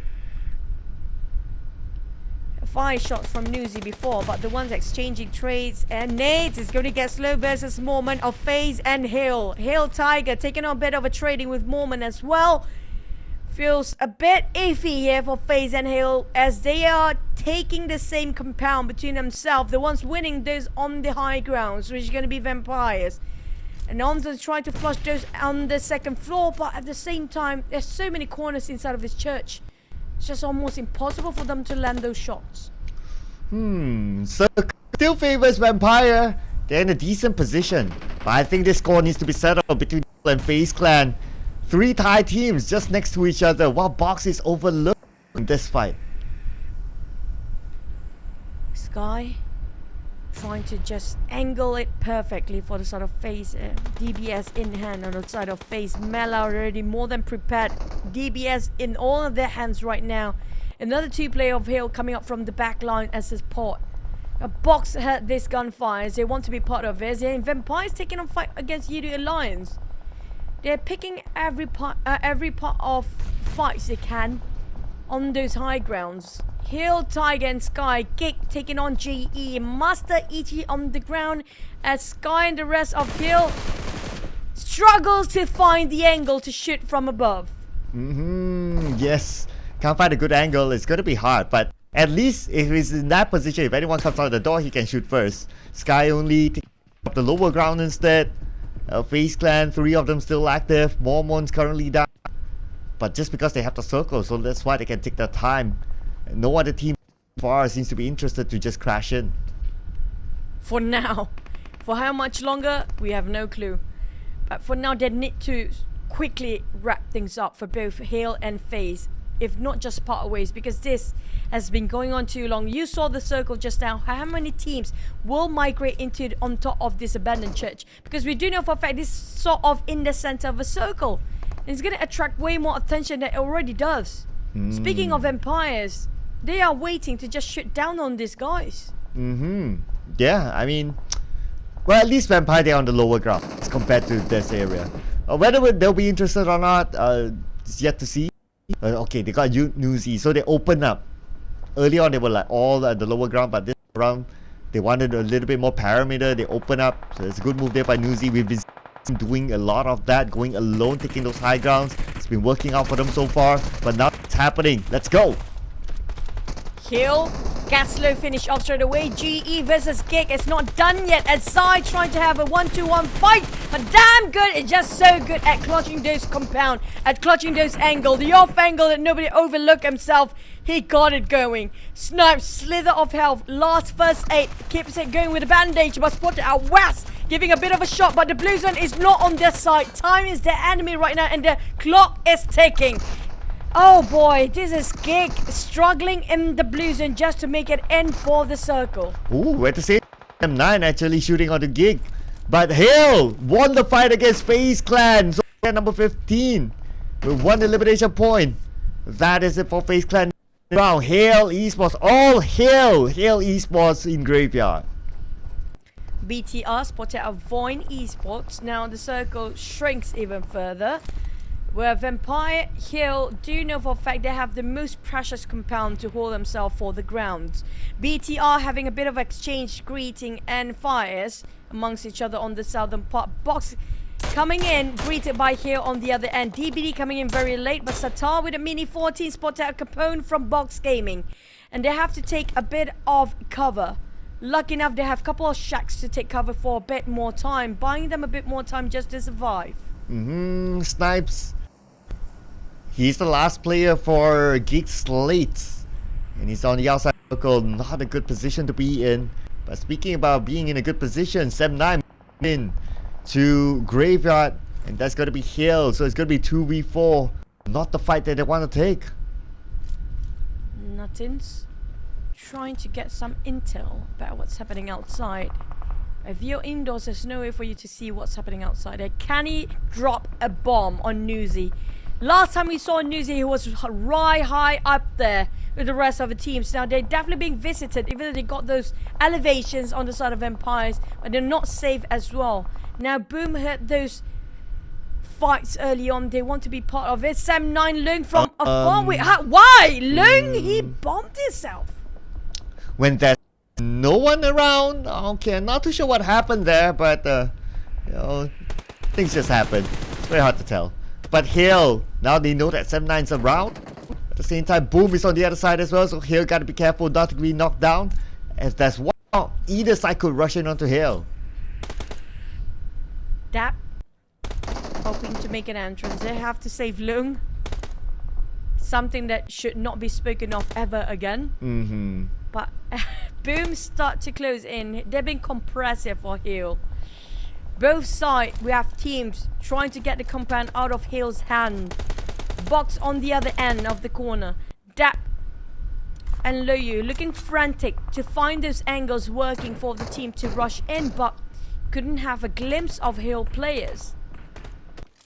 Yeah, Hale defending their ground fairly well. Even if your other teams are, you know there's someone there, but you don't know there's only two. So as long as they don't give away that information, okay. But it's not okay for GEEK as they got eliminated. Snipes probably caught out somewhere too far from the zone, too much open space. That's why he got eliminated. But speaking about elimination, E becomes the next team to go out. And they were fighting against BTR before. And they're trying to flee and now got caught themselves up during the rotation.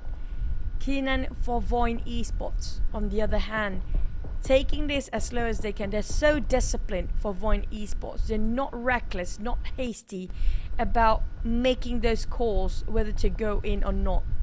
They're taking their own time, being patient about it. For Box, on the other hand, they are on a hunt. We're talking about them trying to get those eliminations up, and they are delivering. So far, so good for Box. They are still alive. DBD next to them. The circle's not too far away as well. But it looks like Box may need to take the fight against DBD. It will be a necessary fight for them unless DBD moves away, but DBD will be happy with their current position. RQ coming out from the northern part. Feels like nobody were actually stopping them from getting into the safe zone. But BTR will be rushed in by VOIN. Left, right, center, there'll be people shooting. And VOIN and BTR having a bit of 1-1 trade for now. Alva trying to make wonderful scores with those ARs. But Maxis caught it out. BTR purged by the hand of VOIN Esports. Ooh, again a fairly early elimination for them. Stuck at number 17. Right now, did Malaysia defend it? Yes, they did! They took out Boom! Wow! Just in a split second, Boom! Got eliminated. Gone. That's it. Just short amount of time. So swift, so clean coming up from the side of Hill just now. Yoodo Alliance not done with the side of none other than the teams. I think it's going to be coming up from Vampires or maybe even VOIN at this point. But Hill still taking on their grounds there. Sam9 struggling to find those angles, but it's just too much of a time taken to see what's happening. SLD split it into 2-2 formation. RQ and Bacon Time kind of caught them in between for the side of SLD, but they do have a wide spread among themselves. So they know exactly where are the players based on the other set of SLD from behind. But Juicy couldn't even pick out. Ooh, Dap gotta pick up his teammate. Right now, like what you mentioned, the moment you peek, that's it. It will be a headshot. Dap tries, immediately counterfire upon. That's a warning shot for him. Focusing on his compound, focusing on his teammate instead. But at the same time, we can see that VOIN secures another elimination point. Right now, 8 elimination points already. Yeah, they just managed to get one knockdown inside of Yoodo Alliance, but the distance between them stopping VOIN to push in. Still a scary end here for the side of VOIN. They are in the open. They have very smoked up buggy. I don't want to be in that buggy if I were the player of VOIN right now. Risky plays here. Only 2 players left. Running low on resources, but Box on the other hand, nothing stopping them. Oh yeah, looking good. Despite 1 elimination so far, but it's okay. As long as you can survive, as long as you can live until like stage 6 onwards, doing good. Right now, as we expected, Box versus DBD, it's a fight that cannot be evaded. I believe that Box is prepping up, they're finding the right angle. We can see the Capone with his nade, but Yen is keeping an eye on the Box. So right now, depending on the circle, they can still hold, but if the circle shifts, that's it. They will need. I I do have to praise a lot for the side of Thai teams. They know exactly this side of a pattern. The circle right on top of Graveyard, they predicted this early on. We're talking about Hill, we're talking about Vampires, including Bacon Time here, who already got himself in the northern side. SLD is going to be next to them. They're so close sharing those compound. But DBD, again, they got caught in the blue zone. They're always the last one coming in, but they have to cut across box. They have to take so many teams on the southern part. And it's just going to be a lot of grinding coming up from DBD. Yep. So let's see who will grind it harder right now between and DBD. But looking at the current scenario, Box Gaming, they have a little bit more elevation as compared to DBD though. We'll leave that for later as we move forward to Yoodo Alliance versus Vampire. Similar compound. Right now, Yoodo Alliance, they are on the slightly flat end. Going up against Vampire, they have a nice spread. But at the same time, Box Gaming, okay, rotating away from DBD, going towards Graveyard. Oh, it's not Box, yeah, it's VOIN. Traps open up for the team here. Tapping out down to RRQ players who got caught in between the blue zone. And not just that, they lost one man early on. They tried to play the baiting game, but it didn't work out quite well for them. Traps trying to stop every single player coming out from the north and the eastern side of the circle. Yoodo Alliance are not happy about this, trying to take Traps down, but managed to hide away from the terrains around him. Ooh, flag is gonna go right now. Zone is gonna close in onto them. Right now, Vampires should be an access for them, but look at this, VOIN. They just go straight into the circle, and right now they're okay. And they are passing by as peaceful as they can get. Tiger and Hill, after the longest time defending this church, and now slowly losing men here with only nothing left, and trying to just make sure he drop a big one on Levy. Box, with the help of Yoodo Alliance as well, Hill can breathe for another round of skirmish. Nutters finish off Levy, and also Olio finish off Winnie. Now Nutters can pick himself back up for his friend here, while the rest of the team slowly closing in. VOIN taking fires from the side of Yoodo Alliance. Those elevations work them well, but they need to go. They need to move. Time is against them. Olio on the ground. They don't have any sort of buggy or any sort of mobility at this point for Yoodo Alliance. Yeah, they're on their feet right now. That's not really helping, but SL spots out DBD is trying to get into the circle. Right now, we can see one of them being knocked down. Tapping on, and it does connect, down to 50% of health. At the same time, we can see that Olio being taken out by Newsy. It's going to require securing that elimination point, and now gunning down Flex as well.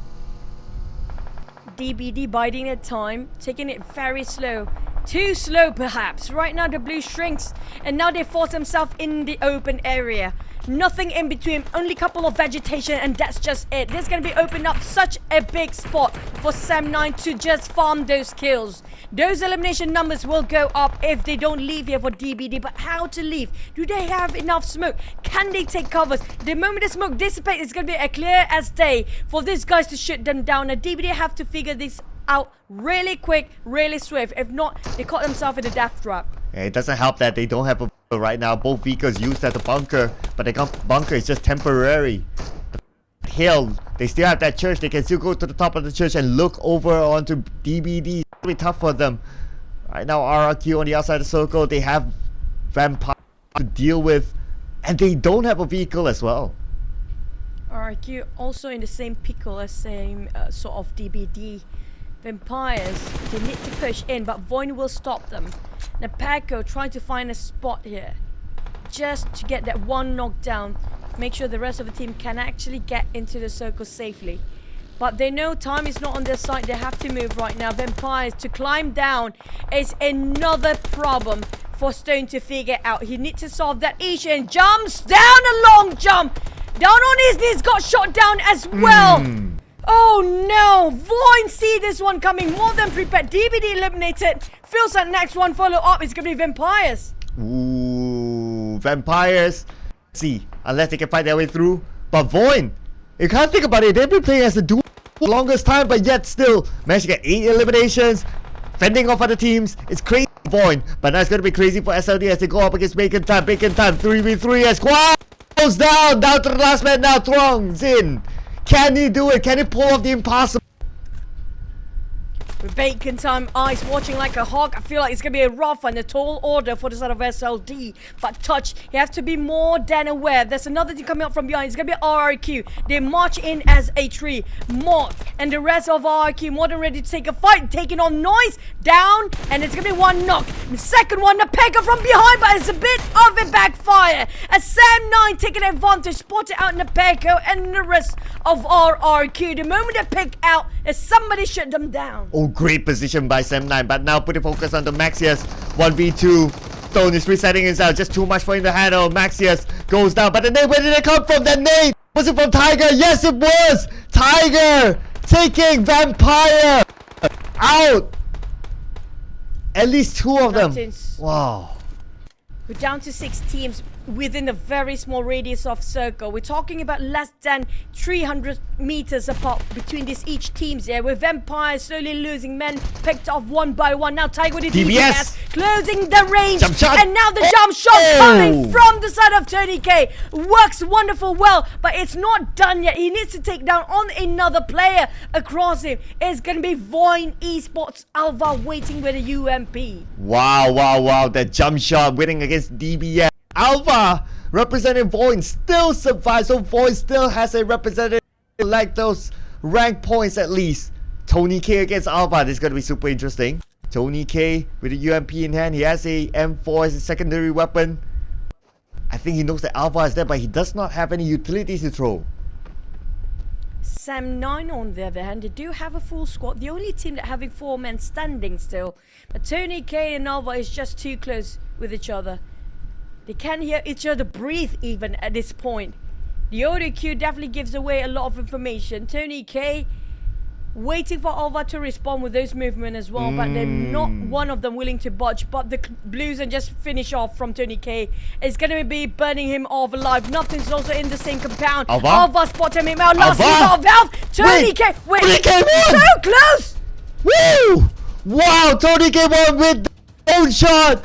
Tony K! That's why he is Tony K, ladies and gentlemen. Sam9 had to be the party pooper. It was almost the moment for Tony K. Well played for Sam9.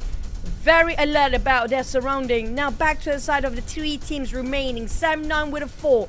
Bacon Time remain with a 3. And RQ have to work things out as a duo. Voldemort, there's a double nade down, make it first. Long again, dropping a huge one. Massive nade on the side of Sam9. Now they only have to deal with Mort, who's got chipped down quite a bit from those explosions. They are going in for the rush. Dap spots out on the rooftop. Now trying to high toss the nade again. Sam9 spotted out the rest of Bacon to make a move and trying to rush in with a vehicle. This is just got to be Sam9's game right now. Oh, Sam9, they are holding this strongly.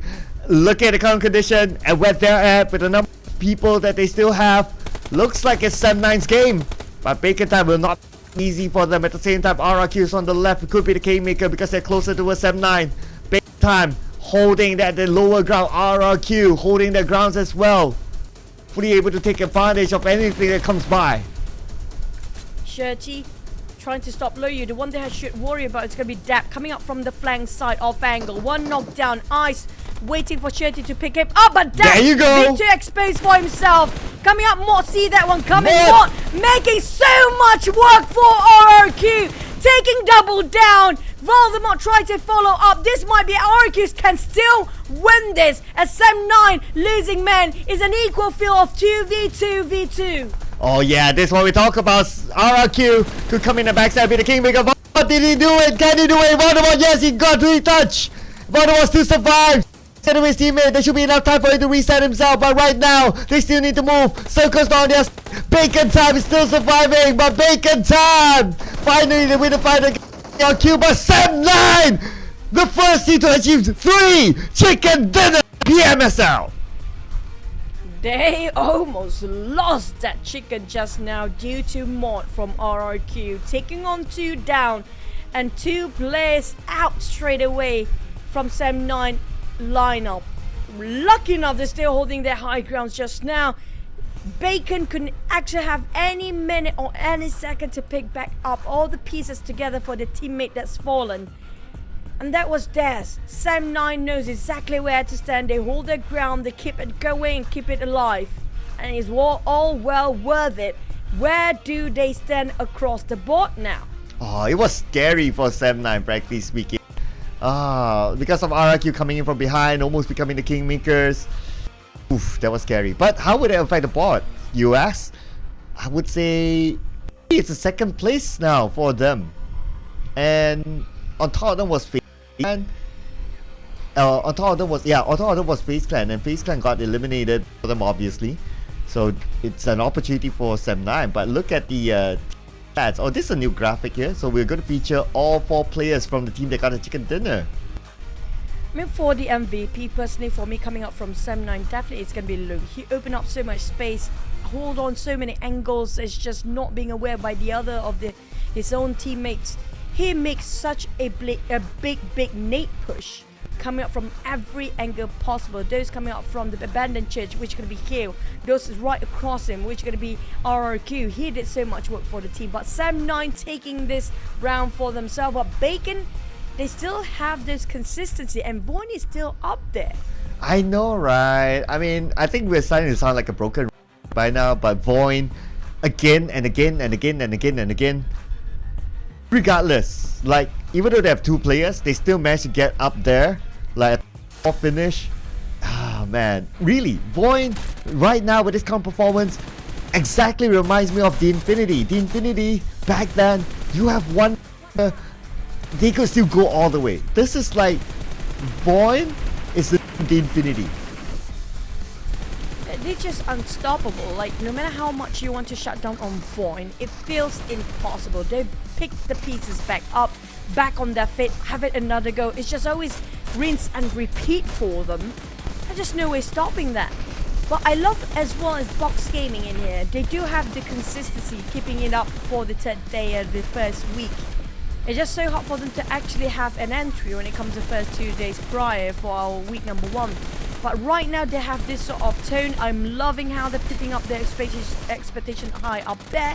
But there's like Tony K. There's so much work for the team. You have to give this guy so much right now. Oh yeah, I thought that Tony K would have lost that fight, frankly, because he was like 10% health before that last gunfight. But with that opponent misses, he gets it onto them, and he wins that fight. That's amazing. But Sem9 had to come in later just to, you know, nade him down and spoil his party. Wow, feels like VOIN when it comes to Miramar, they have changed their objectives. They're not balancing out their rank, but definitely push out quite a number of eliminations. Look at 13 for Hale and 10 for VOIN. Now VOIN, no matter how you try to push them down, they're still going to be up there. It's either their rank getting better or their eliminations. You cannot stop both of them going on. But for Sem9, VOIN as well as Hale, I want to see how the bot will actually affect this, but it's going to be a stagnant first page. Okay, yeah, that's because Hale did decently well. 1 to 8, no change at all. Wow, that is how tough the first page teams are. At least the margins are getting smaller between the first and second place. It's within reach. We're talking about still 16 points. At least it's closer than 21 points early on. But Sem9 just 2 points shy from the side of Hale. FaZe now closing the gap. We might having maybe possibly another 3 teams hitting the triple digit here, down to the 7th place. Yep. And okay, we have another comparison to make. And of course, we always have a VOIN player, right? We always have it. Like, this time it's going to be Alva. Despite losing to Tony K, but he did extremely well. 4 elimination points for him. Tiger, I think this is the highest individual damage. No, we saw higher, but it's still a lot. 1004 against 864. Yeah, Tiger has been really performing for Hale. These 2 guys should have at least 6 elimination points in their hands, but they're being snatched away, whether by the other teams or taken by the other teammates. But as long as they can secure everything for the team, right?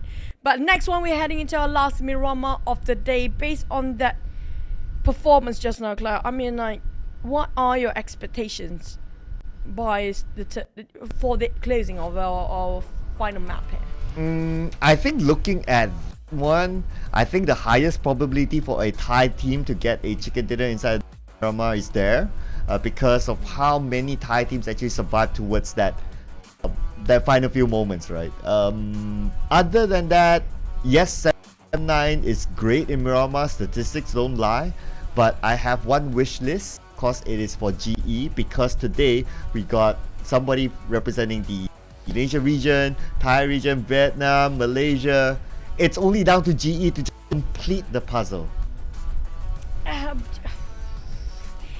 I don't know, GE, they definitely have better sort of rotation. Didn't actually drop themselves in a hot spot where everybody is just gunning them down straight off the bat, right? They did fix those sort of mistakes now. Having a better start at least and gain themselves at least a couple of points every single round. It's better than the first 2 days, you have to give them that. But right now, do they need to stand down from fighter? We talk about they're forcing it too much. So they try to take fights, they lose. If they play passive, then the current meta maybe doesn't allow them. If it was like the previous meta, then maybe passiveness would work because you get more points out of rank points.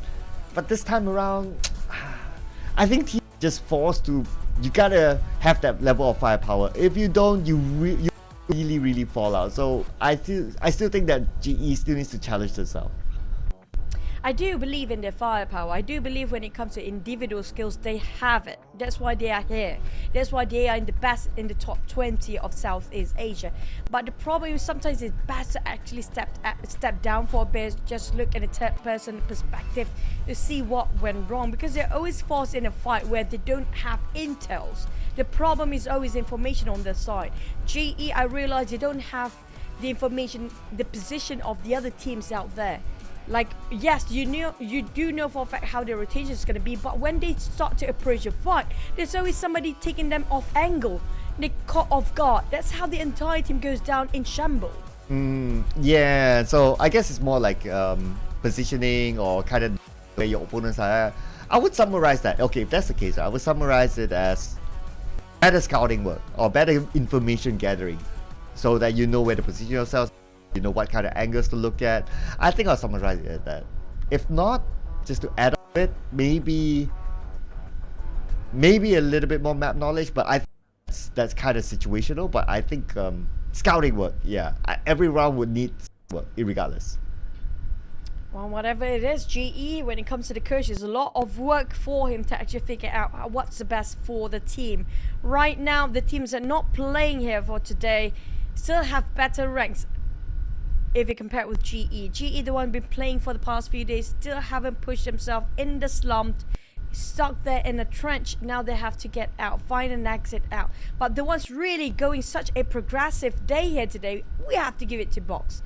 They were in the 20th spot. They were down there, but they make an exit and they just find themselves the light at the end of the tunnel now. Yeah, and even if they got the chicken dinner, the next round, which was previously, it's not too bad. It's okay round for them. So it's nice to see this kind of improvement. Hopefully they'll be able to be consistent there. And if they can pull off a big one, okay, maybe getting the page be still far, but hey, we still got 2 more days left of the week. And considering that they already had their break, meaning that they have all the days of the week to catch up onto at least page 1. Right, but don't forget, the week 2, it's going to be a lot of a shuffle. It's gonna be a bit of a rumble again for those guys. The moment, you know what, like imagine if DX and Bacon happen to be in the same group, the Pachinki fight is gonna be endless.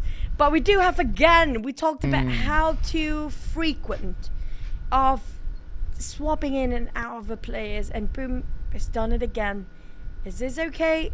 Is everything okay for Boom? Feels like having a bit of a discussion right now. You know, I know we already interviewed coach earlier today, so we might not get him anytime soon. Gotta give other teams as well, but if there was that one question I'm sure you have in your mind, I have as well. I want to know what's in the coach's mind when it comes to this very frequent swaps or very frequent substitutions, because it's so frequent that I don't know who's the main lineup by now. We have no clue. Honestly speaking, like, I do know for a fact maybe Yummy kind of stays there the most. If you compare it with all the other players being swapping in and out, they've been subbing in quite frequent. I think every single map now. Day 1 is just like what, 2 maps or 3 maps in one swap. And then today is like every single map. Feels like they're trying to work everything and trying to make drastic change when they line up. But for GEEK SLATE, like they definitely just sleep. Wake up! I mean, yep. Hello, good morning. I just hope they don't sleep in the game. Because just now they were, it feels like the performance sleeping right now. Oh man, it was stuck there, they're sleepy. Hopefully they'll be able to wake up for Saho later. Don't miss your Saho, ladies and gentlemen. Yeah, if you guys have no clue what Saho is, it's the meal before we start fasting. The last meal of the day, you know. Do you have another name for Saho? Like breakfast, like sometimes you call it iftar, sometimes you call it iftar, yeah, buka, iftar. But do you have another name for Saho? I forgot the word. When I was in Egypt. I forgot the word because I haven't been speaking Arabic for quite a bit now. Nobody to practice with me. But they do have another word, but I forgot about it. If you guys happen to be in the chat, I do realize a lot of Middle Eastern in the chat. Do tell us in English terms, because in Arabic it's so hard for us to actually zoom in to see the font. But you know what, speaking of the players, they do have their energy kind of crashes down due to the iftar, due to the fasting. After you eat it, you're breaking your fast. It's gonna be high of energy and it's gonna be crashing down for the sugar levels. You can see that right now. And of course, it's on so top of that, obvious. it's obvious, right? Like every team that we see is like, okay, everyone's like, okay, yeah, I can't wait for this to end. And FaZe Clan is out there like, oh, high five. Before this was standing up high five. Now sitting down high five. Oh, the Next yawn. maybe virtual high five. Oh, this guy's just, you know what? We have one more to go. But they try to keep focus. They try to turn their vision down about what's really happening in front of them, which is going to be winning over this last Miramar map. It's going to be a long journey for them, a tough challenge. Hi, Nabiko. And also, speaking of stamina, it's going to be 3 weeks long, 5 days a week, 6 maps per day. It's fun. Just look at it. Okay, at least Peko and Co, they are the more energetic ones. I can understand it. So today is day 3, right? So you can already start to feel like, okay, it's starting to sink into them. And on top of that, another fact that we gotta think about it, like during country PMPLs, like during the league stage, they will play 4 games comfort of their own gaming house. So once they're done with the game or when it's break time, they go to their beds or whatever. But now it's like, you can't go to your bed, you have to play 6 games instead of 4. So it's a different kind of challenge for them, and seeing them this manner, you know, it's a matter of adaptation. And not just that, these players used to play lying down. Okay, every single time it was online back then, we get a cam view of the players as a whole team. Everybody's lying down on the sofa, on the couch, but this time they have to sit up straight. I just wish they can hold on a bit longer just for the final map here. We are more than ready and locked and loaded as we're heading into less than a minute for last map of the day. Yeah, finally. I'm sure the players can't wait as well. It's like, we're gonna get home. But like, okay, you move over to BTR, they'll be like, okay, same thing, same feeling. At least for Hale, they're like, okay, we're already in game. Okay, let's just warm our fingers, just flex it out a little bit. For the final game in Miramar, my wish list is another team. If it's not, okay, if its first wish list is GE, just to complete the flags. If it's not GE, then it's another page 2 team. At least, like, you know, let's get some variety as we head on to our second half of the week. At least we have a lot more to talk about, like, other teams starting to rise up. Maybe VOIN will be challenged. So that'll be super fun if that happens. And yeah, please do it for us. For the sake of entertainment, for the sake of the viewers as well. As we head on to our final game, guys. It's drama.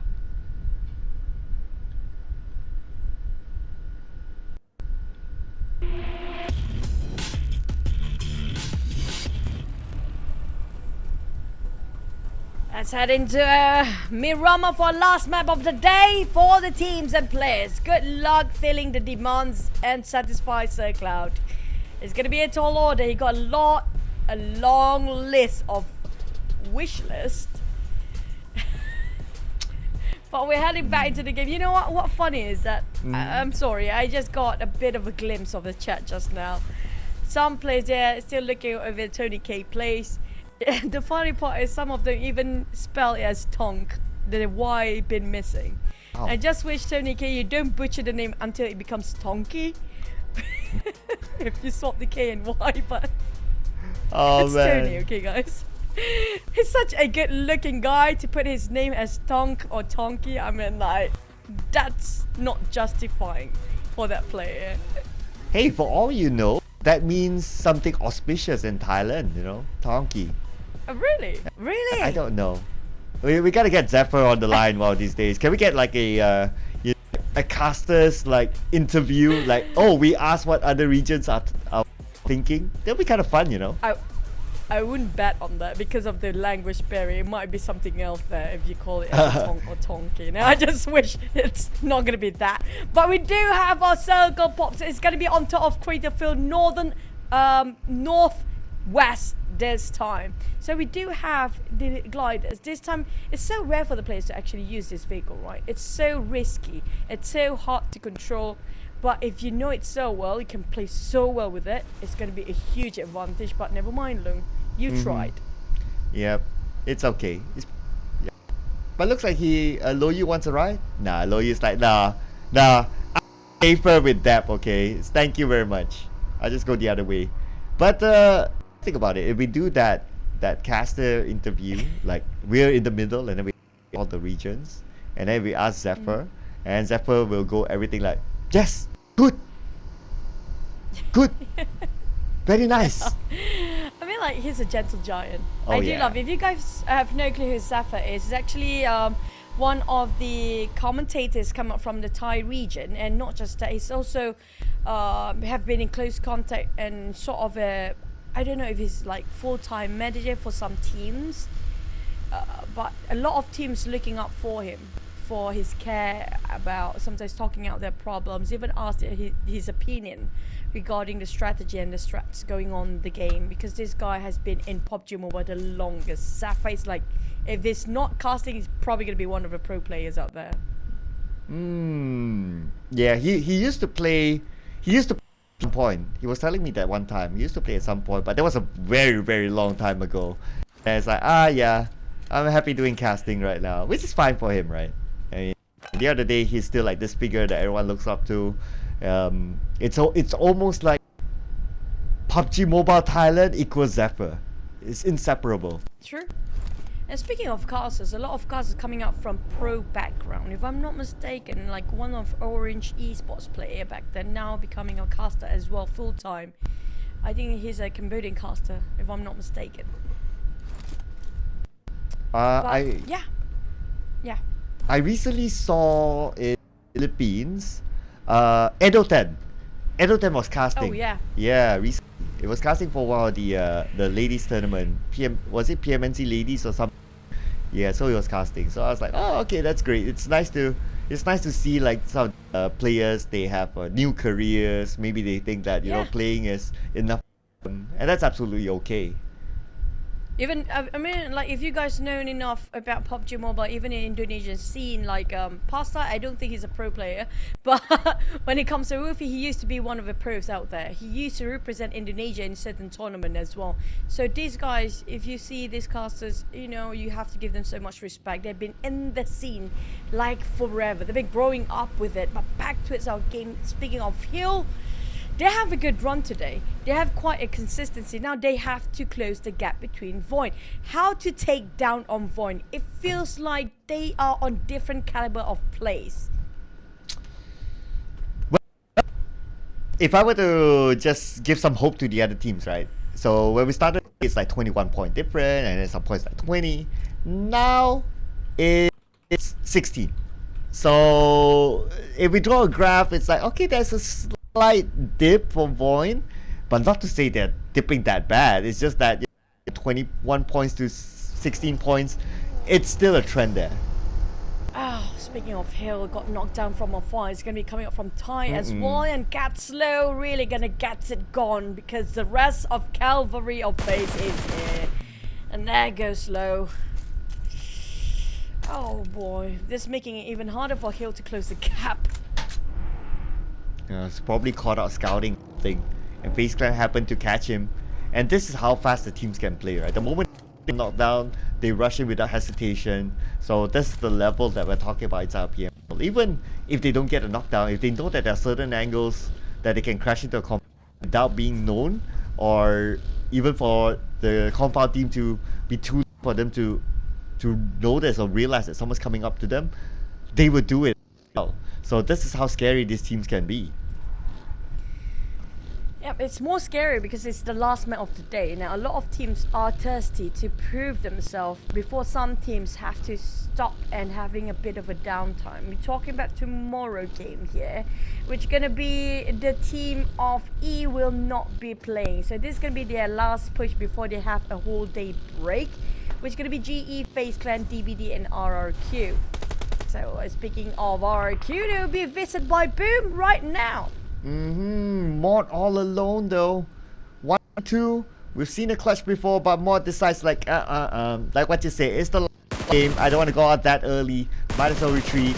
But we can see that on the other side, Boo Boo Who is up against Asa. So Mod might want to get back to his teammate. RRQ can afford to lose this one. They need to push their ranks. They have it going, but their strategy now feels like being revised by all the other teams. They know exactly how to counter it. They're slowly being picked off one by one. They cannot to have that going. No room for mistakes for the side of RRQ before heading into their downtime.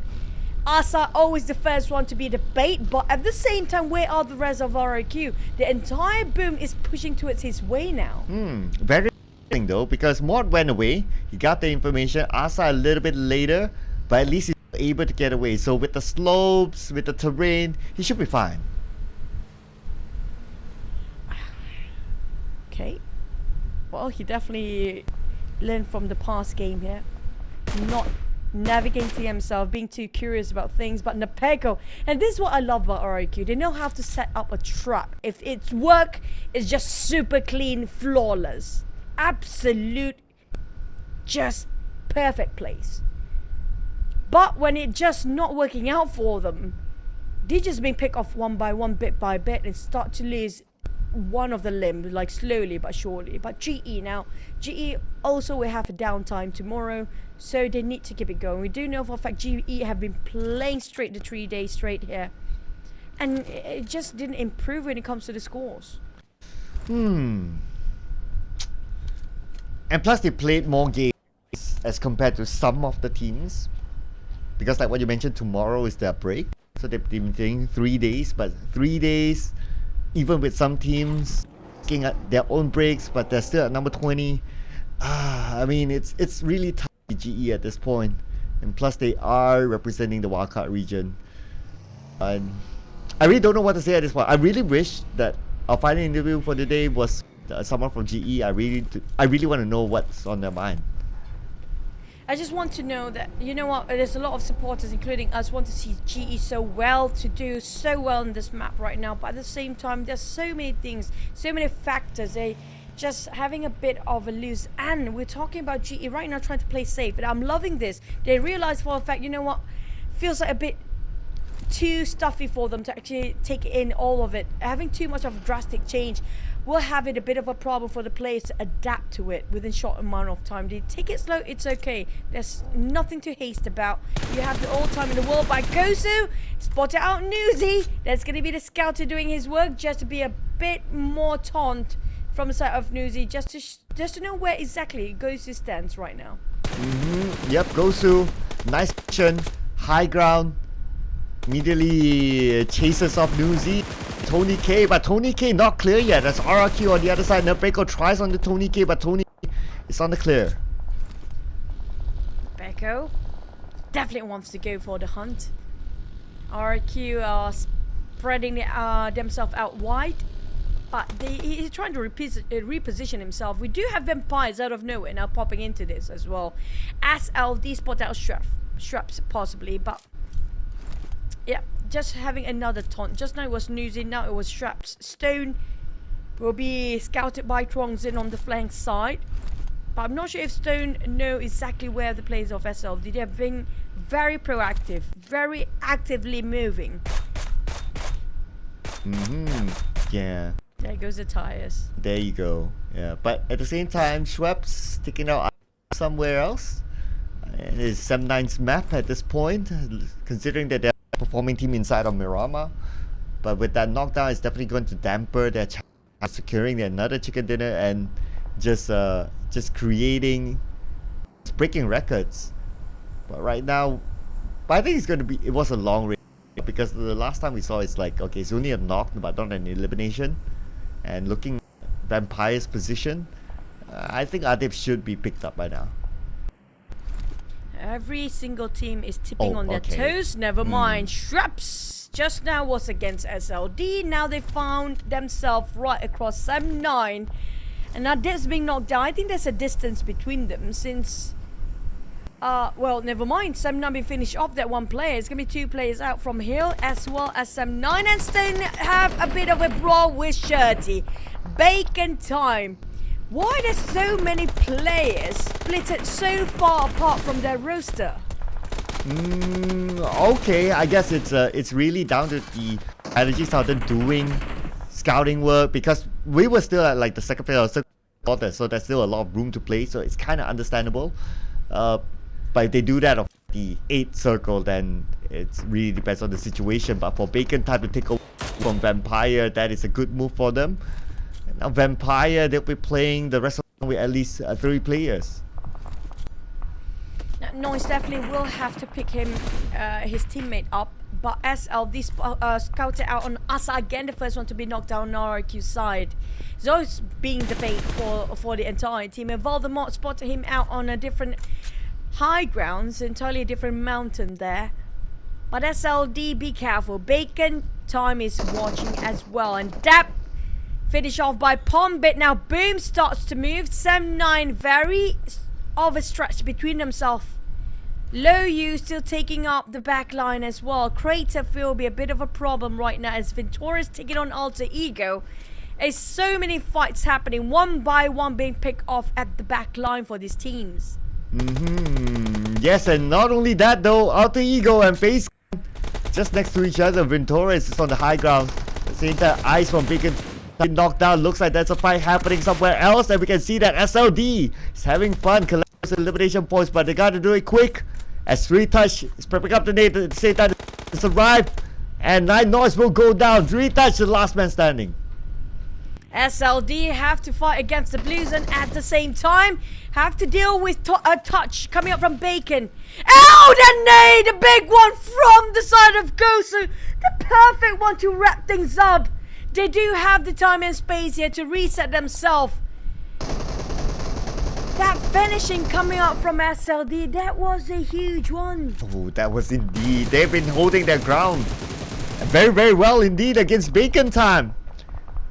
And now we have Hill, the same Tiger at the top of this mountain, and he's still within the circle though. I gotta be careful of Boom. And on the other end, there's RRQ.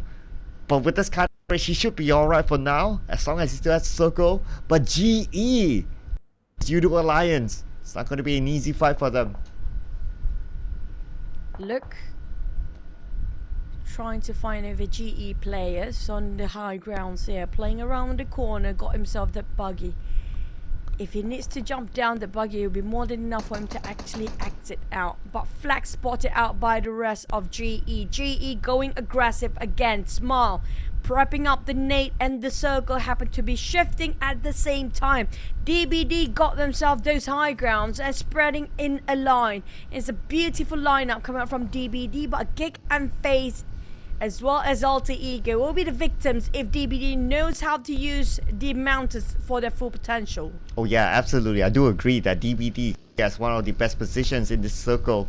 Unless the circle shifts away, but there will be a conversation for time, as right now Yoodo Alliance being sieged down by GE. GE going up against Yoodo Alliance. Max will be taken out, but GE is still on the outside of the circle. Yoodo Alliance still within it. Tiger will be shot down somewhere else and finished off by Shrubs. West with mini 14. Spotted out. Yoodo Alliance smoke. Shrap's taking on SLD goes to just now, and now GE, they start to move, and they know everything at stake here for the last map for the day. SLD PERSIJA will revive and goes back up on his feet. Arsa is still there. Yuhai taking on GEEK. At the same time, Shrap's taking on Ghost again. Double down on Ghost, and Tony can go in for the rush. He's trying to find the shack, but the molly is gonna be a bit of a painful for him. Nobody's in there. Ooh, a little bit of a trap there for him, but now focusing on the GE versus Yoodo Alliance. This fight is super interesting. Can Adilu do it? Adilu, we got down by West from the high ground. And we have Sky trying to shoot from the other side and managed to get a knockdown to Kenny. Looks like Yoodo Alliance is losing this fight. Looks like Leo is there. Could it be the hero for Yoodo Alliance? But West will him off, and all four of them can be picked up. But they gotta do it quick on the other side of the team. GE swiftly trying to back up and retreat for a bit to reassess the situation to have it another go. RRQ on the other end will not give them any sort of space at all as Napeko start to push forward. While we do have Vampires dominating with 5 eliminations, the highest across the board right now. Boom, boo, spotted out low you Sam9. Yoodo Alliance and Sam9, both teams have been in a good run, and all of a sudden have to put everything on hold due to how much firepower coming up from all the teams surrounding them. Alright, here we go. So at the same time, Sam9, the current king of Miramar, unfortunately being eliminated at number 14 this time around. So now we will see a new king, at least this time. GE is still in it though. I mean, I'm not going to put much pressure on the GE, but as long as they're still alive, there's still a chance. DBD taking on GE. The moment you mentioned about the team, stop praising them. You're calling them curse. out. You're calling them out. GE knocked to one person left. How to pick that back up with DBD on the high ground. The circle haven't shifted yet. They spotted out alter ego players' face beneath them. They're on top of everybody else. DBD can they be the top of the food chain here? They got the best view there is. But do they have enough? Barely got any smokes on them. Not much of a molly on Echo. One hand grenade. Can they last long enough? He got himself SLR to work around. Oh, okay, that happened fast. As RRQ more secures 2 elimination points, at least 1 elimination point to Kwang. Seeing the circle slightly to move away from GE, and yes, it will. But DBD still has that prime position. RRQ start to move.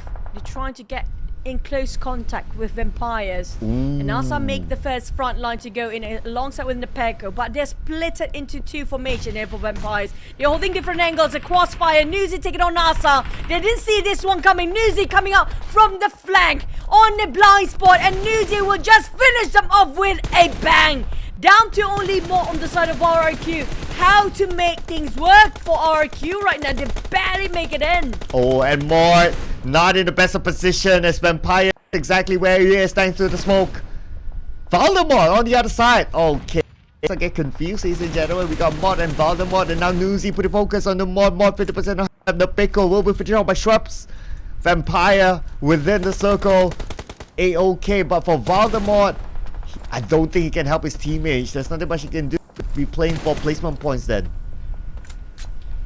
I have to give it to Shrubs and Nuzi. They have breaking their backs just to take all those eliminations. They are dominating on the chart right now. Okay. Well, I mean, like, Bot is in all the way. He don't have a candle. We'll just go for the crash. I'm not sure the team comps coming up from RQ, but this is not what it's supposed to be. But GE! Solid away right across Vampires, right in front of their faces. Ooh, okay, GE still has some to play with, but now putting focus on the Sky Only going up against Boom, and Sky Only will go out. Boom wins the fight in this compound. That's number 13 for Hale Esports. Oh, Vampires still breathing as we speak.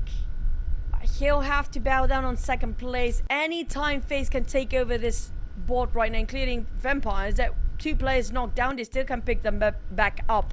VOIN is here for the take. We're talking about VOIN slowly closing the distance between the box. But Mort, here comes Smile. Knock one down West, giving such a beautiful support fire from the back line. Now Newsy trying to finish off the job here.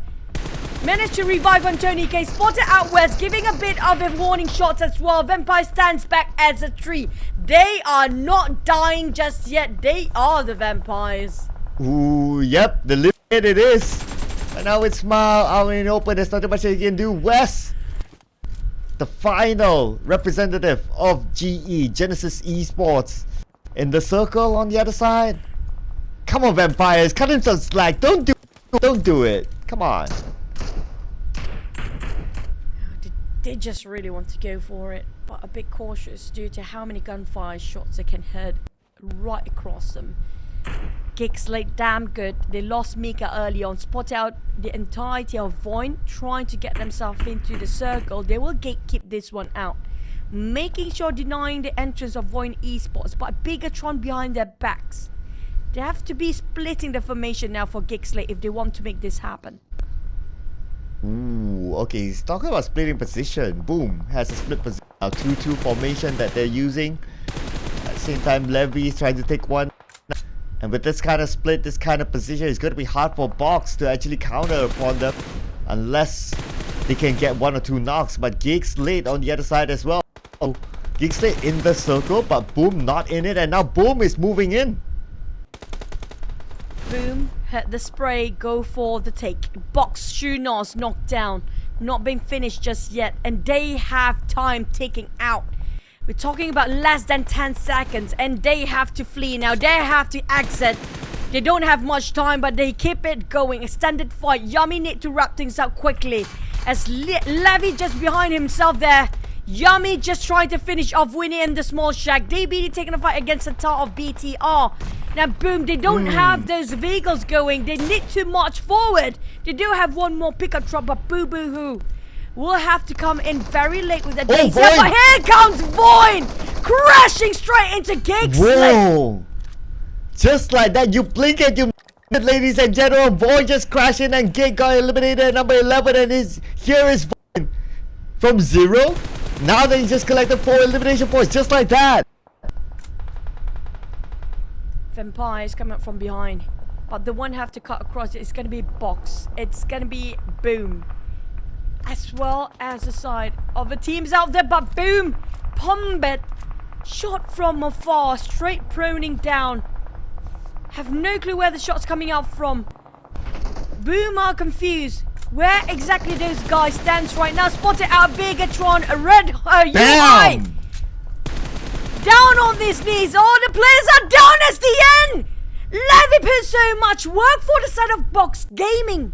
Wow. Okay, so far so good for Box Gaming, but the bad is that they're playing as a duo. But whatever it is, it's been so far so good for them. But DBD is going to just pop their balloon. And now Box Gaming down to one player that's still active. It's going to be tough for them to actually get into the circle. They're still on the outside of it with Deep overlooking Winnie. This is hard. It's going to be devastating for the side of VOIN Esports. They got those knocked down, but steals away by the side of DBD from the sidelines. Alter Ego going for the flush against FaZe. It's going to be a bit of a response coming up from FaZe with that nade tossing out, but Box eliminated at 9th, but still not empty-handed. But next one is going to be GE. Potato on this side with Micro Uzi, trying to go for the flank. They go in for the rush. Fnatic at the backline giving support, but at the same time, really risky players coming up from Alter Ego. Landing those nades, a wrong one, will knock down their own teammate, but Fnatic make a way to the side of FaZe. Venturas is down. Here comes the rush. Oh, here we go. Mela, just at the corner. Octa is resetting. Mela with the DBS. Gets 1, gets 2. Can he get a third one? Mela, he can move in together with Onza. Zuni, the last man standing on the. But they need to find where Octa is at. Octa on the outside of the building, resetting himself, getting ready, and plus he's still on the circle as well. This is gonna be tough for Octa, and finally they take down Octa. Clan wins. Counting days for Octa just now, knowing his fate. Right, we're down to 5 with only one SLD player in between. VOIN cannot even make an entrance. Nachos has been holding these angles the longest time, not being discovered, being very sneaky, smart plays coming up from DBD, outshine and outplayed VOIN right now, who got stuck themselves in a pickle. Echo high ground against FaZe Clan. Could this be the moment for DBD? They are still a full squad, the high ground. Soko pretty much on their side too. Right now it's going to be against Boom, the two Indonesian teams going against each other at the same time. Drongzin is behind. He could be Kingmaker from the other side. For the side of Pombit, he's trying to push to the side of VOIN. It's going to be 1v3. Make it 2v3. They caught one. Pombit make an entrance. And now they go in for the rush. But Kenan, lucky enough, got that mini-event going on. Will barricade himself for a bit more. Here comes the Nate toss over. Knocked down on Razy. Pombit trying to go for the flank side. But their bow will be discovered very soon now. But Kenan pre-kirk that nade. Exchange of trade of nades. FaZe taking on DBD but VOIN. Kenan. Can they finish off with Boom? Or Boom will try him. It's still VOIN winning this fight over, but never mind. Boom is down with a bang. Oh, whatever it is, it's still VOIN standing strong, and they're in the middle of the circle. Right now focusing on FaZe Clan is DBD. One of them currently down, and that's going to be Echo. Will be picked up by Jimmy. VOIN resetting the south. Drongzin, he's just going to stay still. He's just going to shine like a diamond on the other side. FaZe Clan on the other hand climb this hill, but they need to fight against DBD. Alva and the rest of VOIN get a bit of a reset, got that buggy going, who will climb up high to its mountain. But the problem is not just them there in the same compound. We're talking about DBD, been holding this angle the longest time. Even FaZe having a bit of a tough hike right now. Lucky enough, they got a couple of smokes to work around. Drongzin taking on Alva. FaZe spotted out DBD. Drongzin still survived. The last member of SLD is still there, while FaZe slowly closing the distance, getting a CQC against DBD, and they are down on their knees. Mela finish off with none other than DBS. Nachos holding those high ground still, leaving only 2 players left for DBD. Yan and Nachos have to figure out how to get out from this blue zone. Probably self-denying at this point. Yeah, down. And that's one more player. It's going to be Nachos. I want to say they didn't want to deny themselves, but now he's resetting. So he's going to fight, but without Yen. Okay, here we go. Can he pull out impossible? But looks like not. It's FaZe Clan winning the fight. And now it's FaZe Clan, the full squad against VOIN and SL. It's just a matter of who's going to get second or third. Swift response coming up for a moment. Know exactly the idea coming up from DBD to deny themselves and not contributing points. Nope. FaZe will say no to that. VOIN on the other hand spotted out the last member of SLD being the troublemaker the entire top 5 just now. Drongzin still take covers. FaZe taking on Drongzin. That's going to be the last one out, but VOIN down to last player, Kinan. We saw he clutched before. Mega clutch made by this guy. But can he do it again? Oh, I mean, yes, he has that history, but look at the spell of FaZe Clan. Tough. If he were to do it, he will top every other clutch that we have seen so far. It's going to be crazy if he can pull it off. Bit of faith in Kenan, but at the same time he knows his fate is not going so well right now. He's trying to climb up the hill just to get a better view and a bit more space to work around, even hide himself, but he got no more smokes left. I think there's only one there. Mela, it's a very steep there you go. And FaZe finish off with a strong ending. It was a clean win with 4 men standing coming up from FaZe in the last Miramar map. Here you go, ladies and gentlemen, with FaZe Clan taking out VOIN.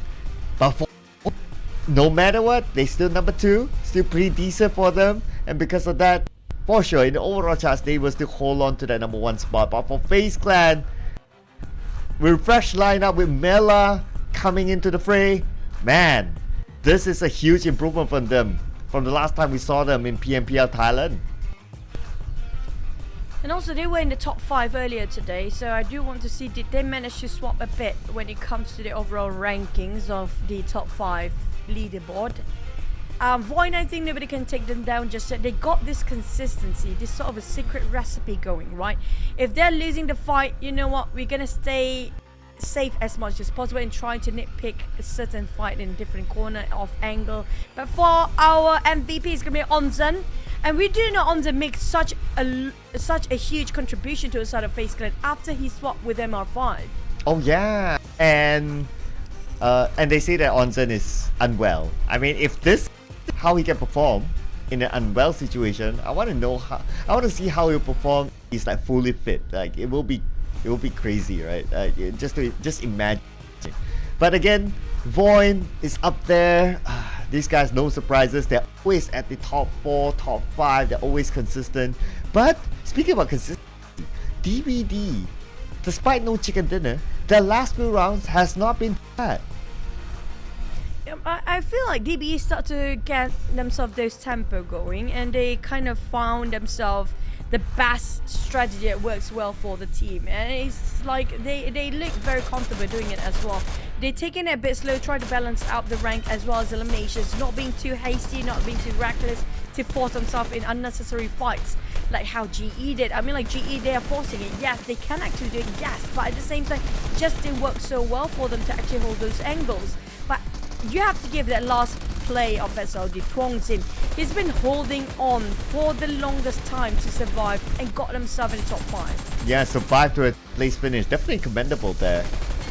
But you pointed it out right that the GE actually this round is also not too bad for them. Like for this round, and I think either the previous round or the round before, they were okay as well. So today's GE is arguably the best day so far for them out of the few days that they have played. Yeah, it's all down to strategy, I think, when it comes to Roma. You have to play it smart, outplay your players, like how DPD actually try to perfect when it comes to the approach for certain maps, including how they approach those fights.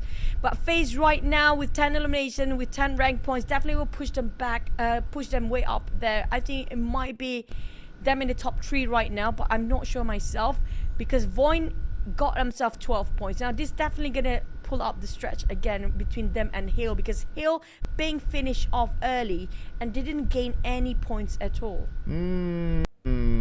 Yeah, including GEEK SLATE as well. So let's see the overall charts.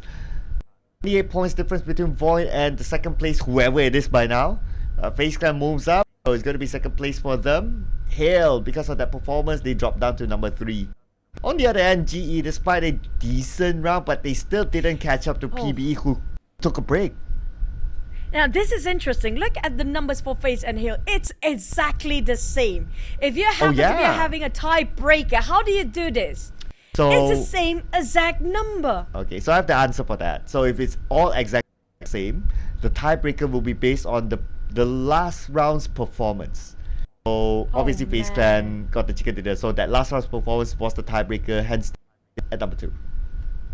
Oh boy, this is as close as you can get, but at the same time, a lot of Thai teams are actually in the first page. Now you cannot take this away from VOIN, especially Keenan today. He's been showing off so much of a good play. Alvi is always there until the last minute, and Tiger come up from Hill always makes so much work for the team as an entry fragger. Yeah, I think VOIN is really like stealing the show. Like for the past few days, you always have VOIN here and there. You got the VOIN logo here and there. It's like it's like PUBG Mobile Super VOIN League, you know, something like that. It's almost like the Infinity back in the day. It's like, oh, it's always, if it's not Mela, then Nuzi, if not it's someone else, and it's always the Infinity. VOIN is just a new generation.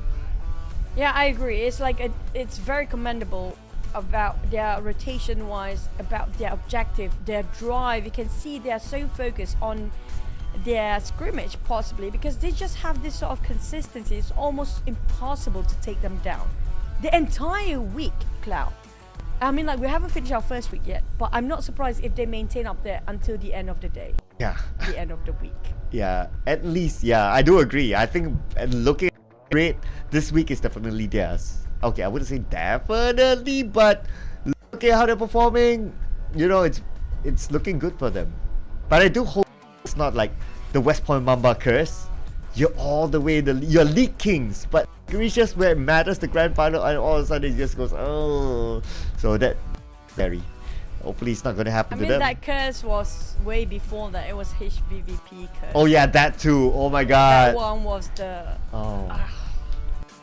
that one too. was the most painful to watch. That one I too. was there when that happened. I saw the disappointment, how devastated the players were. I couldn't even get the courage to talk over to them and even comfort them because they were just... I mean, I hope we don't end up there. Okay, I just don't want to have to go through that again. But so far, when it comes to the teams, now GE will not be playing tomorrow, right? So they definitely have the time to reset themselves and just on the sideline think about what they have to change. Yeah, that means no matter what, by the end of tomorrow, we will not see a new number team, unfortunately or unfortunately. But yeah, but what we will see after this is we're gonna head on to an interview. So spoiler, I do know who's going to be interviewed. I can see them getting prepared. Ooh, wow! Oh, man. And you wanna guess? Pick one. Is it? Okay, no time. We're here to let's go. We are now at the end of day 3 of PMSL SEA Spring 2023. Tash Bunny here alongside Bacon Time. We have 3 Touch, a brand new player here in Bacon Time. How are you feeling right now? รู้สึกยังไงบ้างครับ ก็รู้สึกดีใจครับที่ปลดล็อกไก่แรกได้ครับในวันนี้ so he's feeling great that to get the first winner chicken dinner tonight Yeah, you guys actually got your first chicken dinner of your entire tournament today. So congratulations so much for that. And your performance today was obviously so much more better than yesterday. So what did you change in your game after the first day and second day to improve your gameplay? สำหรับวันนี้มองว่าการทำงานเนี่ยมีการปรับเปลี่ยนจากเมื่อวานเยอะขึ้นมากเลยเรามีการปรับเปลี่ยนแผนอะไรบ้างไหมครับก็ปรับเปลี่ยนไม่เยอะครับแบบพยายามโฟกัสเกมต่อเกมครับแบบว่ามีสมาธิในเกมมากขึ้นครับ so he said he just focus on the game and stick to the plan yeah Stick to the plan. Sometimes when something doesn't work out, just keep doing it the same way over and over again. I love that. So now we were just talking about just now how about you being a brand new player in Bacon Time, and many fans were asking about you today because you were playing so good. So how do you feel about being a new member to Bacon Time, and were you nervous about playing in PMSL SEA? มีความรู้สึกยังไงบ้างสำหรับการเข้ามาเป็นสมาชิกใหม่ของเบคอนไทม์แล้วก็แฟนๆก็คือต่างคาดหวังแล้วก็ให้กำลังใจเราอย่างถาโถมเลยก็รู้สึกดีใจครับที่เข้ามาเป็นส่วนหนึ่งในเบคอนไทม์ครับแล้วก็มาซีซั่นนี้เป็นซีซั่นแรกด้วยครับที่ได้มาซีก็รู้สึกตื่นเต้นนิดหน่อยครับแต่ว่าก็เล่นเข้ากับทีมได้ดีครับ so if you happy to be part of Bacon team and he feel a bit nervous for the first time playing this but anyway he can get along with the team and make it well Oh, that makes me very happy because I was just talking with him earlier about how he feels about being the team. He says he's very, very happy and very excited. And now, so overall today, Thailand actually did very well. You guys managed to get 2-3 chicken dinners today. So why do you think Thailand plays so well today? สำหรับภาพรวมในวันนี้ก็บอกว่าทีมไทยของเราเนี่ยเล่นได้ดีมากๆเลยคิดว่าทีมไทยของเรามีการแบบทำแผนหรือว่ามีกลยุทธ์ยังไงบ้างที่วันนี้ก็อาจจะเป็นเพราะแบบไม่กดดันครับทีมไทยเขาไม่กดดันอาจจะแบบไปดูแผนทีมอื่นมานู่นนี่นั่นก็แบบรู้แผนก็อาจจะเล่นแบบตามสไตล์เขาครับ so he said Thailand we did a very well plan and we stick to the plan manage very well and we can look at another team as well so we can manage the plan and make it better I love that. I love the fact that you guys are managing to adapt on the fly, and I think it's really good to have for every single team. Now, I think just now we were talking about height. I think if you guys have seen me, I have hosted and casted so many of your games, and I never got to meet any of the players outside of Malaysia in person. So I was surprised to see how tall he was, and I asked him, how tall is Tony K? So like between you and Tony K, how tall is Tony K with you? คิดว่าเรากับ Tony K ใครสูงกว่ากัน Tony K ครับ Of course, Tony K. So is he like this high? Oh my god, he's like double my height. That's crazy. That's crazy. Okay, we're moving on to the next one. If you guys didn't know, I also met Ventores just now, and he's shorter than me, so I'm quite proud about that too. Regardless, so do you guys have anything you guys want to say to the Bacon Time fans over there in Thailand? สุดท้ายเรามีอะไรอยากจะฝากถึงแฟนๆของเบคอนทีมบ้างไหมครับก็ฝากเชียร์พวกผมเบคอนไทม์ด้วยนะครับแล้วก็ทีมไทยอีกทั้ง3ทีมครับแบบเป็นกำลังใจให้ทีมไทยพวกผมด้วยนะครับ โอ Okay, please keep supporting Bacon team and anyway another 3 team as well from Thailand. Thank you so much for being here and good luck for the weekend. But regardless, I'm really hoping that we have more interviews here next week because I want to see how tall all of the Thailand players are. Regardless, we're going to extend it back to the casters and we'll move on to the next week to see what is going to be happening the next tomorrow. Good night, everyone. I mean, Tash. Maybe Tash. You know what, Tash? Tash. Tash. I mean, yeah, Tash. You know what? That's the thing for Thai guys. You know, just putting it out there. She loves tall people. I mean, but she's not happy with Ventores. That's something that we should note about. Sorry, Ventores. You know, yeah, can't do anything about it. Yeah, I mean, Tash called you out. It's not us, okay? It's not our fault. But Tash, at least you have a lot of troopers at same height as she does. When we had our first interview early on. Yeah. But you know what, Bacon time. You know, the interview questions, like, we try to take as much from the players, right? They're always going to give you political sort of an answer. We did what we do every single day. We're just going to put it out, doing the same thing, and every single time it works. And nobody wants to give out their strategy. Yeah, of course. But if I were representative from time, I'll be like, okay, what is your secret formula to getting chicken dinner today? I would say that, because Zephyr posted our jersey today. Like, post on his social media today. I post. There's like, he was posting, oh, I got Bacon Thai jersey. That's why they got the chicken dinner. There'll be a fun marketing answer, right? Might as well. But we do know for a fact that Zephyr has been really close with Bacon Time for the founder as well. They are best friend forever. And that's going to be, if I'm not mistaken, it's going to be G9, right? Yeah. Or is it D2A or G9? Between the all of them. Between the twins. All of them. Yeah, but anyway, we're going to meet our best friend. Side of the highlights. So that is it for today, ladies and gentlemen. Tomorrow will be the weekend show. The time will be the same. The channels will be the same. My name is Sir Cloud. Together with Choo Choo, we'll be signing off. Hopefully we get a jersey for Bacon Time. Just saying bye.